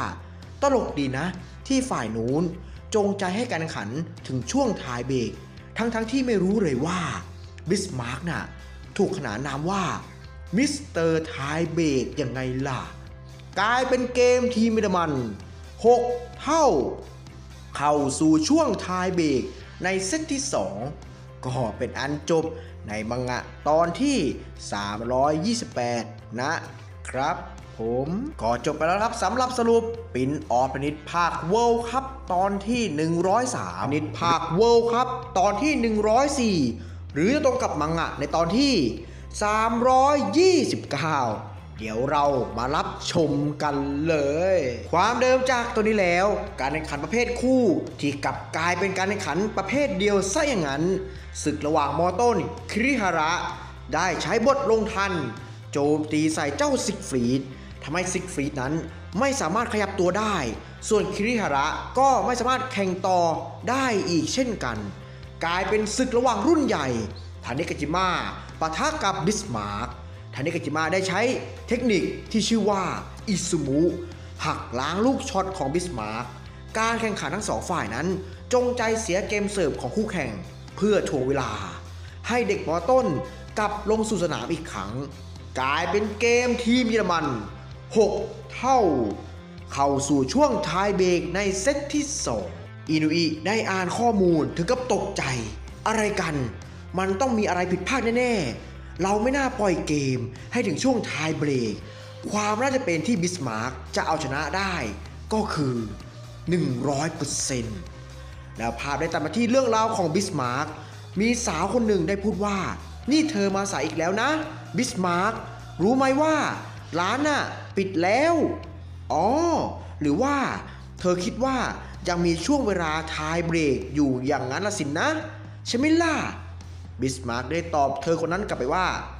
แอสตินทำไมถึงคิดแบบนั้นกันล่ะฉันจริงจังมากเลยนะถึงแม้ร้านจะปิดไปแล้วก็ตามเถอะแอสตินเลยบอกกับบิสมาร์กว่าฉันหวังว่าแมตต์ต่อไปของเธอเมื่อเท้าของฉันสามารถเดินบนพื้นได้ในตอนนั้นเธอคงกลายเป็นผู้เล่นระดับมือโปรไปแล้วละสินนะเมื่อบิสมาร์กได้แบบนั้นเลยตอบกลับไปว่าโอ้แน่นอนมันต้องเป็นแบบนั้นอยู่แล้วล่ะเมื่อแอสตินได้แบบนั้นถึงกับอึ้งแล้วพูดว่าอย่าพูดแบบนั้นสิเธอน่ะถ้าทำไม่ได้อย่างที่พูดแล้วก็ฉันนี่แหละจะเตะก้นเธอเองแล้วอีกอย่างอย่าทำให้ฉันต้องอายต่อหน้าเธอเข้าใจไหมแล้วทั้งสองคนก็ได้เล่นสลาฟร่วมกันบิสมาร์กถึงกับอุทานมาว่าเฮ้อแพ้อีกแล้วเหรอเนี่ยแอสตินเลยได้บอกกับบิสมาร์กว่าเฮ้บิสมาร์กต่อให้เวลาผ่านไป1 ล้านปีเธอก็ไม่สามารถเอาชนะฉันได้หรอกหน้าเธอน่ะเริ่มต้นจากการที่ทิ้งไพ่ที่มีเลขต่ำก่อนนี่คือสาเหตุที่เธอพ่ายแพ้ยังไงล่ะบิสมาร์กเลยบอกว่ามันก็เป็นอย่างที่เธอพูดนั่นแหละเธอเนี่ยนะอ่านขาดจริงๆเลยแอสตินได้พูดว่าเธอน่ะเอาแต่ใช้ไพ่ที่มีเลขมากเกินไปนี่คือสิ่งที่ทำให้เธอพ่ายแพ้เทนนิสก็เช่นกันเข้าใจไหมไมเคิลฉันอยากจะให้เธอโฟกัสเน้นไปที่เทนนิสมากกว่าฉันไม่อยากให้เธอมัวแต่คิดเรื่องแข่งรถน่ะถ้าเธอไม่เปลี่ยนตัวเองณตอนนี้ก็คงไม่มีทางก้าวไปอยู่บนเส้นทางของผู้เล่นมือโปรได้หรอกนะบิสมาร์กถึงกับตะโกนออกมาว่าบ้าหรือเปล่าเธอน่ะการแข่งรถก็เป็นสิ่งที่ฉันชอบมาตั้งแต่เด็กๆเลยนะส่วนเทนนิสก็เช่นกันฉันก็จริงจังเหมือนกันฉันไม่สนใจกับคำพูดของเธออีกแล้วฉันไปก่อนนะตั้งแต่วันนั้นเป็นต้นมาบิสมาร์กได้ซุ่มฝึกซ้อมเทนนิสอย่างเอาเป็นเอาตายบิสมาร์กได้พูดถึงตนเองว่าตั้งแต่วันนั้นเราก็ไม่ได้ไปหาเธออีกเลยหลายเดือนที่ผ่านมาเราซุ่มฝึกซ้อมอย่างหนัก ทุกๆวันหลังจากที่เราฝึกซ้อมเสร็จเราก็จะมาที่โบสถ์อัลเบิร์ตสไวสเตอร์อยู่เสมอลักษณะพื้นที่โดยรอบเป็นหินที่มีความเก่าแก่ขึ้นชื่อว่าเป็นสถานที่ที่ถูกเรียกว่าวงแหวนแห่งความหวังเราได้ขว้างเกือกม้าทุกๆวันหลังจากฝึกซ้อมเสร็จเขาว่ากันว่าถ้าขว้างเกือกม้า100 ครั้งที่ต่อกันจะทำให้ความปรารถนาที่ต้องการเป็นจริงจากนั้นการเวลาผ่านไปโดยที่เราไม่ได้ทันตั้งตัวทำให้ลูกเสิร์ฟของเรานั้นก้าวข้ามไปอีกระดับเนื่องมาจากการขว้างเกือกม้าทุกๆวันและในที่สุดเราก็ทำได้สำเร็จอย่างสมบูรณ์100 ครั้งที่ต่อกันในการโยนเข้าวงแหวนแห่งความหวังแต่การกระทำของเราตลอด3 ปีที่ผ่านมาอาจจะสูญเปล่าก็เป็นได้ตัวเรานั้นเริ่มสับสนหัวใจของเราเสมือนกับเป็นรูโหว่กลางหัวใจความปรารถนาของเรามีเพียงอย่างเดียวเราอยากให้ขาของแอสตินหายเป็นปกติก็เท่านั้นแอสตินเลยเข้ามาพูดแทรกบิสมาร์กว่าแต่เราปรารถนาให้บิสมาร์กน่ะชนะไปเรื่อยๆนะเพราะเธอคือมิสเตอร์ไทเบกไม่ใช่หรอเมื่อบิสมาร์กได้แบบนั้นถึงกับคิดได้ว่าตัวเรานั้นจะต้องพัฒนาลูกช็อตกลยุทธ์การตีลูกเสิร์ฟให้เอสตลอดซึ่งจะนำไปสู่ชัยชนะในช่วงไทเบรกยังไงล่ะแล้วภาพก็ตัดไปที่การแข่งขันรับไปซะบูบอลคิกเซิร์ฟลูกนั้นได้พุ่งผ่านหน้าทานิกาจิมะไปกลายเป็นเกมทีมเยอรมัน1-0เกมทานิกาจิมะเด็กก็พูดว่านี่คือลูกเสิร์ฟใหม่ที่เอามาใช้ในช่วงไทเบรกเป็นเคล็ดลับของชายที่ได้รับฉายานามว่ามิสเตอร์ไทเบรกสินะบิสมาร์กได้พูดถึงทานิกาจิมะว่าทานิกาจิมะก็สามารถเอาชนะเราได้เช่นกันถ้าเขาสามารถรักษาเกมเสิร์ฟของเขาไว้ได้แต่ว่าในทางกลับกันนี่คือจะเป็นจุดอ่อนที่เขาจะแสดงความผิดพลาดครั้งสำคัญของเขาออกมาก็เป็นได้สินะส่วนทางทานิกาจิมะก็ได้พูดว่าสำหรับตัวฉันถ้าฉันแพ้ที่นี่มันก็ทำให้ทีมเราหยุดถึงแค่รอบเซมิไฟแนลทุกแต้มนั้นล้วนมีความสำคัญไม่อย่างนั้นก็จะนำเราไปสู่ความตายได้แล้วทาเนกาจิมะก็ได้เสิร์ฟลูกออกไปเป็นคิกเสิร์ฟลูกนั้นได้พุ่งตกไปที่ข้างหน้าของบิสมาร์กถึงกับพูดว่ากำลังรออยู่เลยกะแล้วเชียวว่านายจะเล่นไม้นี้ละสินนะจากนั้นทั้งสองฝ่ายก็ผัดกันบุกกันอย่างเมามันแล้วบิสมาร์กได้สังเกตช่องโหว่ของทาเนกาจิมะเลยอาศัยจังหวะนั้นจู่โจมอย่างรวดเร็วทาเนกาจิมะได้เข้ามารับลูกโดยใช้แบ็คแฮนด์ข้างที่ไม่ถนัดลูกนั้นได้ลอยกลางอากาศอย่างช้าๆบิสมาร์กได้สปริงตัวโดดขึ้นกำลังจะตั้งท่าตีสแมชบิสมาร์กได้พูดว่าอะไรกันเนี่ยทำไมลูกถึงได้ลอยโค้งแบบนั้นล่ะทาเนกาจิมะได้พูดว่ามิซุโอมุเสียงแห่งต้นกำเนิดยังไงล่ะกลายเป็นเกมทีมญี่ปุ่น1 เท่าชีไลชีถึงกับตะโกนออกมาว่าสุดยอดไปเลยครับรุ่นพี่นี่คือรูปแบบที่2ที่สามารถหยุดลูกค้างกลางอากาศได้ด้วยสินะครับบิสมาร์กได้พูดว่าน่าตลกดีนะจริงๆแล้วนายก็ยังไม่ได้เอาจริงเลยเมื่อถึงเวลาเข้าตาจนสินะทุกๆคนเห็นคงคิดว่านายขี้เกียจทำแบบนั้นแน่ถึงจะคิดแบบนั้นก็ไร้ความหมายซึ่งเหมือนกับเขาได้ถือไพ่ไว้ที่มือข้างขวาคอยหาโอกาสที่จะหยิบไพ่ที่อยู่ในมือรวมกันให้มีความเสมอกันนายเนี่ยนะเหมือนกับเสือที่ซ่อนเล็บจริงๆเลยล่ะทาเนกาจิมะเลยตอบบิสมาร์กกลับไปว่าแหม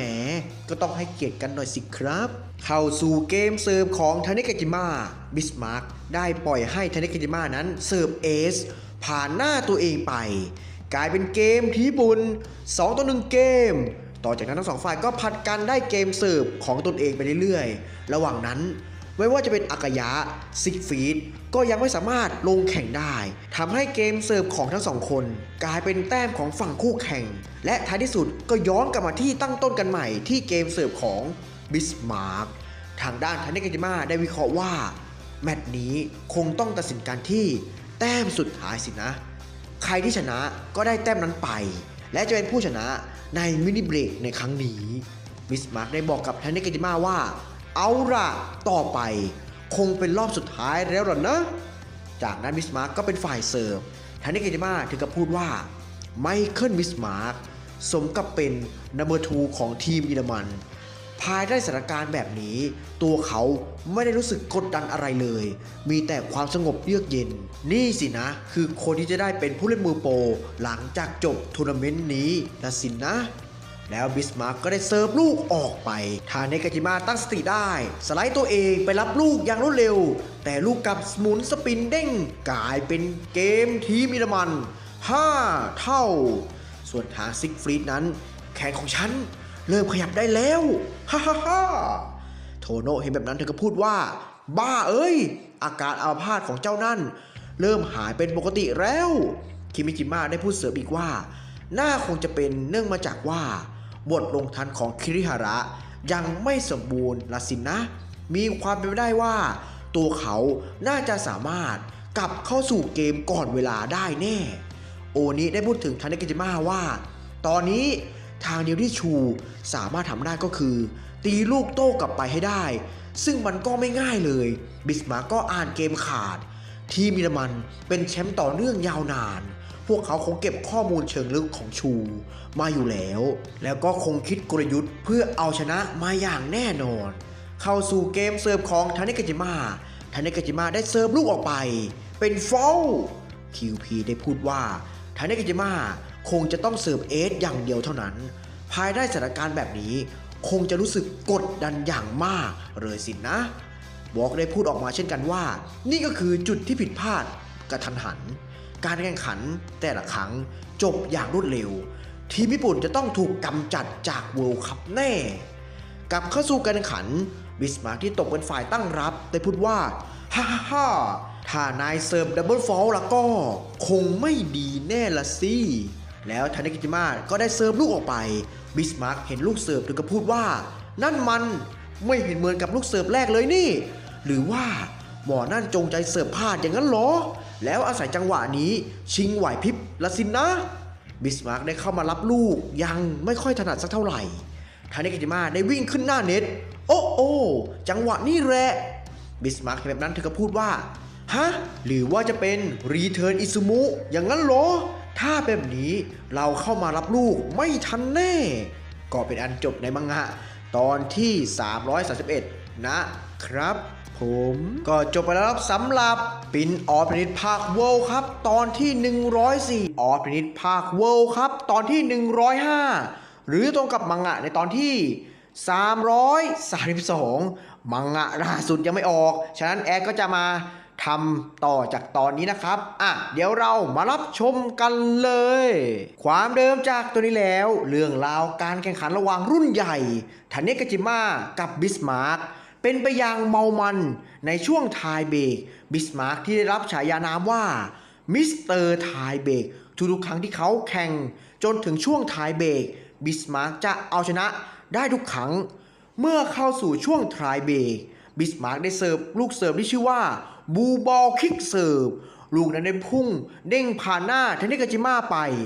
ส่วนทาเนกาจิมะนั้นก็ได้งัดรูปแบบใหม่มิสโอมุ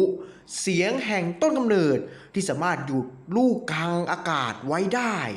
ทำให้การแข่งขันช่วงท้ายเบรกทีมเยอรมันขึ้นนำ5-4เกม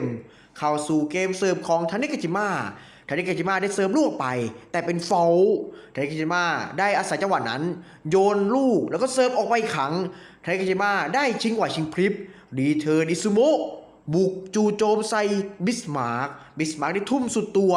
สไลด์ตัวเองไปรับลูกได้ลอยข้ามหัวทาเนกาจิมะไปกลายเป็นเกมทีมเยอรมัน6-4เกมทางผู้ชมในสนามก็พูดว่าโอ้ว้าวนี่คือมินิเบรกสินะ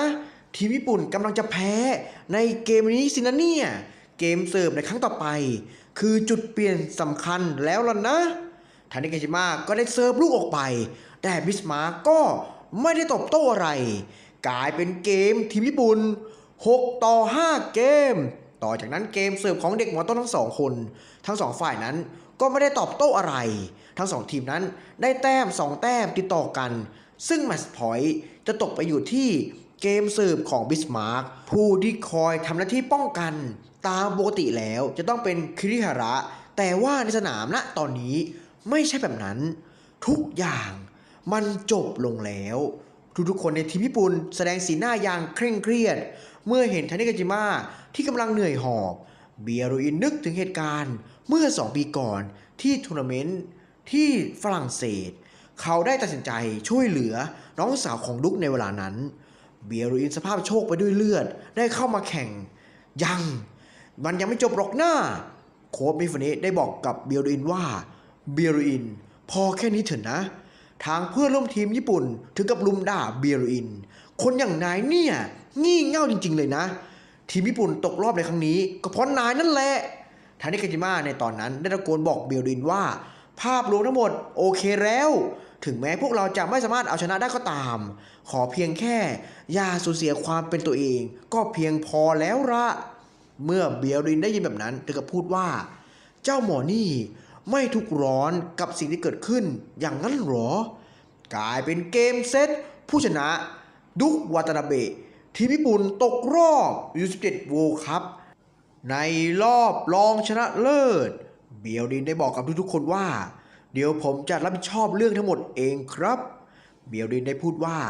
ในตอนนั้นตัวเรามีความคับข้องใจอย่างมากเราไม่รู้จักชื่อและความหมายในสิ่งที่หมอนั่นพูดเลยมันทำให้ความเจ็บปวดของเราได้รับการเยียวยาจากวันนั้นเมื่อ2 ปีก่อนจนถึงวันนี้พวกเรารู้สึกปลื้มปิติที่ลงแข่งด้วยกันอยู่ตลอดเวลา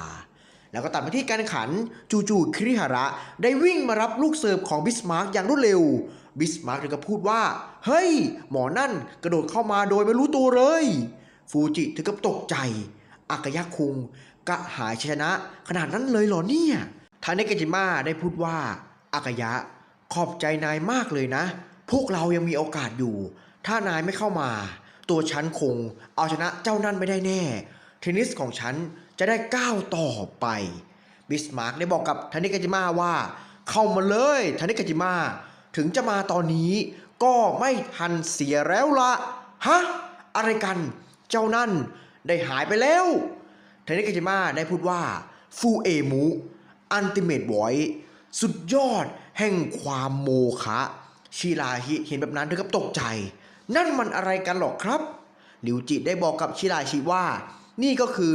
เทคนิคโมฆะอย่างสมบูรณ์แบบที่ชูอิจิแอบฝึกฝนแบบลับๆจนสำเร็จเขาสามารถเปลี่ยนตัวของเขานั้นไปสู่ความว่างเปล่าได้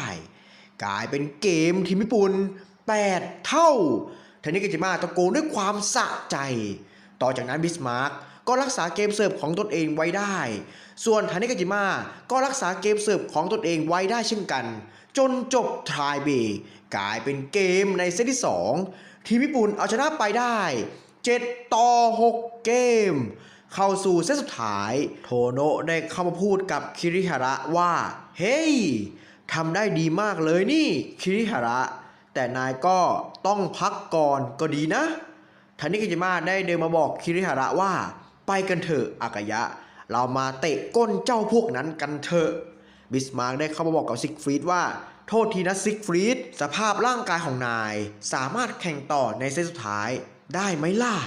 ซิกฟรีดได้ตอบกลับไปว่าขอบใจนายมากเลยนะบิสมาร์กถึงเวลาเอาคืนแล้วสินนะกลับเข้าสู่การแข่งขันในเซตสุดท้ายพาร์ทเนอร์ของทั้งสองทีมนั้น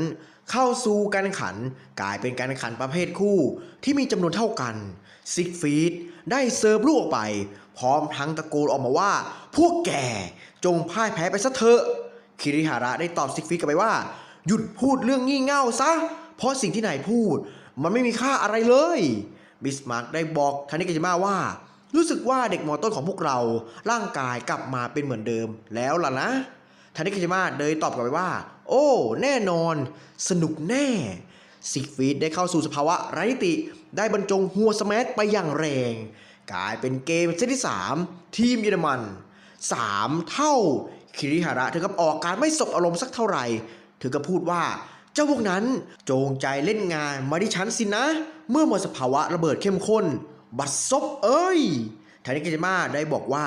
ใจเย็นก่อนสิอากายะคุงมันต้องมีหนทางอยู่แน่ซิกฟรีดได้พูดว่าเฮ้อไม่มีทางแล้วล่ะจุดอ่อนก็เห็นได้ชัดเลยก็คือช่วงเวลา10 วินาทีที่นายหยุดไปชั่วขณะหนึ่งสภาวะแบบนั้นไม่เหมาะที่จะมาเล่นคู่หรอกหน้ายอมแพ้และก้มหัวต่อหน้าฉันซะเถอะคิริฮาระ ถึงแม้ฉันจะต่อให้นายมีช่วงเวลาพัก10 วินาทีก็ตามนายน่ะก็ทำไม่ได้หรอกเจ้าหัวสลายงี่เง่าเอ้ยคิริฮาระได้แบบนั้นถึงกับของขึ้นใบหน้าเริ่มกลายเป็นสีแดงทาเนกิจิมะได้พูดแทรกขึ้นมาว่าเอ้าเป่าวิ่งชุบหันไปทางนั้นคิริฮาระก็ได้กลับเข้าสู่สภาวะเดิมได้บอกว่าโธ่รุ่นพี่ผมยังไม่ได้ออกอะไรเลยนะครับชิราชิเข็มนั้นเลยบอกว่ารุ่นพี่ทาเนกิจิมะคงอยากให้คิริฮาระคุงหายจากโหมดเดวิลสินะสดะได้พูดขึ้นว่าเฮ้อทำอะไรน่ารำคาญชะมัดอยู่ได้ทาเนกิจิมะได้บอกกับคิริฮาระว่าไม่ต้องกังวลไปหรอกอากายะคุงเดี๋ยวจะทำให้การแข่งขันนี้เป็นแบบเดี่ยวเองแต่มาที่การแข่งขันคิริฮาระเป็นฝ่ายเสิร์ฟคิริฮาระได้เสิร์ฟลูกออกไปพร้อมทั้งพูดว่าแค่10 วินาทีก็เหลือเฟือแล้วก็วิ่งตามฉันให้ทันล่ะซิกฟรีดได้ตอบกลับว่าเฮ้อใครจะไปวิ่งตามคำพูดของแกเล่าแล้วซิกฟรีดได้ตีลูกโด่งลอยข้ามหัวคิริฮาระถึงกับตกใจเฮ้ยเล่นตีข้ามหัวฉันอย่างนั้นเหรอเทเนกิจิมะได้เข้ามารับลูกแทนคิริฮาระฟูเอมุในสภาพร่างที่โปร่งใสคิริฮาระได้พูดว่าโอ้เข้าใจแล้วรุ่นพี่ทาเนกิจิมะคอยสนับสนุนเราโดยห่างจากสายตาของเราไปสินะดังนั้นตัวเราแค่โฟกัสเรื่องของการบุกอย่างเดียวก็พอแล้วสินะแล้วคิริฮาระได้บรรจงหวดสแมัไปกลายเป็นเกมที่บุญ 15-0 ทาเนกิจิมะได้เข้ามาบอกกับคิริฮาระว่าทำได้ดีมากเลยคิริฮาระได้ตอบกลับไปว่าแค่นี้ไม่เท่าไหร่หรอกครับแต่ผมไม่ค่อยคุ้นสักเท่าไหร่นะครับบอกเห็นแบบนั้นได้พูดว่าทาเนกิจิมะชูอิจิฉันเข้าใจในสิ่งที่นายพูดก่อนหน้านี้แล้วล่ะเนาะ QP ผู้ชายคนนั้นสามารถหักล้างความแรงของลูกได้ทักษะการป้องกันของเขาสุดยอดจริงๆเป็นทักษะพิเศษแบบนี้เหมาะสมกับการเล่นคู่เป็นอย่างมากขนาดเด็กยังรู้เลยแถมยังเข้ากันได้ดีอีกต่างหากแล้วคิริฮาระได้ทำแต้มกลายเป็นเกมที่ปุ่น5-3 เกมในเซตที่3ซิกฟรีดได้พูดว่าโถ่เว้ยเราไม่เห็นจุดอ่อนของทาเนกิจิมะเลยจู่ๆเขาก็ได้หายตัวไปเฉยๆแถมยังทำให้คิริฮาระเล่นได้อย่างอิสระอีกแล้วบิสมาร์กได้ทำสัญลักษณ์มือบอกซิกฟรีดเลยบอกว่าอ๋อเข้าใจแล้วให้ตีไปทางฝั่งขวาฝั่งที่ว่างไม่มีใครสินะเพราะที่ว่างตรงนั้นจะต้องมีทาเนกิจิมะอยู่แน่ฮ่าฮ่าฮ่า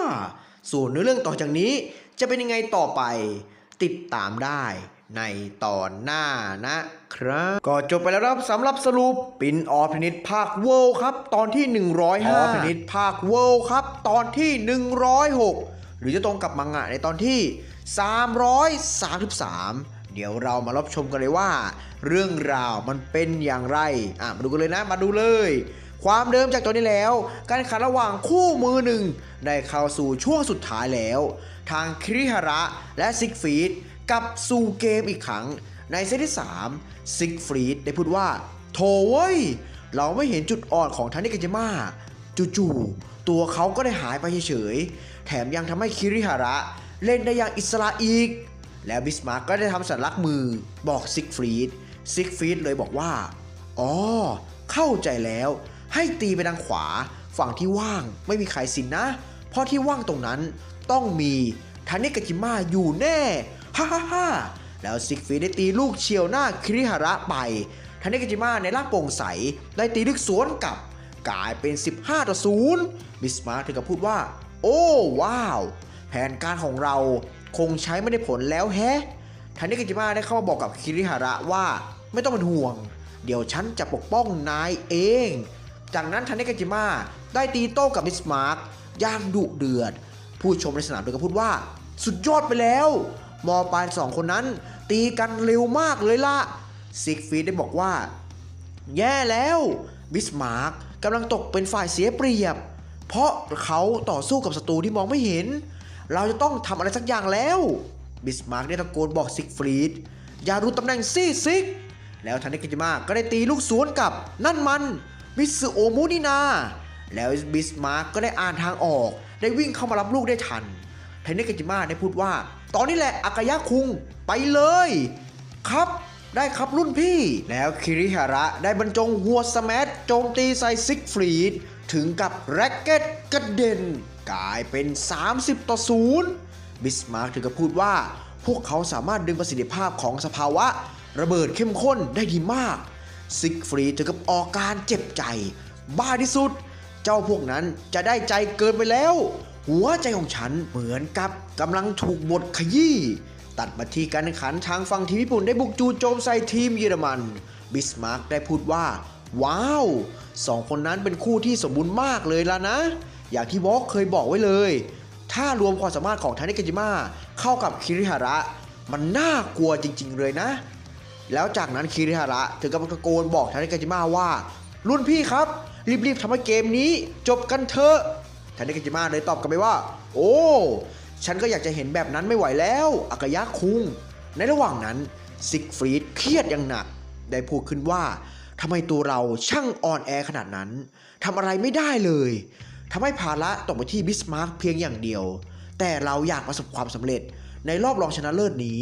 ตอนนี้เรารู้สึกไร้คุณค่าจริงๆวอล์กเลยตะโกนบอกซิกฟรีดว่านี่ซิกนายกำลังทำอะไรอยู่พวกเรามาที่นี่เพื่อชัยชนะไม่ใช่หรอการแข่งขันครั้งนี้นายไม่ได้เล่นอยู่คนเดียวนะซิกฟรีดได้แบบนั้นใช่แล้วนี่ไม่ใช่การแข่งขันแข่งเดียวแต่เป็นการเล่นคู่ต่างหากล่ะแล้วซิกฟรีดได้ทุ่มสุดตัวไปรับลูกผู้ชมในสนามได้พูดว่าถึงแม้วอล์กจะตะโกนบอกซิกฟรีดก็ตามทีเถอะแต่มันก็สายไปแล้วละทานิกาจิมะเลยบอกว่าตอนนี้แหละอากายะคุงลุยเลยกลายเป็นว่าลูกนั้นได้พุ่งลงคอร์ดฝั่งทีมญี่ปุ่นทานิกาจิมะถึงกับพูดว่าอากายะคุงไม่ได้อยู่ในตำแหน่งนั้นอย่างนั้นหรอเรารู้สึกได้จริงๆนะคิริฮาระก็ได้หันหน้ามาพูดว่ารุ่นพี่มัวทำอะไรอยู่ครับเอ้ารุ่นพี่ไม่ได้อยู่ทางนั้นหรอจากนั้นได้มีออร่าแสงปรากฏออกมาระหว่างซิกฟรีดกับบิสมาร์กนั่นมันหรือว่าซินโคอย่างนั้นหรอเนี่ยโอนี้ถึงกับตะโกนออกมาว่าไม่ใช่แค่นั้นนะมันซินโคพร้อมกับสภาวะหวยหวนนี่ทานิกาจิมะได้บอกกับคิริฮาระว่าสงสัยคงจบเกมนี้ยากซะแล้วสิคิริฮาระได้ตอบกลับไปนี่รุ่นพี่ครับเมื่อกี้ผมรู้สึกว่ารุ่นพี่อยู่ข้างหลังเลยปล่อยบอลให้รุ่นพี่เล่นแต่กลับกลายเป็นว่ารุ่นพี่ไม่ได้อยู่ตำแหน่งนั้นทานิกาจิมะก็รู้สึกแบบนั้นได้พูดขึ้นว่าใช่ฉันก็รู้สึกแบบนั้นเหมือนกันงั้นเราต้องสื่อสารให้ดีกว่านี้ละกันนะซิกฟรีดได้พูดว่าตอนนี้พวกเราเข้าสู่สภาวะหวยหวนอย่างนั้นหรอบิสมาร์กได้ตอบว่าพวกเราชนะแน่ซิกQP ได้ถามวอล์กว่านั่นมันคืออะไรหรอวอล์กได้ตอบกลับไปว่านั่นคือ Fail Sensation เมื่อคู่แข่งเคลื่อนที่สามารถสร้างรูปแบบ Formation ของพาร์ทเนอร์คู่แข่งเหมือนกับการสร้างภาพดวงตาให้แต่ละคนเห็นซึ่งเป็นตำแหน่งที่ไม่ตรงกับตำแหน่งที่มีอยู่จริงทำให้ทั้งสองทีมญี่ปุ่นนั้นเกิดความสับสนได้ซึ่งอาจจะเรียกได้ว่าการสร้างภาพเสมือนที่ทำให้เกิดคู่เพิ่มอีกมา1คู่ยังไงล่ะดูนั่นสิฝั่งทีมเราก็เพิ่มมาอีก1คู่แล้วเห็นไหมล่ะอีเลได้บอกกับทุกๆคนว่านั่นเป็นสิ่งที่ต้องมีฝั่งทีมนู้นสามารถเรียนรู้และสื่อสารได้พร้อมกันซึ่งมาจากการซิงโครและสามารถสร้างภาพเสมือนได้อีกซึ่งมาจากสภาวะหวยหวนแบบใหม่ทำให้การเล่นคู่ของทีมเราไม่สามารถประสานงานได้อย่างลงตัวนะแล้ววอล์กได้พูดว่าทีมญี่ปุ่นคู่นั้นยากต่อการหลุดออกจากวงโคจรนั้นแน่เรียกได้ว่าสภาวะหวยหวนแบบใหม่หรือเรียกอีกอย่างหนึ่งว่าสภาวะเขตแดนขอบเขตการดำรงอยู่ยังไงล่ะตามไปที่การแข่งขันคิริฮาระได้พูดว่าซิงโคร่วมกับสภาวะหวยหวนในเวลาเดียวกันอย่างนั้นหรอจะไม่ปล่อยให้พวกเราชนะอย่างง่ายดายสินะในเมื่อนายทำแบบนั้นฉันก็จะดีกว่าเดิมฉันจะปลุกสัญชาตญาณที่มีอยู่ออกมาฉันอยู่ที่นี่แล้วตามลำพังแล้วก็มีเสียงแทรกขึ้นมาว่าปลดปล่อยฉันถ้านายอยากชนะนายจะต้องจ่ายเพื่อเป็นการเรียกเปลี่ยนมัวทำอะไรอยู่ล่ะคิริฮาระปลดปล่อยความเกลียดชังที่ซุกซ่อนออกมาซะจากนั้นก็มีเสียงอีกเสียงหนึ่งแทรกขึ้นมาถ้าคุณอยากเอาชนะคุณจะต้องละทิ้งเดวิลซึ่งก็คือมีความเสี่ยงต่อร่างกายและจิตวิญญาณของคุณอยู่เหมือนกันถ้าคุณต้องการที่จะเล่นเทนนิสต่อไปคุณจะต้องสลัดสิ่งเหล่านี้ออกไปทั้งหมดคิริฮาระได้พูดว่าบ้าเอ้ยนี่เราป่วยเป็นโรค2 บุคลิกไปแล้วอย่างนั้นหรอ แต่การตอบสนองของเรายังคงเหมือนเดิมสิ่งสำคัญของเราก็คือในตอนนี้โค่น3ปีศาจพวกนั้นให้ได้บ้าเอ้ยจะเป็นเดวิลหรือแองเจิลลงแข่งกันล่ะทาเนกาจิมะได้พูดว่า2คนนั้นซิงโครได้อย่างยอดเยี่ยมผสมผสานงานกับสภาวะโหยหวนได้เป็นอย่างดีการที่จะทำลายคอมบิเนชันแบบนั้นได้เราจะต้องแยก2คนนั้นออกจากกันงั้นเราจะใช้มิสโอมุหักล้างออกไปไม่ได้ผลฮะอากายะคุง2จิตใจนั้นรวมเป็น1อย่างนั้นเหรอยูกิวาระได้พูดว่าในที่สุดเดวิลและแองเจิลรวมกันเป็น1แล้วสินะดูนั่นสิแววตาของคิริฮาระกลายเป็นสีฟ้าแล้วล่ะถ้าพูดถึงสภาวะ concentration burst หรือสภาวะระเบิดเข้มข้นที่คิริฮาระได้ใช้นั้นเป็นสภาวะที่อยู่ระหว่างเดวิลกับแองเจิลยังไงล่ะทางผู้ชมในสนามเพิ่งก็พูดว่าสภาวะระเบิดเข้มข้นอย่างนั้นหรอใกล้จะหมดเวลาแล้วไม่มีทางที่จะเร็วไปกว่านี้อีกแล้วล่ะบิสมาร์กได้พูดว่าไม่ใช่หมอนั่นกำลังเร็วขึ้นเรื่อยๆกลายเป็นเกมที่บุญ6-5 เกมทางฝั่งทีมเยอรมันก็ไม่ยอมแพ้ง่ายๆไล่ตีตื้นมาเป็น6เท่าซิกฟรีดถึงกับพูดว่าขอโทษด้วยนะไมเคิลบิสมาร์กได้บอกกับซิกฟรีดว่าอย่ารีบโฟกัสชัยชนะสิเราโฟกัสไปที่ทีละเกมเท่านั้นไว้ใจพาร์ทเนอร์ซึ่งกันและกันเข้าใจไหมซิกตัดมาที่ฝั่งทีมญี่ปุ่นคิริฮาระอยู่ในสภาพที่เหนื่อยล้าเทเนกาจิมะเห็นแบบนั้นได้พูดกับคิริฮาระว่าเฮ้คิริฮาระนายยังไหวอยู่ใช่ไหมถ้าดูจากอาการสั่นของนายคงทนได้อีกไม่นานแน่เราจะต้องปิดเกมในแต้มต่อไปให้ได้คิริฮาระได้ตอบกลับไปว่าผมยังไหวอยู่ครับตัดมาที่การแข่งขันทั้ง2ฝ่ายนั้นทำการแข่งขันอย่างดูเดือดคิริฮาระอยู่ในสภาพที่เหนื่อยล้าเทเนกาจิมะได้บอกกับคิริฮาระว่าไม่ต้องวิ่งไปรับลูกแล้วอากายะขอให้นายอยู่ในสนามจุดไหนก็ได้ก็เพียงพอแล้วสระถึงกับตะโกนออกมาว่าอากายะแข็งใจไว้นายชนะแน่ทาเนกาจิมะได้เข้ามารับตัวคิริฮาระแล้วบอกคิริฮาระว่าขอบใจนายมากนะขอแค่โอกาสเดียวก็เพียงพอแล้วทุกอย่างขึ้นอยู่กับนายแล้วล่ะคิริฮาระอากายะตามไปที่การแข่งขันบิสมาร์กได้บรรจงหัวสแมชไปอย่างแรงทาเนกาจิมะได้พุ่งไปรับลูกล้มกองไปกับพื้นบิสมาร์กถึงกับพูดว่าทาเนกาจิมะยังรับลูกได้ทันอีกเหรอเขาตีลูกไปยังจุดที่เราคาดไม่ถึงอยู่แน่ซิกฟรีดได้โผล่มาจากด้านหลังไมเคิลกระโดดซะบิสมาร์กได้พูดว่าเอาเลยพาทีมเยอรมันไปสู่ชัยชนะซะทาเนกาจิมะได้พูดว่าโคโกมุหักล้างซึ่งกันและกันจากนั้นก็ได้มีเงาแสงโปร่งใสกำลังมารับลูกไม่มีทางไปไม่ได้นั่นใครกันนะซิกฟรีดได้พูดด้วยความตกใจเงาโปร่งใสนั้นกลายเป็นคิริฮาระหวดลูกไปกลายเป็นเกมวอนบายที่ญี่ปุ่นเอาชนะไปได้โอ้นี่ได้พูดถึงคิริฮาระว่าเป็นอย่างที่ฉันมองไม่ผิดสำหรับคิริฮาระหลังจากที่ทาเนกาจิมะได้ใช้อัลติเมทวอยซ์สุดยอดแห่งความหักล้างโมฆะคิริฮาระโผล่มาพอดีแสดงความถึงกระหายชัยชนะในตอนสุดท้ายและก็เป็นคอมบิเนชันได้อย่างลงตัวจนนำไปสู่ชัยชนะอีเดะได้ตอบกลับไปว่าถ้าลูกช็อตสุดท้ายนั้นไม่ลงคอร์ดก็มีความเป็นไปได้ว่าทีมเราอาจจะไม่ชนะก็ได้นะ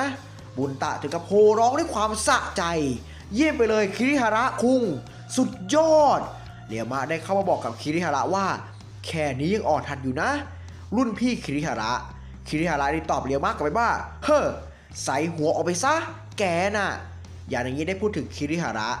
เขาได้ตบโตไปอีกขั้นพวกเราหวังว่าจะให้เขาเป็นกัปตันลิกไข่ในรุ่นต่อไปอย่างนั้นสินะสระดะได้ตอบยานางิกลับไปว่าโอ้คงเป็นแบบนั้นไม่ได้หรอกหมอนั่นน่ะเล่นเทนนิสเพื่อตัวเองแต่ก็ยอมรับว่าตัวเขานั้นแข็งแกร่งขึ้นจริงๆนะยูกิวระก็พูดออกมาเช่นกันว่าหลังจากเขาออกจากเทนนิสระดับชมรมไปสู่การแข่งขันระดับโลกเขาเติบโตขึ้นฉันชอบแบบนั้นนะเบียรินเลยบอกทาเนกาจิมะว่าท่าสุดท้ายโกเอมุเป็นท่าที่เพอร์เฟกต์มากเป็นท่าที่เหมาะสมสำหรับเล่นคู่จริงๆและในขณะเดียวกันก็เป็นอีกช่องโหว่อีกอย่างหนึ่งนะทาเนกาจิมะเลยตอบเบียรินกลับไปว่าแต่ก็ยังเทียบกับนายเมื่อ2 ปีก่อนไม่ได้หรอกขอให้นายได้รับชนะกลับมานะเบียรินเลยตอบกลับไปว่าฉันก็หวังว่าจะเป็นแบบนั้นแต่ดูแววตาของคู่แข่งของฉันสิ เขาเป็นคู่แข่งที่ได้รับฉายานามว่าชายที่แข็งแกร่งที่สุดในโลกครับก็จบไปแล้วสำหรับสรุปจัดเต็มนะครับคู่มือหนึ่งทาเนกาจิมะคู่กับคิริฮาระปะทะทีมเยอรมันผมคลิปเบียวดิปะทะวอล์กแบบยาวๆนะผมซึ่งมีคนถามแอดว่าแบบแอดตอนที่107ไปไหนนะครับซึ่งแอดก็บอกแล้วว่าตอนที่107นั้นแอดได้ทำไปหมดแล้วนะครับผมมังงะล่าสุดนะครับถ้าใครยังไม่ได้รับชมแล้วก็รับชมไปได้เลยครับ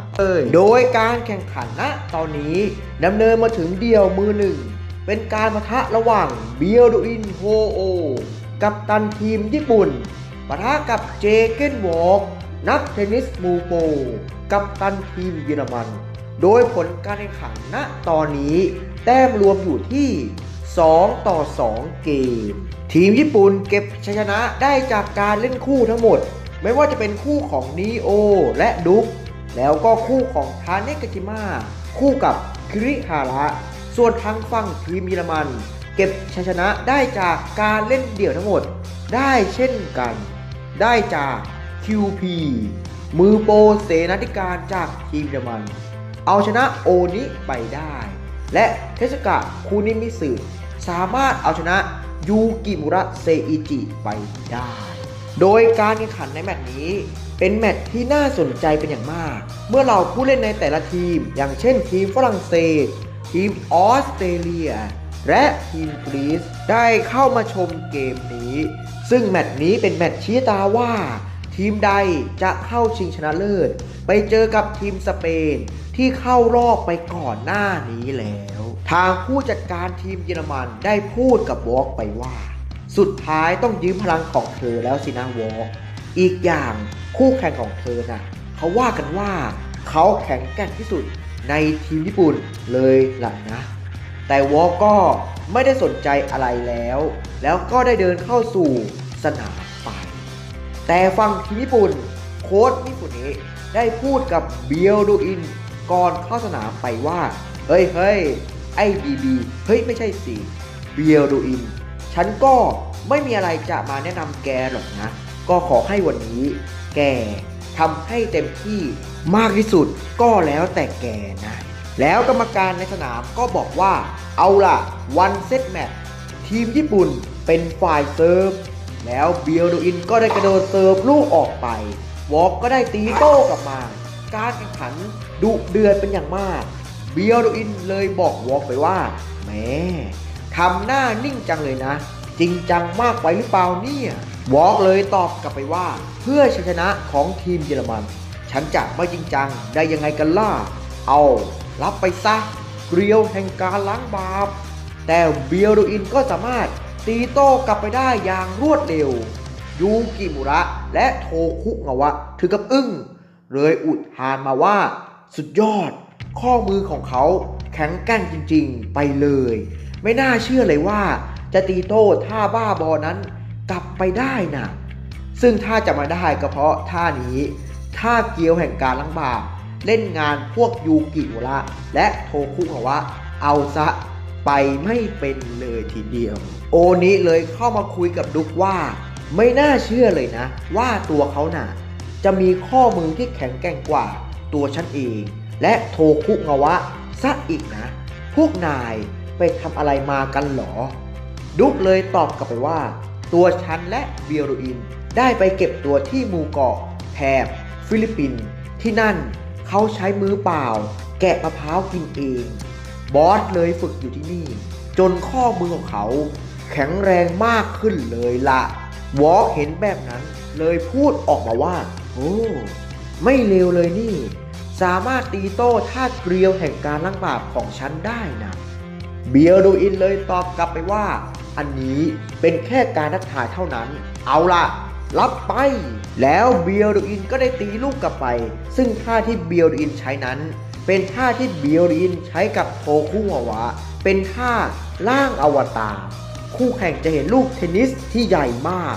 วอล์กถึงกับหลบการโจมตีนี้ไป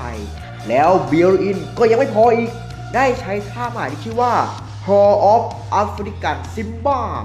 ลักษณะคล้ายๆกับเปลวไฟสิงโตขนาดใหญ่กระหน่ำโจมตีไซวอล์กอย่างหนักหน่วงโทคุงาวะเห็นการแข่งขันถึงกับกุมขมับเลยทีเดียวแล้วพูดขึ้นว่าเฮ้อ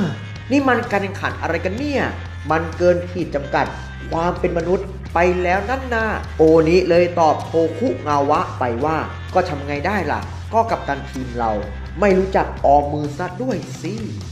จากนั้นกรรมการเลยประกาศว่าเกมเยอรมันญี่ปุ่น2เท่าทางฝั่งกองเชียร์ถึงกับอึ้งและตะโกนออกมาว่าไม่น่าเชื่อเลยว่าทีมญี่ปุ่นคนนั้นจะสามารถแข่งกับวอล์กที่เป็นมือโปรได้สูสีขนาดนี้นะจากนั้นสีหน้าของวอล์กก็ได้เปลี่ยนไปทำหน้าเข่งขรึมสุดๆเหมือนกับสัตว์ร้ายที่พร้อมจะล่าเหยื่อผู้จัดการทีมเยอรมันถึงกับอึ้งแล้วพูดขึ้นว่าดวงตาแบบนั้นฉันเคยเห็นมาก่อนเป็นครั้งที่2แล้วสินะในปีนี้แรงกดดันมหาศาลเลยนี่นะหรออันดับ1ของโลกนะจากนั้นทั้ง2คนก็ได้แข่งขันกันอย่างดุเดือดจนเกมญี่ปุ่นเยอรมัน4เท่าคิริฮาระเลยรู้สึกสงสัยเลยถามทาเนะกาจิมะไปว่านี่รุ่นพี่ครับทำไมวอล์กคนนั้นถึงได้เล่นแบบจริงจังมากขนาดนี้เลยหรอครับทาเนะกาจิมะเลยตอบกลับไปว่าก็เพราะว่าความที่ทีมเยอรมันนั้นเป็นทีมอันดับ1ของโลกถ้าเขาพลาดเสียตั้งแต่เซตแรกจะกลายเป็นว่าตัวเขานั้นได้เข้าสู่ความพ่ายแพ้ไปครึ่งหนึ่งแล้วยังไงล่ะจากนั้นเบียร์อินก็ได้กระโดดตีสแมัใส่วอล์กอย่างรุนแรงแต่วอล์กก็สามารถตีโต้สแมัของเบียร์อินกลับไปได้อย่างรวดเร็วเล่นเอาเบียร์อินอึ้งไปเลยแล้วก็ต่อจากนั้นเบียร์อินก็ได้ใช้ท่า Paw of the African Simba แต่วอล์กก็สามารถเปลี่ยนความแรงของลูกจากเบียร์อินได้แต่เบียร์อินก็ไม่หยุดเท่านี้ได้ใช้ท่า Pilot of the World แต่วอล์กก็สามารถตีโต้ท่านี้กลับไปได้เช่นกันโออิชิเห็นแบบนั้นเลยพูดขึ้นว่าสมกับเป็นเจเก้นวอล์กจริงๆเลยนะเป็นกำแพงเหล็กที่ไม่สามารถข้ามไปได้แถมลูกเคาน์เตอร์ของเขาสามารถเล่นงานบอสซะแย่เลยล่ะทางฝั่งทีมเยอรมันทุกคนได้พูดถึงวอล์กเริ่มจาก QP ได้พูดออกมาว่าเป็นเรื่องที่น่าตกใจมากเลยนะการป้องกันของเขาสุดยอดจริงๆเขาสามารถรับรู้การเคลื่อนที่ของลูกได้อย่างรวดเร็วเล่นเอาฉันตะลึงไปเลยละทางเบอร์ตี้ก็ได้บอกว่าใช่เลยอย่างที่ QP พูดนั่นแหละแต่เบียร์อินก็เหมือนจะไม่เข้าใจสินะถึงแม้จะพัฒนาถ้าไม่ตายมาใหม่ก็ไม่ได้ผลอยู่ดีนั่นแหละแดม่าก็พูดออกมาเช่นกันว่าการป้องกันของวอล์กแข็งแกร่งจริงๆมันบ้าไปแล้วบิสมาร์กเลยตอบกลับไปว่าแต่ว่านะกัปตันทีมญี่ปุ่นคนนั้นดูลักษณะนิสัยแล้วคงจะชอบแข่งกับคนที่แข็งแกร่งกว่าเขาแน่จะเห็นได้ว่าจิตวิญญาณการต่อสู้ของเขาไม่ลดลงเลยทิสกะเลยปากพูดออกมาว่าวอล์กแบบนี้ฉันเพิ่งเคยเห็นเป็นครั้งแรกเลยล่ะซิกฟรีดก็ออกมาในเสียงเดียวกันว่าใช่ฉันด้วยครั้งแรกเหมือนกันเลยล่ะ QP เลยตอบสกะและซิกฟรีดไปว่าเพิ่งเคยเห็นวอล์กเป็นแบบนี้สินะนั่นก็เพราะถ้าเกลียวแห่งการล้างบาปถูกทำลายไงล่ะวอล์กเลยเข้าสู่โหมดเอาจริงเต็มรูปแบบเป็นเทนนิสรูปแบบเคาน์เตอร์โต้กลับที่เขาถนัดอย่างมากที่สุดเลยยังไงล่ะเบียร์อินเลยตะโกนออกมาว่าแค่นี้น่ะไม่เท่าไรหรอกหน้าแล้วเบียร์อินก็ได้ตีลูกโจมตีไซวอล์กต่อไปซึ่งทุกๆคนในทีมญี่ปุ่นก็พยายามหลบสายตาเพราะไม่อยากเห็นเบียร์อินได้รับความพ่ายแพ้ในครั้งนี้แล้วกรรมการก็ได้ประกาศว่าเกมเซตแรกทีมเยอรมันเอาชนะไปได้6-4เกมวอล์กเลยเดินมาบอกกับเบียร์อินไปว่านายน่ะมีความกระตือรือร้นดีนะฉันขอชื่นชมนายจริงๆเลยนะเลียวมะเห็นแบบนั้นเลยรู้สึกตกใจเป็นอย่างมากเลยพูดออกมาว่าไม่น่าเชื่อเลยว่าเขาคนนั้นจะมีเหงื่อออกได้ถึงขนาดนี้ไม่น่าเชื่อจริงๆแล้วการแข่งขันต่อจากนี้จะเป็นอย่างไรติดตามได้ในเดือนหน้าถึง345เรื่องราวล่าสุดจะเป็นอย่างไรเดี๋ยวเรามาดูกันเลยความเดิมจากตอนนี้แล้วการแข่งขันระหว่างเบียร์อินปะทะเจเก้นวอล์กกัปตันทีมเยอรมัน โดยวอล์กได้เปิดฉากเริ่มก่อนได้ใช้ท่าเกลียวแห่งการล้างบาปโจมตีใส่เบียลโดอินแต่เบียลโดอินก็ได้ตีโต้กับท่านี้กลับไปอย่างง่ายดายแล้วเบียลโดอินก็ได้งัดท่าไม่ตายออกมาโจมตีไซวอล์กอย่างหนักหน่วงเช่นกันอย่างท่าร่างอวตารโจรสลัด Pirate of the World และท่าใหม่อย่างท่า Hole of the African Simba กระนำโจมตีไซวอล์กอย่างหนักหน่วงแต่วอล์กกลับทำสีหน้าแบบจริงจังแล้วได้เปลี่ยนสไตล์การเล่นเป็นแบบเคาน์เตอร์โต้กลับทำให้ท่าไม่ตายของเบียลโดอินทั้งหมดไร้ผลและไล่กดดันเบียลโดอินอย่างหนักผลการแข่งขันเซตแรกเป็นทีมเยอรมัน6-4 เกมแล้วจากนั้นภาพก็ตัดมาที่บรรยากาศสนามบินนันจิโร่พ่อของเรียวมะได้เดินทางมาที่ออสเตรเลียกำลังคุยกับสาวฝรั่งอยู่พอดีเรียวกะเลยเข้ามาทักว่านี่คุณก็ยังไม่เปลี่ยนแปลงเลยนะครับขนาดมีภรรยาและลูกอยู่แล้วแท้ๆนันจิโร่เลยตอบกลับไปว่าเอ้าเรียวกะเองเหรอดูดีขึ้นเยอะเลยนี่เรียวกะเลยถามนันจิโร่ต่อว่าแต่คุณน่ะมาที่นี่ทำไมหรอครับหรือเดินทางมาเชียร์เจ้าตัวเล็กงั้นหรอครับนันจิโร่เลยตอบเรียวกะไปว่าเปล่าหรอก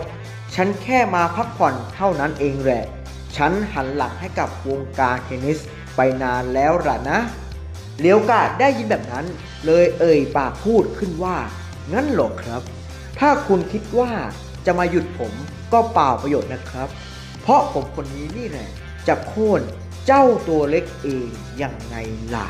แล้วภาพก็ตัดมาที่บรรยากาศการแข่งขันอีกครั้งทาเนะกาจิมะที่เห็นการแข่งขันได้พูดขึ้นว่าไม่น่าเชื่อเลยนะเทคนิคของเบียลโดอินที่มีประสิทธิภาพอย่างนั้นถูกโต้กลับไปได้หมดเลยนายจะทำยังไงต่อล่ะเบียลโดอินที่นั่งพักอยู่เลยคิดอยู่ในใจว่านี่ก็แค่การทักทายสินะใครจะไปยอมแพ้กันเล่า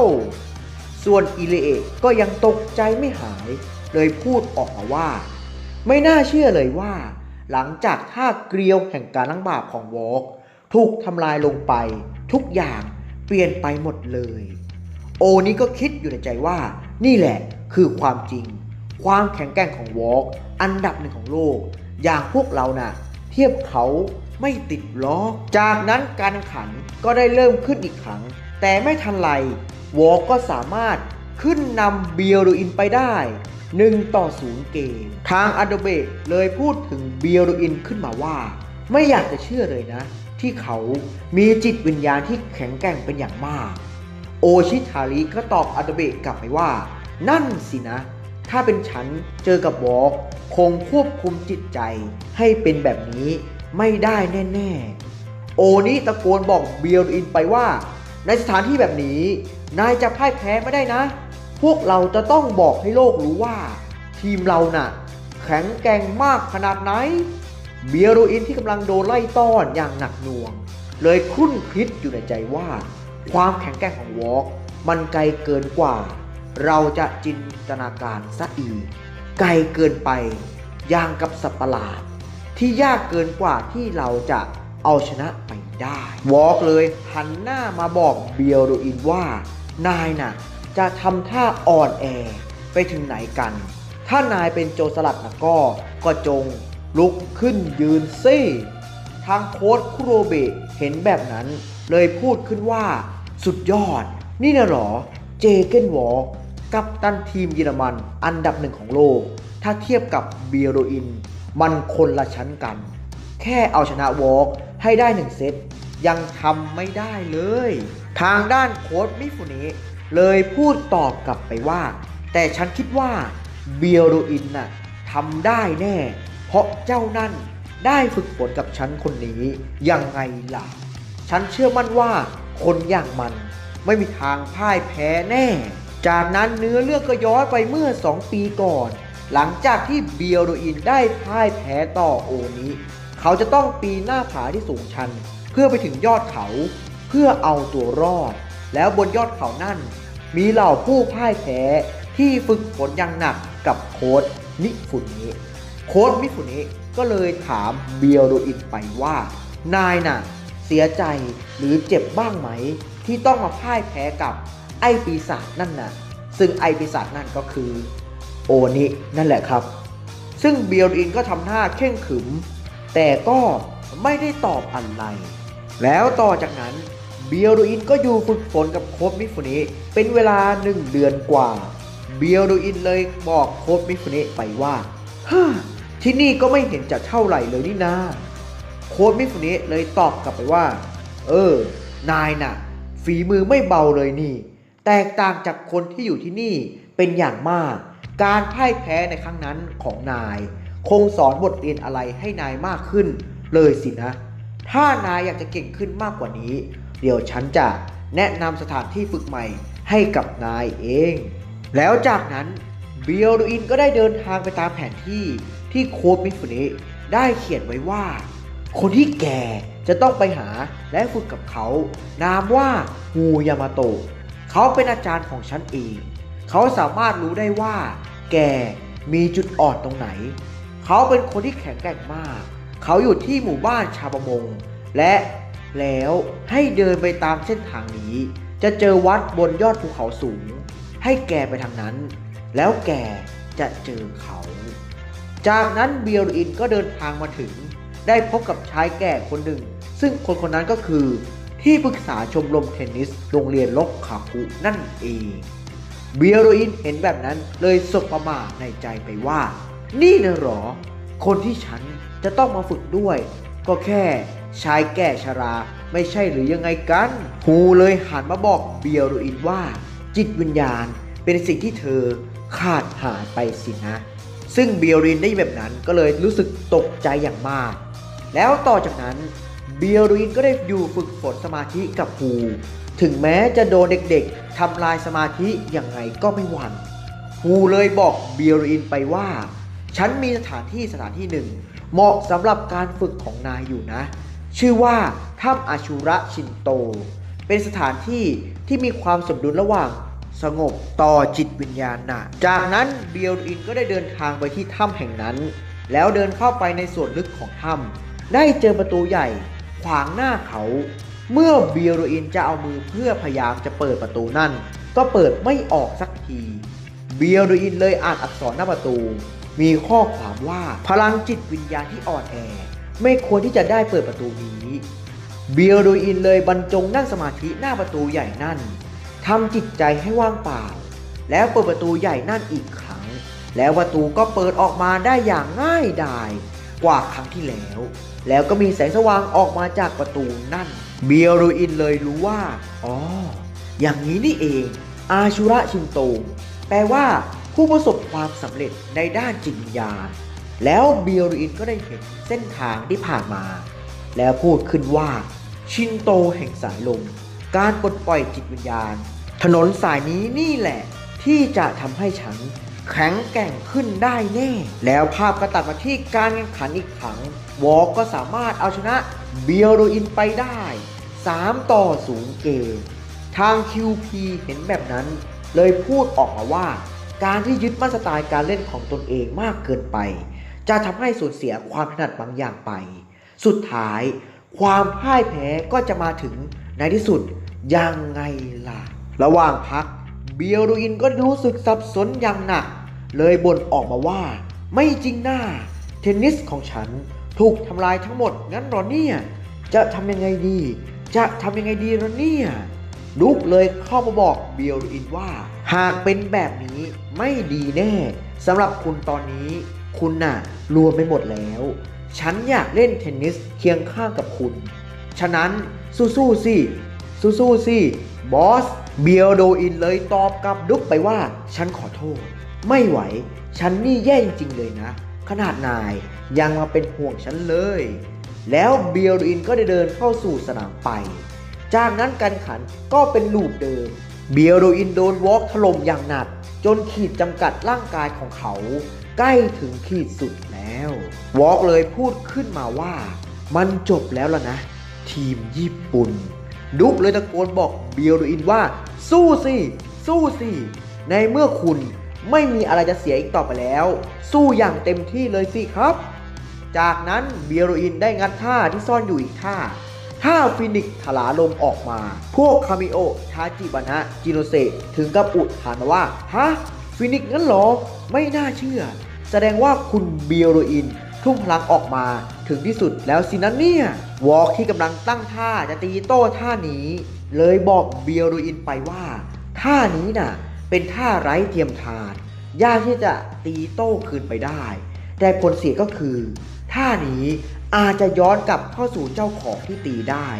แล้วสร้างภาระของร่างกายให้นายในที่สุดยังไงล่ะแล้วเบียโรอินก็ได้วูบไปกับพื้นสร้างความตกใจให้กับทุกๆคนเป็นอย่างมากวอล์กเลยบอกกับเบียโรอินไปว่ายืนขึ้นสินายน่ะหรือว่าร่างกายและจิตวิญญาณของนายหมดแล้วสินะแล้วภาพก็ตัดมาที่บรรยากาศ2 ปีก่อนท่ามกลางสายฝนที่ตกหนักเบียโรอินสภาพที่กองไปกับพื้นดุที่อยู่ตรงนั้นเลยตะโกนบอกเบียโรอินไปว่าเบียโรอินนี่นายจะแพ้งั้นหรอถึงคู่ต่อสู้จะเป็นอามาเดอุสนายก็มีทางเอาชนะได้อยู่แล้วเทนนิสของนายน่ะคืออะไรกันแน่อามาเดอุสเลยพูดขึ้นว่าเทนนิสของนายน่ะได้ตายไปแล้วล่ะแล้วเบียโรอินก็กำลังลุกขึ้นมาแล้วมีเงาโจรสลัดอยู่ข้างหลังสร้างความตกใจกับอามาเดอุสเป็นอย่างมากแล้วตัดมาที่บรรยากาศสนามแข่งอีกครั้งโค้ชมิฟุนิได้พูดขึ้นว่าเบียโรอินแกน่ะถึงจะดูเงียบๆนายก็สามารถเป็นตัวแทนญี่ปุ่นได้แกน่ะเอาชนะมันได้แน่อิริเอะรู้สึกตกใจเป็นอย่างมากพูดขึ้นว่าเทนนิสของเขาถูกทำลายอย่างสมบูรณ์แบบไปแล้วภายใต้แรงกดดันมหาศาลจากวอล์กทำให้จิตใจของเบียโรอินถูกทำลายไปแล้วจิตใจเป็นสิ่งที่ไม่สามารถกลับคืนได้นะโทคุงาวะเลยพูดขึ้นว่าพลังจิตของฉันเชื่อมั่นในความแข็งแกร่งนั่น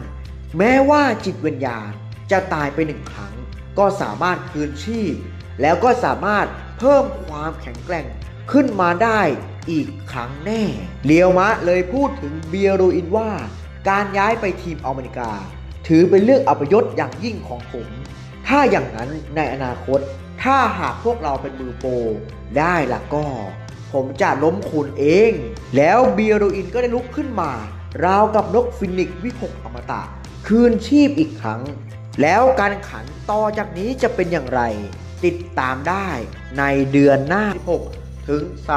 348เรื่องราวล่าสุดจะทวีความมันเป็นอย่างไรเดี๋ยวเรามาดูกันเลยความเดิมจากตอนที่แล้วเรื่องราวในย้อนอดีตของเบียโรอินหลังจากที่เขาได้รับความพ่ายแพ้ต่อโอนิเบียโรอินเลยถูกส่งตัวไปที่หุบเขาสูงเพื่อมาฝึกฝนกับโค้ชมิฟุนิหลังจากเบียโรอินอยู่ฝึกฝนกับโค้ชมิฟุนิเป็นเวลา1 เดือนโค้ชมิฟุนิเลยแนะนำให้เบียโรอินไปฝึกฝนต่อกับคนที่ชื่อว่าฮูซึ่งเป็นอาจารย์ของโค้ชมิฟุนิจากนั้นเบียโรอินก็เดินทางไปหาฮูตามแผนที่โค้ชมิฟุนิได้เขียนไว้ซึ่งฮูนั้นก็ไม่ใช่ใครที่ไหนก็คือที่ปรึกษาชมรมเทนนิสโรงเรียนโรกคาคุนั่นเองแล้วเบียโรอินก็ได้ดูฝึกฝนกับฮูจนสามารถบรรลุวิชาสร้างจิตวิญญาณให้แข็งแกร่งขึ้นมาได้แล้วภาพก็ตัดมาที่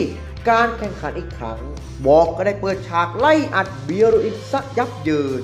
เบียโรอินเลยงัดท่าเงือกสุดท้ายอย่างท่าฟินิกซ์อาคีโจมตีใส่วอล์กแต่ฟินิกซ์นั้นกลับย้อนเข้าหาตัวเอง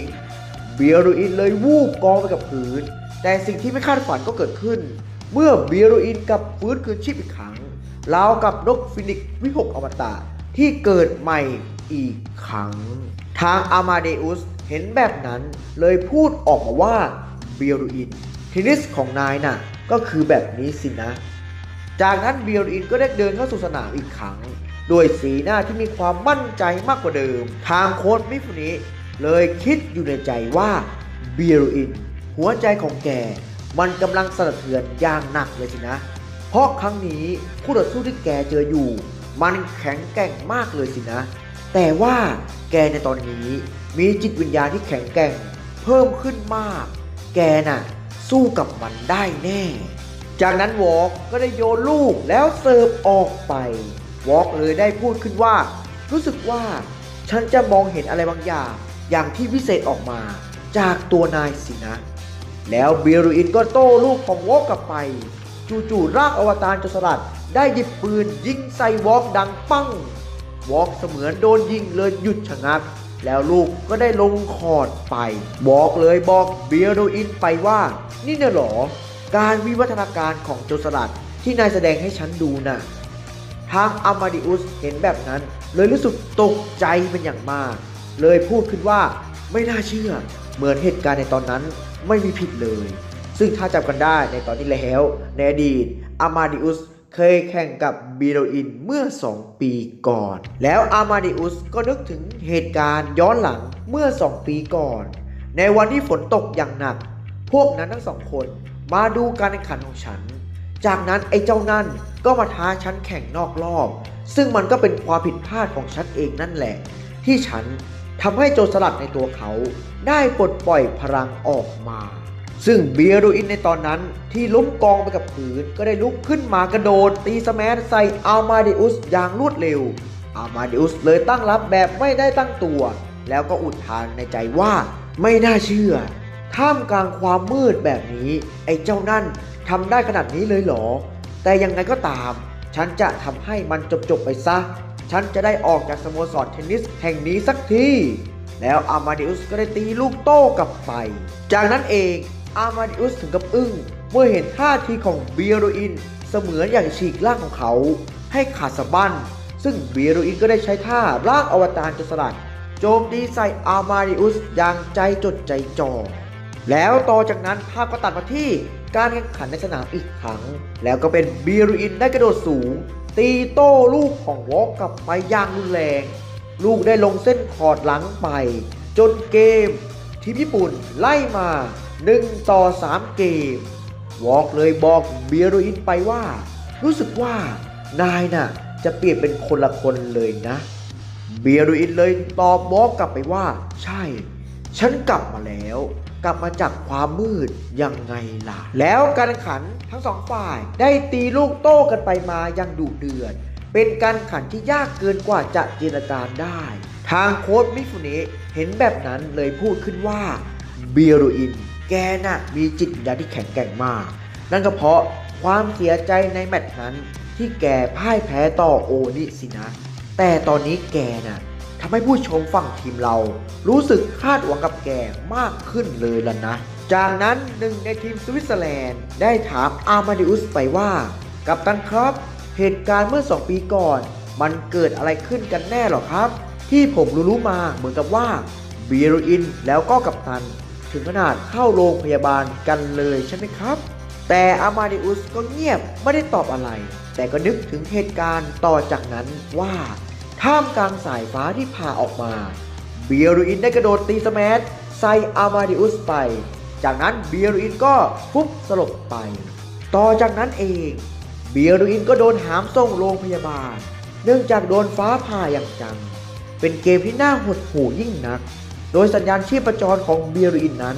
ได้นิ่งสนิททางหมอและพยาบาลเลยส่งร่างของเบโรอินไปที่ห้องดับจิตแล้วจากนั้นเองเป็นเวลา13 ชั่วโมงเบโรอินที่หมดลมหายใจไปแล้วก็ได้ฟื้นคืนชีพอีกครั้งราวกับปาฏิหาริย์จากนั้นภาพก็ตัดมาที่การแข่งขันอีกครั้งเบโรอินได้ทำหน้าสะใจสุดๆท่ามกลางกองเชียร์ทีมญี่ปุ่นโห่ร้องด้วยความยินดีเมื่อทีมญี่ปุ่นนั้นไล่ตีตื้นทีมเยอรมันเป็น3 เท่าแล้วกรรมการก็บอกว่าเกมญี่ปุ่น3 เท่าทีมญี่ปุ่นเป็นฝ่ายเสิร์ฟวอกที่กำลังตั้งรับรอลูกเสิร์ฟของเบโรอินก็ได้พูดขึ้นว่าเทนนิสของนายน่ะได้ถูกทำลายไปหมดแล้วฉันเคยฟังเรื่องราวของนายมาจากอามาดิอุสที่นายสามารถฟื้นคืนชีพมาได้อีกครั้งแล้วนายก็จะแข็งแกร่งมากขึ้นกว่าเดิมฉันก็อยากจะเห็นด้วยตาตนเองสักแล้วสิเบโรอินเลยตอบกลับไปว่าแล้วนายจะเสียใจในสิ่งที่นายทำจากนั้นเบโรอินก็ได้เสิร์ฟลูกออกไปแล้ววอกก็ได้ตีโต้ลูกเสิร์ฟกลับไปแล้วตีสปินหมุนลูกให้เลี้ยวเบนผ่านหน้าเบโรอินออกไป แล้ววอลก็ขึ้นหน้าเน็ตอย่างรวดเร็วเบียร์โดอินเลยตัดสินใจใช้ท่ากากาชูเฮลอิลเบียเป็นการตีลูกให้ลงขอบเน็ตแล้วลูกจะสั่นกลายเป็นเสมือนลูกเทนนิสหลายๆลูกกระจายออกมาพร้อมกันแต่วอลสามารถตีโต้ลูกเสมือนรวมทั้งลูกจริงไปได้ทั้งหมดแล้วก็ได้หวดสแมชลูกได้พุ่งไปที่เบียร์โดอินเลยหันหลังแล้วใช้ท่าทุ่มหมีสีน้ำตาลตีโต้ลูกสแมชของวอลกลับไปลูกได้ลงเส้นคอร์ดหลังฝั่งทีมเยอรมันไปในสุดทุกคนรวมทั้งเลียวมากถึงกับอึ้งวอลเลยบอกเบียร์โดอินไปว่าในที่สุดเหงื่อของฉันก็ออกมาแล้วสินะได้เวลาแล้วต้องเอาจริงแล้วสินะเนี่ยเบียร์โดอินเลยตอบกลับวอลไปว่าโอ้งั้นเหรอสงสัยฉันคงไปปลุกจิตวิญญาณของนายแล้วสินะน่าสนุกดีนี่จากนั้นการแข่งขันทั้งสองฝ่ายก็ตีโต้กันอย่างไม่ลดละรักษาเกมเสิร์ฟของตนเองไว้ได้จนเกมทีมเยอรมัน6 เท่าแล้วสุดท้ายต้องมาตัดสินเซตนี้ด้วยไทยเบรกแล้วเบียร์โดอินก็เป็นฝ่ายเสิร์ฟก่อนแล้วได้โยนลูกแล้วเสิร์ฟลูกออกไปลูกนั้นได้พุ่งผ่านหน้าวอล์กไปอย่างรวดเร็วจนรับไม่ทันเบียร์โดอินเลยออกนำ1-0จากนั้นเปลี่ยนฝั่งเป็นวอล์กเป็นฝ่ายเสิร์ฟบ้างแล้ววอล์กก็ได้เสิร์ฟลูกออกไปเบียร์โดอินเลยวิ่งไปคอร์ดฝั่งซ้ายแล้วตีโต้กลับไปลูกดันไปโดนขอบเน็ตพอดีเป็นคอร์ดบอลลงฝั่งวอล์กไปทำให้เบียร์โดอินออกนำ2-0ทางฝั่งเยอรมันซิกฟรีดเห็นแบบนั้นเลยพูดออกมาว่าอย่างนี้ก็แย่แล้วสิครับไทยเบรกถ้าเราพลาดนิดเดียวทุกอย่างที่ทำมาพังหมดแน่เลยครับกัปตันแล้ววอล์กก็ได้เป็นฝ่ายเสิร์ฟอีกครั้งแล้วได้เสิร์ฟลูกออกไปซึ่งเป็นสไลด์เสิร์ฟลูกได้พุ่งเลียดไปกับพื้นเบียร์โดอินเลยวิ่งขึ้นหน้าเน็ตเพื่อไปตีโต้ลูกอย่างรวดเร็วแล้ววอล์กก็สไลด์ตัวเคลื่อนที่รับลูกอย่างรวดเร็วเช่นกันทาเนกาจิมะเห็นแบบนั้นเลยพูดขึ้นว่านี่มันควิกสเต็ปนี่นาเบียร์โดอินระวังด้วยล่ะแล้วลูกก็ได้เลี้ยวอ้อมตัวเบียร์โดอินไปแต่เบียร์โดอินก็สามารถเอื้อมและตีโต้กลับไปได้อีกแล้วลูกได้พุ่งไปที่หน้าวอล์กอีกครั้งวอล์กถึงขนาดพูดออกมาว่าอะไรกันขณะเราตีโยกซ้ายโยกขวาเจ้านั่นยังรับลูกได้อีกเหรอเนี่ยแล้วจู่ๆเบียร์โดอินก็ได้โผล่ขึ้นหน้าเน็ตแล้วใช้ท่าแจ็คไนท์ตีโต้ลูกของวอล์กกลับไปจนวอล์กรับลูกไม่ทันกลายเป็นเกมทีมญี่ปุ่น3-0เบียร์โดอินเลยตะโกนว่าสำเร็จเสียงดังด้วยความสะใจเป็นอย่างมากจากนั้นการแข่งขันทั้งสองฝ่ายก็ได้ตีลูกโต้กันไปมาจนไอของควันนั้นบดบังไปทั่วสนามโทคุงาวะเห็นแบบนั้นเลยรู้สึกตกใจเลยพูดออกมาว่านี่น่ะหรอพลังที่แท้จริงของเขาคนนั้นผู้ที่สามารถบรรลุจิตวิญญาณที่แข็งแกร่งนั้นได้หนาแล้วภาพก็ตัดมาที่บรรยากาศในสนามจะเห็นมีออร่าสีดำปกคลุมรอบๆตัวเบียร์โดอินสร้างความตกใจต่อทุกๆคนเป็นอย่างมากส่วนการแข่งขันนั้นไทยเบรกที่ญี่ปุ่นออกนำ6-0เกมโค้ชมิฟุเนะเห็นแบบนั้นเลยพูดออกมาว่าในแมตช์นี้คนที่เสี่ยงชีวิตก็คือเบียร์โดอินสินะซึ่งภาพก็ตัดมาที่สีหน้าของเบียร์โดอินที่เหมือนกับไร้สติไปแล้วได้ยืนอยู่นิ่งบนคอร์ตแล้วการแข่งขันที่เกินจินตนาการต่อจากนี้จะเป็นอย่างไรติดตามได้ในเดือนหน้านะครับตอนที่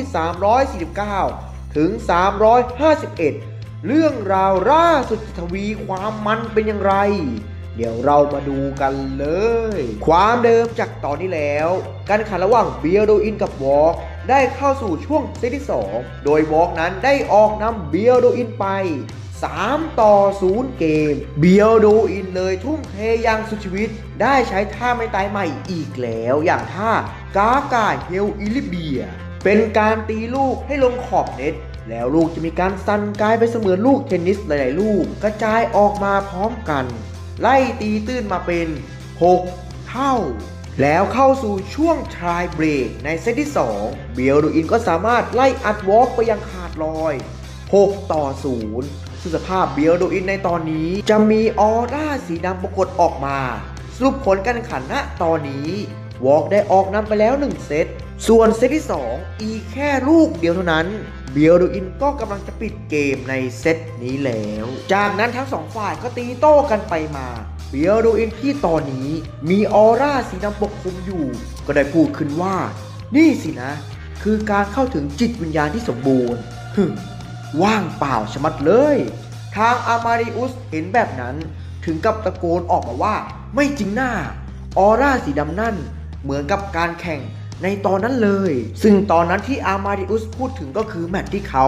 ได้ปะทะกับอากุสึนั่นเองแล้วเบียร์ดูอินก็ได้จู่โจมอย่างรวดเร็วได้ใช้ท่าอารยวิญญาณเคลื่อนที่สับขาอย่างรวดเร็วจนเห็นเบียร์ดูอินหลายๆล่างในเวลาเดียวกันซึ่งทางวอล์กเห็นแบบนั้นเลยคิดอยู่ในใจว่านี่มันอะไรกันวิธีการโจมตีหลายทางในเวลาเดียวกันแบบนี้น่ะทีนิสของฉันจะถูกขโมยไปงั้นเหรอเนี่ยแล้ววอล์กก็ได้ตีโต้กลับไปแต่ลูกดันไปโดนขอบเน็ตทำให้ลูกนั้นลอยกลางอากาศอย่างช้าๆเบียร์ดูอินเลยสปริงตัวโดดขึ้นพร้อมที่จะหวนสแมชวอล์กนั้นได้อ่านเกมออกเลยเคลื่อนที่ตัวเองอย่างรวดเร็วตั้งรับรอไว้จากนั้นเบียร์ดูอินก็ได้หวนสแมชไปอย่างแรงลูกนั้นได้ทะลุแร็กเก็ตของวอล์กจนขาดกระเด็นออกไปเป็นอันจบถ่ายเบรกเซตที่2ทีมญี่ปุ่นเอาชนะไปได้7-6 เกมทุกคนในทีมญี่ปุ่นรวมทั้งเรียวมะโห่ร้องดีใจสุดๆผู้บรรยายในสนามเลยประกาศว่าโอ้ไม่น่าเชื่อเลยนะครับว่ามือโปรเทนนิสที่สุดแข็งแกร่งของเราเสียไป1เซตแล้วต่อไปจะเป็นการแข่งขันในเซตสุดท้ายแล้วนะครับจากนั้นเบียร์ดูอินเดินเข้ามาพักที่ข้างสนามดุกถึงกับหลั่งน้ำตาออกมาแล้วพูดขึ้นว่าใช่เลยแบบนี้แหละนายทำได้ดีมากเลยล่ะเบียร์ดูอินเลยตอบดุกกลับไปว่าอ้าวดุกเป็นไงบ้างล่ะทำไมนายถึงร้องไห้แบบนั้นนั่นล่ะแล้วจู่ๆเบียร์ดูอินก็รู้สึกเหนื่อยหอบเป็นอย่างมากโอนิเลยเข้ามาถามเบียร์ดูอินว่านี่เบียร์ดูอินนายตอนนี้น่ะโอเคใช่ไหมฉันว่าตอนนี้ขีดจำกัดร่างกายของนายคงถึงขีดสุดแล้วสินะเบียร์ดูอินเลยตอบโอนิไปว่าถึงฉันจะกลายเป็นดวงวิญญาณไปแล้วก็เถอะฉันก็จะไม่หยุดแข่งขันอย่างเด็ดขาดแล้วภาพก็ตัดย้อนกลับไปที่ในอดีตที่เบียร์ดูอินได้ฝึกฝนในถ้ำแห่งหนึ่งฮูก็ได้ปรากฏตัวออกมาในร่างจำแรงแล้วบอกเบียร์ดูอินไปว่าอาซูระชินโตที่นายเข้าใจน่ะมันแค่พื้นฐานเท่านั้นอาชูระชินโตนั่นก็คือความแข็งแกร่งของจิตใจที่อยู่ในส่วนตัวของทุกคนอย่างไรล่ะเบียร์ดูอินเลยตอบฮูไปว่าที่นี่มันสนุกมากเลยนะแต่คุณน่ะบ้าหรือเปล่า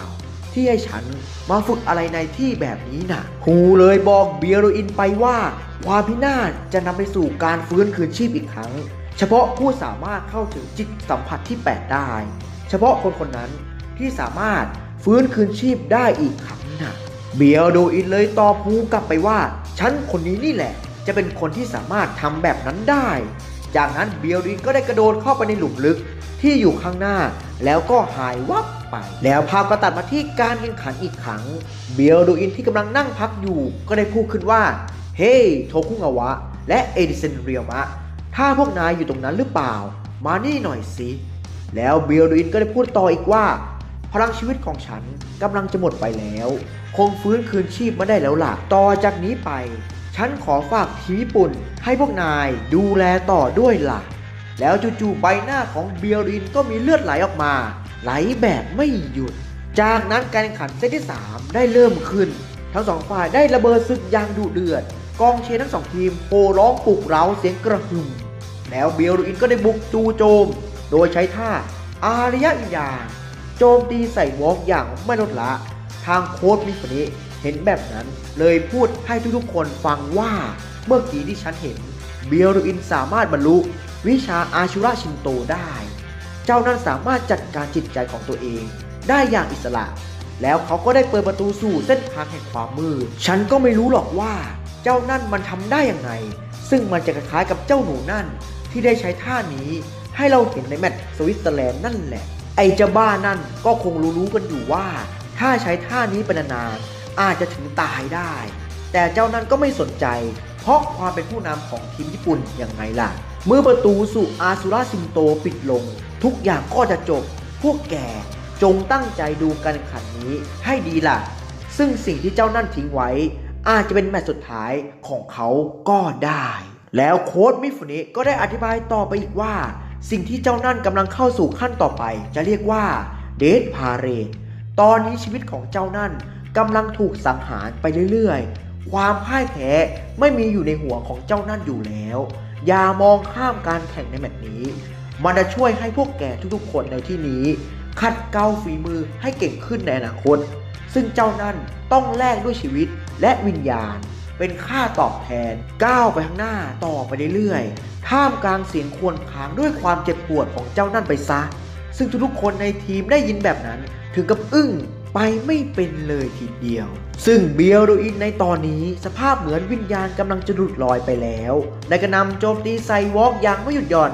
เบียโรอินเลยคิดอยู่ในใจว่านี่สินะเกมสุดท้ายในชีวิตของเราตอนนี้เปลวไฟของเรากำลังจะหมดแล้วคงฟื้นคืนชีพไม่ได้อีกแล้วสินะเหมือนกับได้ยินเสียงจากสู่สวรรค์เลยว่าถ้าฟื้นคืนชีพขึ้นมาแล้วมาเสี่ยงชีวิตอีกครั้งคงไม่เอาอีกแล้วล่ะเฮ้อหน้าขำชะมัดจากนั้นเบียรูอินก็ได้วิ่งขึ้นหน้าเน็ตแล้วได้ตีดรอปช็อตลูกนั้นในลงคอร์ดฟังวอล์กไปวอล์กเลยพูดกับเบียรูอินไปว่าในฐานะที่ฉันเป็นผู้เล่นคนหนึ่งในฐานะมือโปรเทนนิสฉันก็ยังทำแบบนายไม่ได้เลยสุดยอดจริงๆเลยนะนายนะแล้วภาพก็ได้ย้อนกลับไปที่ในสนามซ้อมของทีมเยอรมันบิสมาร์กได้เดินมาถาม QP ว่าตอนนี้ยังซ้อมแบบเล่นคู่สินะผลเป็นยังไงบ้างล่ะ QP เลยตอบบิสมาร์กไปว่าก็นะตอนนี้ซ้อมแบบเล่นคู่มาเป็นเวลา2 สัปดาห์แล้วล่ะวอล์กนะไม่ปล่อยเวลาให้เปล่าประโยชน์อยู่แล้วล่ะนะจากนั้นบรรยากาศการซ้อมเบอร์ตี้ได้พูดขึ้นว่าที่ซ้อมกันมาก็ติดอยู่แค่2 คนนี้สินะแดม่าก็พูดเสริมไปอีกว่าพวกคุณก็รู้แล้วนี่ว่าพวกเราน่ะเป็นคู่ที่แข็งแกร่งมากที่สุดเลยล่ะคงไม่ไหวหรอกนะวอล์กเลยตะโกนบอกเทสกะไปว่าคุณนี่ไม่ซื้อระวังไว้แดม่ากำลังใช้ความสามารถพิเศษแล้วสังเกตทุกรายละเอียดอย่ามองข้ามสิ่งใดเป็นอันขาดนะจากนั้นแดม่าก็ได้ขยายตัวเองให้ตัวใหญ่ขึ้นเพื่อบดบังทิศทางของลูกเทสกะเลยไม่รอช้าได้ใช้ท่าเทสกะโซนดึงดูดลูกกลับมาเข้าหาฝั่งตัวเองจากนั้นการซ้อมก็จบลงไป QP เลยเดินมาบอกวอล์กว่านี่วอล์กนายเห็นหรือเปล่าท่าที่คุณนิมิสึใช้น่ะวอล์กนายน่าจะลองฝึกบ้างนะคงจะดูดีสำหรับสิ่งที่นายตามหามานานเลยล่ะนะวอล์กเลยตอบ QP ไปว่านั่นสินะก็ได้เดี๋ยวฉันจะลองฝึกดูก็แล้วกันนะแล้วภาพก็ตัดมาที่การแข่งขันอีกครั้งจู่ๆรอบๆตัววอล์กก็มีลมพายุหมุนรอบๆตัวเขาทางเลียวมะเห็นแบบนั้นถึงกับพูดออกมาว่านั่นมันเทสกะโซนอย่างนั้นเหรอไม่น่าจะใช่นะ QP เลยพูดขึ้นว่านั่นน่ะไม่ใช่เทสกะโซนหรอกมันชื่อว่าโซนแห่งการล้างบาปยังไงล่ะวอล์กนายสามารถซึมซับเทคนิคของคุณนิมิสึมาใช้ได้ถึงขนาดนี้เลยเหรอจากนั้นลมพายุหมุนที่วอล์กสร้างไว้ก็แผ่ออกมาปรากฏทั่วทั้งบริเวณสนามแข่งเบียโรอินเห็นแบบนั้นก็ไม่สนใจได้วิ่งฝ่าลมพายุนั่นแล้วพยายามตีลูกโต้กลับไปให้ได้แต่ก็ไม่ไหวโดนลมพายุหมุนพัดกระเด็นออกไปแม้แต่ร่างอวตารโจรสลัดก็โดนพัดหายไปทางอามาดิอุสเห็นแบบนั้นเลยพูดออกมาว่าเบียโรอินแม้แต่ร่างอวตารโจรสลัดของนายก็โดนพัดออกไปทั้งหมดเลยเหรอเนี่ยไม่น่าเชื่อเลยวอล์กเลยบอกว่าฉันจะเอาทุกอย่างคืนรวมทั้งความเป็นมืออาชีพของฉันเป็นเดิมพันความสนุกของเทนนิสที่มือสมัครเล่นอย่างนายคงไม่เข้าใจเดี๋ยวฉันจะสอนเองเบียโรอินขอบใจมากนะที่ช่วยปลุกความมั่นใจในความเป็นมืออาชีพของฉันขึ้นมาได้นะจากนั้นเบียโรอินในสภาพเลือดโชกไปทั้งตัวก็ไม่ย่อท้อบุกจู่โจมใส่วอล์กอีกครั้งแล้วการแข่งขันต่อจากนี้จะเป็นอย่างไรติดตามได้ในเดือนหน้านะครับที่352ผลการแข่งขันเรื่องราวล่าสุดจะเป็นอย่างไรเดี๋ยวเรามารับชมกันเลยความเดิมจากตอนที่แล้วการแข่งขันระหว่างเบียโรอินปะทะกับวอล์กกำลังเข้าสู่ช่วงสุดท้ายแล้วโดยเปิดฉากมาเบียโรอินได้เข้าสู่สภาวะอารยวิญญาณได้สับขาสปีดตัวเองเคลื่อนที่อย่างรวดเร็วแล้วสามารถไล่อัดวอล์กพลิกแซงเป็น7-6 สามารถเก็บเซต2ได้สำเร็จแต่ถ้าดูจากสภาพของเบียร์ดูอินในตอนนี้มีเลือดไหลออกมาไม่หยุดเบียร์ดูอินก็เลยบอกทุกๆคนไปว่าตัวเองนั้นไม่สามารถคืนชีพได้อีกแล้วแถมถ้าใช้ท่าอารยวิญญาณเป็นเวลานานๆตัวเองนั้นอาจจะถึงตายก็ได้แล้วจากนั้นเข้าสู่เซตที่3เบียร์ดูอินก็ยังบุกโจมวอล์กอย่างต่อเนื่องแม้อายุขัยของชีวิตตนเองเริ่มน้อยลงไปทุกทีซึ่งวอล์กเห็นท่าไม่ดีเลยได้งัดท่าโซนแห่งการล้างบาปสร้างลมพายุหมุนทั่วบริเวณสนามกระหน่ำโจมตีใส่เบียร์ดูอินถูกลมพายุซัดกระเด็นร่วงกองไปกับพื้นแต่ลูกนั้นได้เด้งตกลงมาที่คอฝั่งของวอล์กถึงกับอุทานมาว่าอะไรกันทำไมลูกถึงตกมาตรงนี้ได้นี่คือจุดจบสุดท้ายของผู้ชายคนนี้งั้นเหรอเนี่ยวอล์กเลยวิ่งกระโดดงัดลูกให้ลอยข้ามฝั่งตนเองไปเบียร์ดูอินเห็นแบบนั้นเลยฮึดใช้มืองัดตัวเองขึ้นมาแล้วก็วิ่งไปตีลูกอย่างรวดเร็วพร้อมทั้งบอกว่าไม่ว่าจะอีกสักกี่ครั้งฉันจะไม่ยอมแพ้นี่คือวิถีของฉันยังไงล่ะจากนั้นลูกก็ได้ลงคอร์ดฟังวอล์กไปเบียร์ดูอินเลยบอกวอล์กไปว่าวอล์กนายเป็นอะไรไปล่ะหรือว่าการแข่งขันของเรา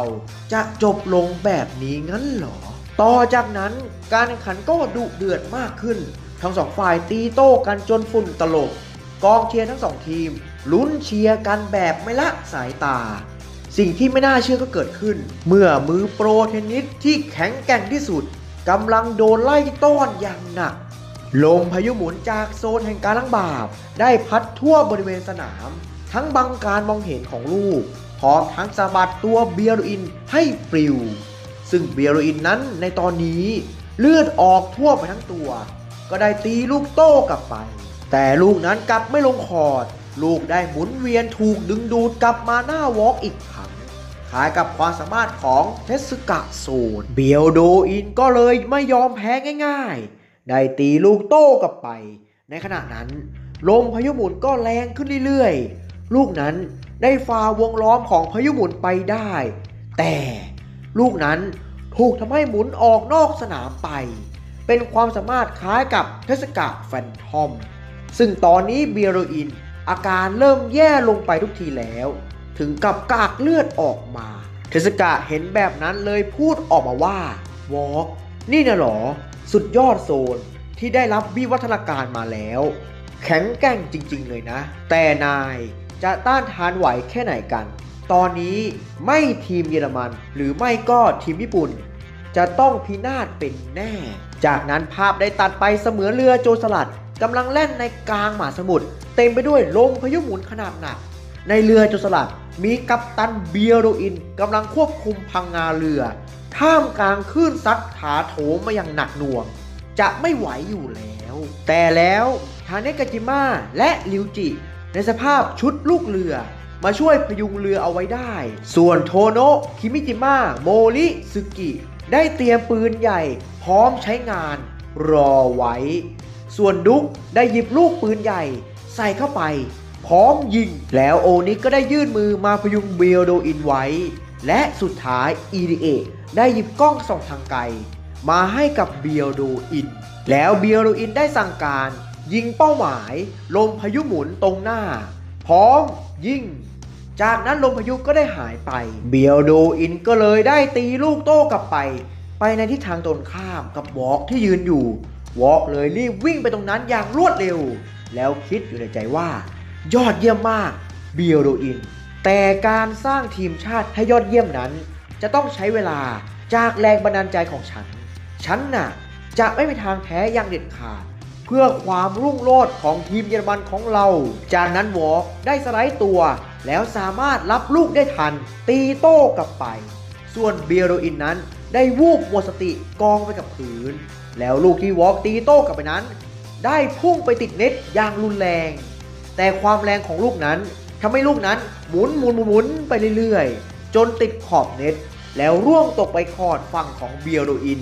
ทุกๆคนในทีมญี่ปุ่นอึ้งไปไม่เป็นเลยทีเดียวโดยเฉพาะโออิชิถึงกับหลั่งน้ำตาออกมา แต่แล้วมีเสมือนมือปริศนาได้จับแขนของเบียโรอินแล้วให้รับลูกเดาะข้ามเน็ตไปวอล์กถึงกับอึ้งและตกใจเป็นอย่างมากแล้วได้นึกถึงอดีตที่ผ่านมาจากนั้นภาพก็ได้ตัดมาในอดีตในปีที่ผ่านมาในศึกเวิลด์คัพครั้งที่แล้วทางผู้บรรยายในสนามได้บอกว่าขอแสดงความยินดีกับเจเกนวอล์กเป็นทัวร์นาเมนต์ที่ยอดเยี่ยมสำหรับทีมเยอรมันเลยครับขนาดอันดับหนึ่งของโดวักเวนเดอร์ยังสามารถเอาชนะไปได้สุดยอดจริงๆเลยนะครับแล้ววอล์กก็ได้พูดถึงเหตุการณ์ตอนนั้นว่าในปีที่แล้วพวกเราสัญญากันไว้ว่าพวกเราจะต้องเอาอันดับหนึ่งของโลกในศึก U17 World Cup มาให้ได้ซึ่งในตอนนั้นพวกเราก็สามารถทำได้แล้ววอล์กก็ได้นึกถึงเหตุการณ์ที่เขาได้พบกับบิสมาร์กได้พูดกับวอล์กว่าทำไมเป็นแบบนี้ล่ะปีหน้าฉันก็จะเป็นนักเทนนิสมืออาชีพเข้าร่วมทีมกับนายแต่ก็ยังสับสนอยู่ดีเพราะว่าความฝันของฉันก็คือว่าอยากจะเป็นนักแข่งรถมืออาชีพซึ่งอาชีพนี้ฉันก็โยนทิ้งไม่ได้ซะด้วยวอล์กเลยตอบบิสมาร์กไปว่าแต่ความเป็นมืออาชีพของนายอยู่ข้างหน้าแล้วนะในชีวิตเทนนิสของนายทั้งหมดก็เพื่อทีมเยอรมันนายช่วยแสดงความสามารถนั้นให้ฉันดูหน่อยได้ไหมเพื่อทีมเยอรมันของเราซึ่งบิสมาร์กได้ยินแบบนั้นถึงกับอมยิ้มออกมาแล้ววอล์กก็ได้นึกถึงเหตุการณ์ที่เขาเจอกับ QP ซึ่งวอล์กได้บอกกับ QP ว่าถ้านายอยากชนะฉันให้ได้ให้เข้าร่วมทีมเยอรมันซะเพื่อให้นายนั้นได้พัฒนาตัวเองให้ก้าวหน้ามากขึ้นกว่านี้แล้วฉันจะสนับสนุนนายเองจากนั้นภาพก็ได้ตัดมาที่เหตุการณ์ปัจจุบันลูกนั้นได้เด้งลงมาที่คอร์ตฝั่งวอล์กทุกคนในทีมญี่ปุ่นโห่ร้องดีใจสุดๆแล้ววิ่งไปหาเบียโรอินซึ่งเบียโรอินในตอนนี้ได้หมดสติไปแล้วผู้ชมในสนามตะโกนเสียงดังญี่ปุ่นญี่ปุ่นสุดเสียงก้องทั่วสนามแล้วกรรมการในสนามได้ประกาศว่าการแข่งขัน U17 World Cup รอบรองชนะเลิศเป็นทีมญี่ปุ่นเอาชนะทีมเยอรมันไปได้ด้วยแต้มรวม3-2ทีมญี่ปุ่นได้เข้ารอบชิงชนะเลิศต่อไปทางโค้ชทีมเยอรมันได้เข้ามาปลอบบอกว่านายทำดีที่สุดแล้วล่ะวอล์กการแข่งขันน่ะมีแพ้มีชนะแต่ครั้งนี้พวกเราเป็นผู้พ่ายแพ้จงยืดอกยอมรับมันแล้วกลับบ้านด้วยความภาคภูมิใจเถอะนะหลังจากการแข่งขันรอบรองชนะเลิศเสร็จโทคุงาวะได้เข้ามาถามเบียโรอินว่าทำไมคุณถึงได้ทุ่มเทเสียชีวิตขนาดนี้แล้วอีกอย่างที่คุณบอกที่จะให้ผมเป็นตัวหลักในรอบต่อไปคืออะไรกันแน่เบียโรอินเลยตอบโทคุงาวะกลับไปว่านายก็รู้ดีนี่หว่าถ้าใช้อารยวิญญาณมากเกินไปร่างกายจะมีแต่สุดลงไปเรื่อยๆโทคุงาวะถ้านายบรรลุวิชาอาชุระชินโตเมื่อไหร่นายก็จะเข้าใจในสิ่งที่ฉันทำทั้งหมดเองนั่นแหละและแล้วตอนนี้ทีมญี่ปุ่นได้ตามทีมสเปนเข้ารอบชิงชนะเลิศเป็นที่เรียบร้อยส่วนการแข่งขันในรอบชิงชนะเลิศก็จบไปแล้วสรุปมังงะทั้งหมดระหว่างทีมญี่ปุ่นปะทะกับทีมเยอรมันนั่นเองนะครับผมก็จะเป็นแอดได้รวบรวมมังงะไว้นะครับผมส่วนอนิเมะนะครับจะมีแต่ซับอังกฤษซับญี่ปุ่นแล้วก็ซับสเปนนะครับประมาณนี้นะครับผมช่องทางธรรมชาติก็รับชมไปก่อนนะครับเพราะว่าในไทยตอนนี้นะครับลิขสิทธิ์ยังไม่ถูกซื้อมานะครับผมภาคไทยนี้อย่าพูดถึงนะครับคือตอนนี้ไม่มีแน่นอนนะครับและใน YouTube ก็มีนะครับใน YouTube บางช่องได้แอบเอามาลงบ้างครับก็ให้รีบไปดูนะซะนะครับสมมุติว่าเซิร์ชตามพี่เอสบอกคือปินออฟฟินิตซีฟินอลนะครับก็เข้าไปดูได้เลยนะครับรีบไปดูนะครับเพราะว่าบางช่องที่ได้แอบมาลงโดนแบนเพราะว่าติดปัญหาเรื่องของลิขสิทธิ์นะครับแล้วถ้าต้องการให้แอดลงข้อมูลเกี่ยวกับอะไรหรือว่าสอบถามผู้อื่นนะครับสามารถคอมเมนต์ทางด้านล่างนี้ได้เลยนะผมอึดมากครับสำหรับดูคลิปนี้จบก็ลองคอมเมนต์ดูนะครับว่าเป็นยังไงบ้างอะไรอย่างนี้นะครับสำหรับการรับชมอนิเมะเป็นยังไงนะครับแล้วก็อย่าลืมนะครับฝากกดไลค์กดแชร์กด Subscribe เพื่อเป็นกำลังใจครับแอดหน่อยนะครับผมก็จะมีทางช่องทางอย่างเช่น Facebook ชื่อว่าเม็ดไซมังงะแอดของผมคือทางเพจ Facebook ครับแล้วจะมีทาง TikTok ด้วยชื่อว่าเม็ดไซ99ผมก็สามารถจะรับชมผ่านช่องทางไหนก็รับชมตามสะดวกได้เลยนะครับแล้วก็มีคนสอบถามว่าแอดแล้วชุดยูนิฟอร์มซื้อที่ไหนยังไงนะครับหลายๆคนคือสอบถามแอดมาหลายครับก็แอดได้แปะลิงก์ตามนี้เลยครับผมแล้วก็เป็นอีกอย่างหนึ่งคือจะมีในส่วนของหนังสือการ์ตูนเรื่องนี้ครับการ์ตูนเรื่องนี้แบบถูกลิขสิทธิ์ผมก็สามารถที่จะเข้าไปซื้อสะสมอย่างนี้ก็ได้ครับก็แอดได้แปะตามนี้ครับก็คือสั่งซื้อตามที่แอดได้แปะไว้เลยครับผมสำหรับสายสะสมหรือไม่ก็อยากจะอ่านแบบเป็นเล่มให้จบไปทีเดียวเงี้ยก็ตามนี้เลยนะครับผมส่วนสำหรับวันนี้ขอลาไปก่อนสวัสดีครับ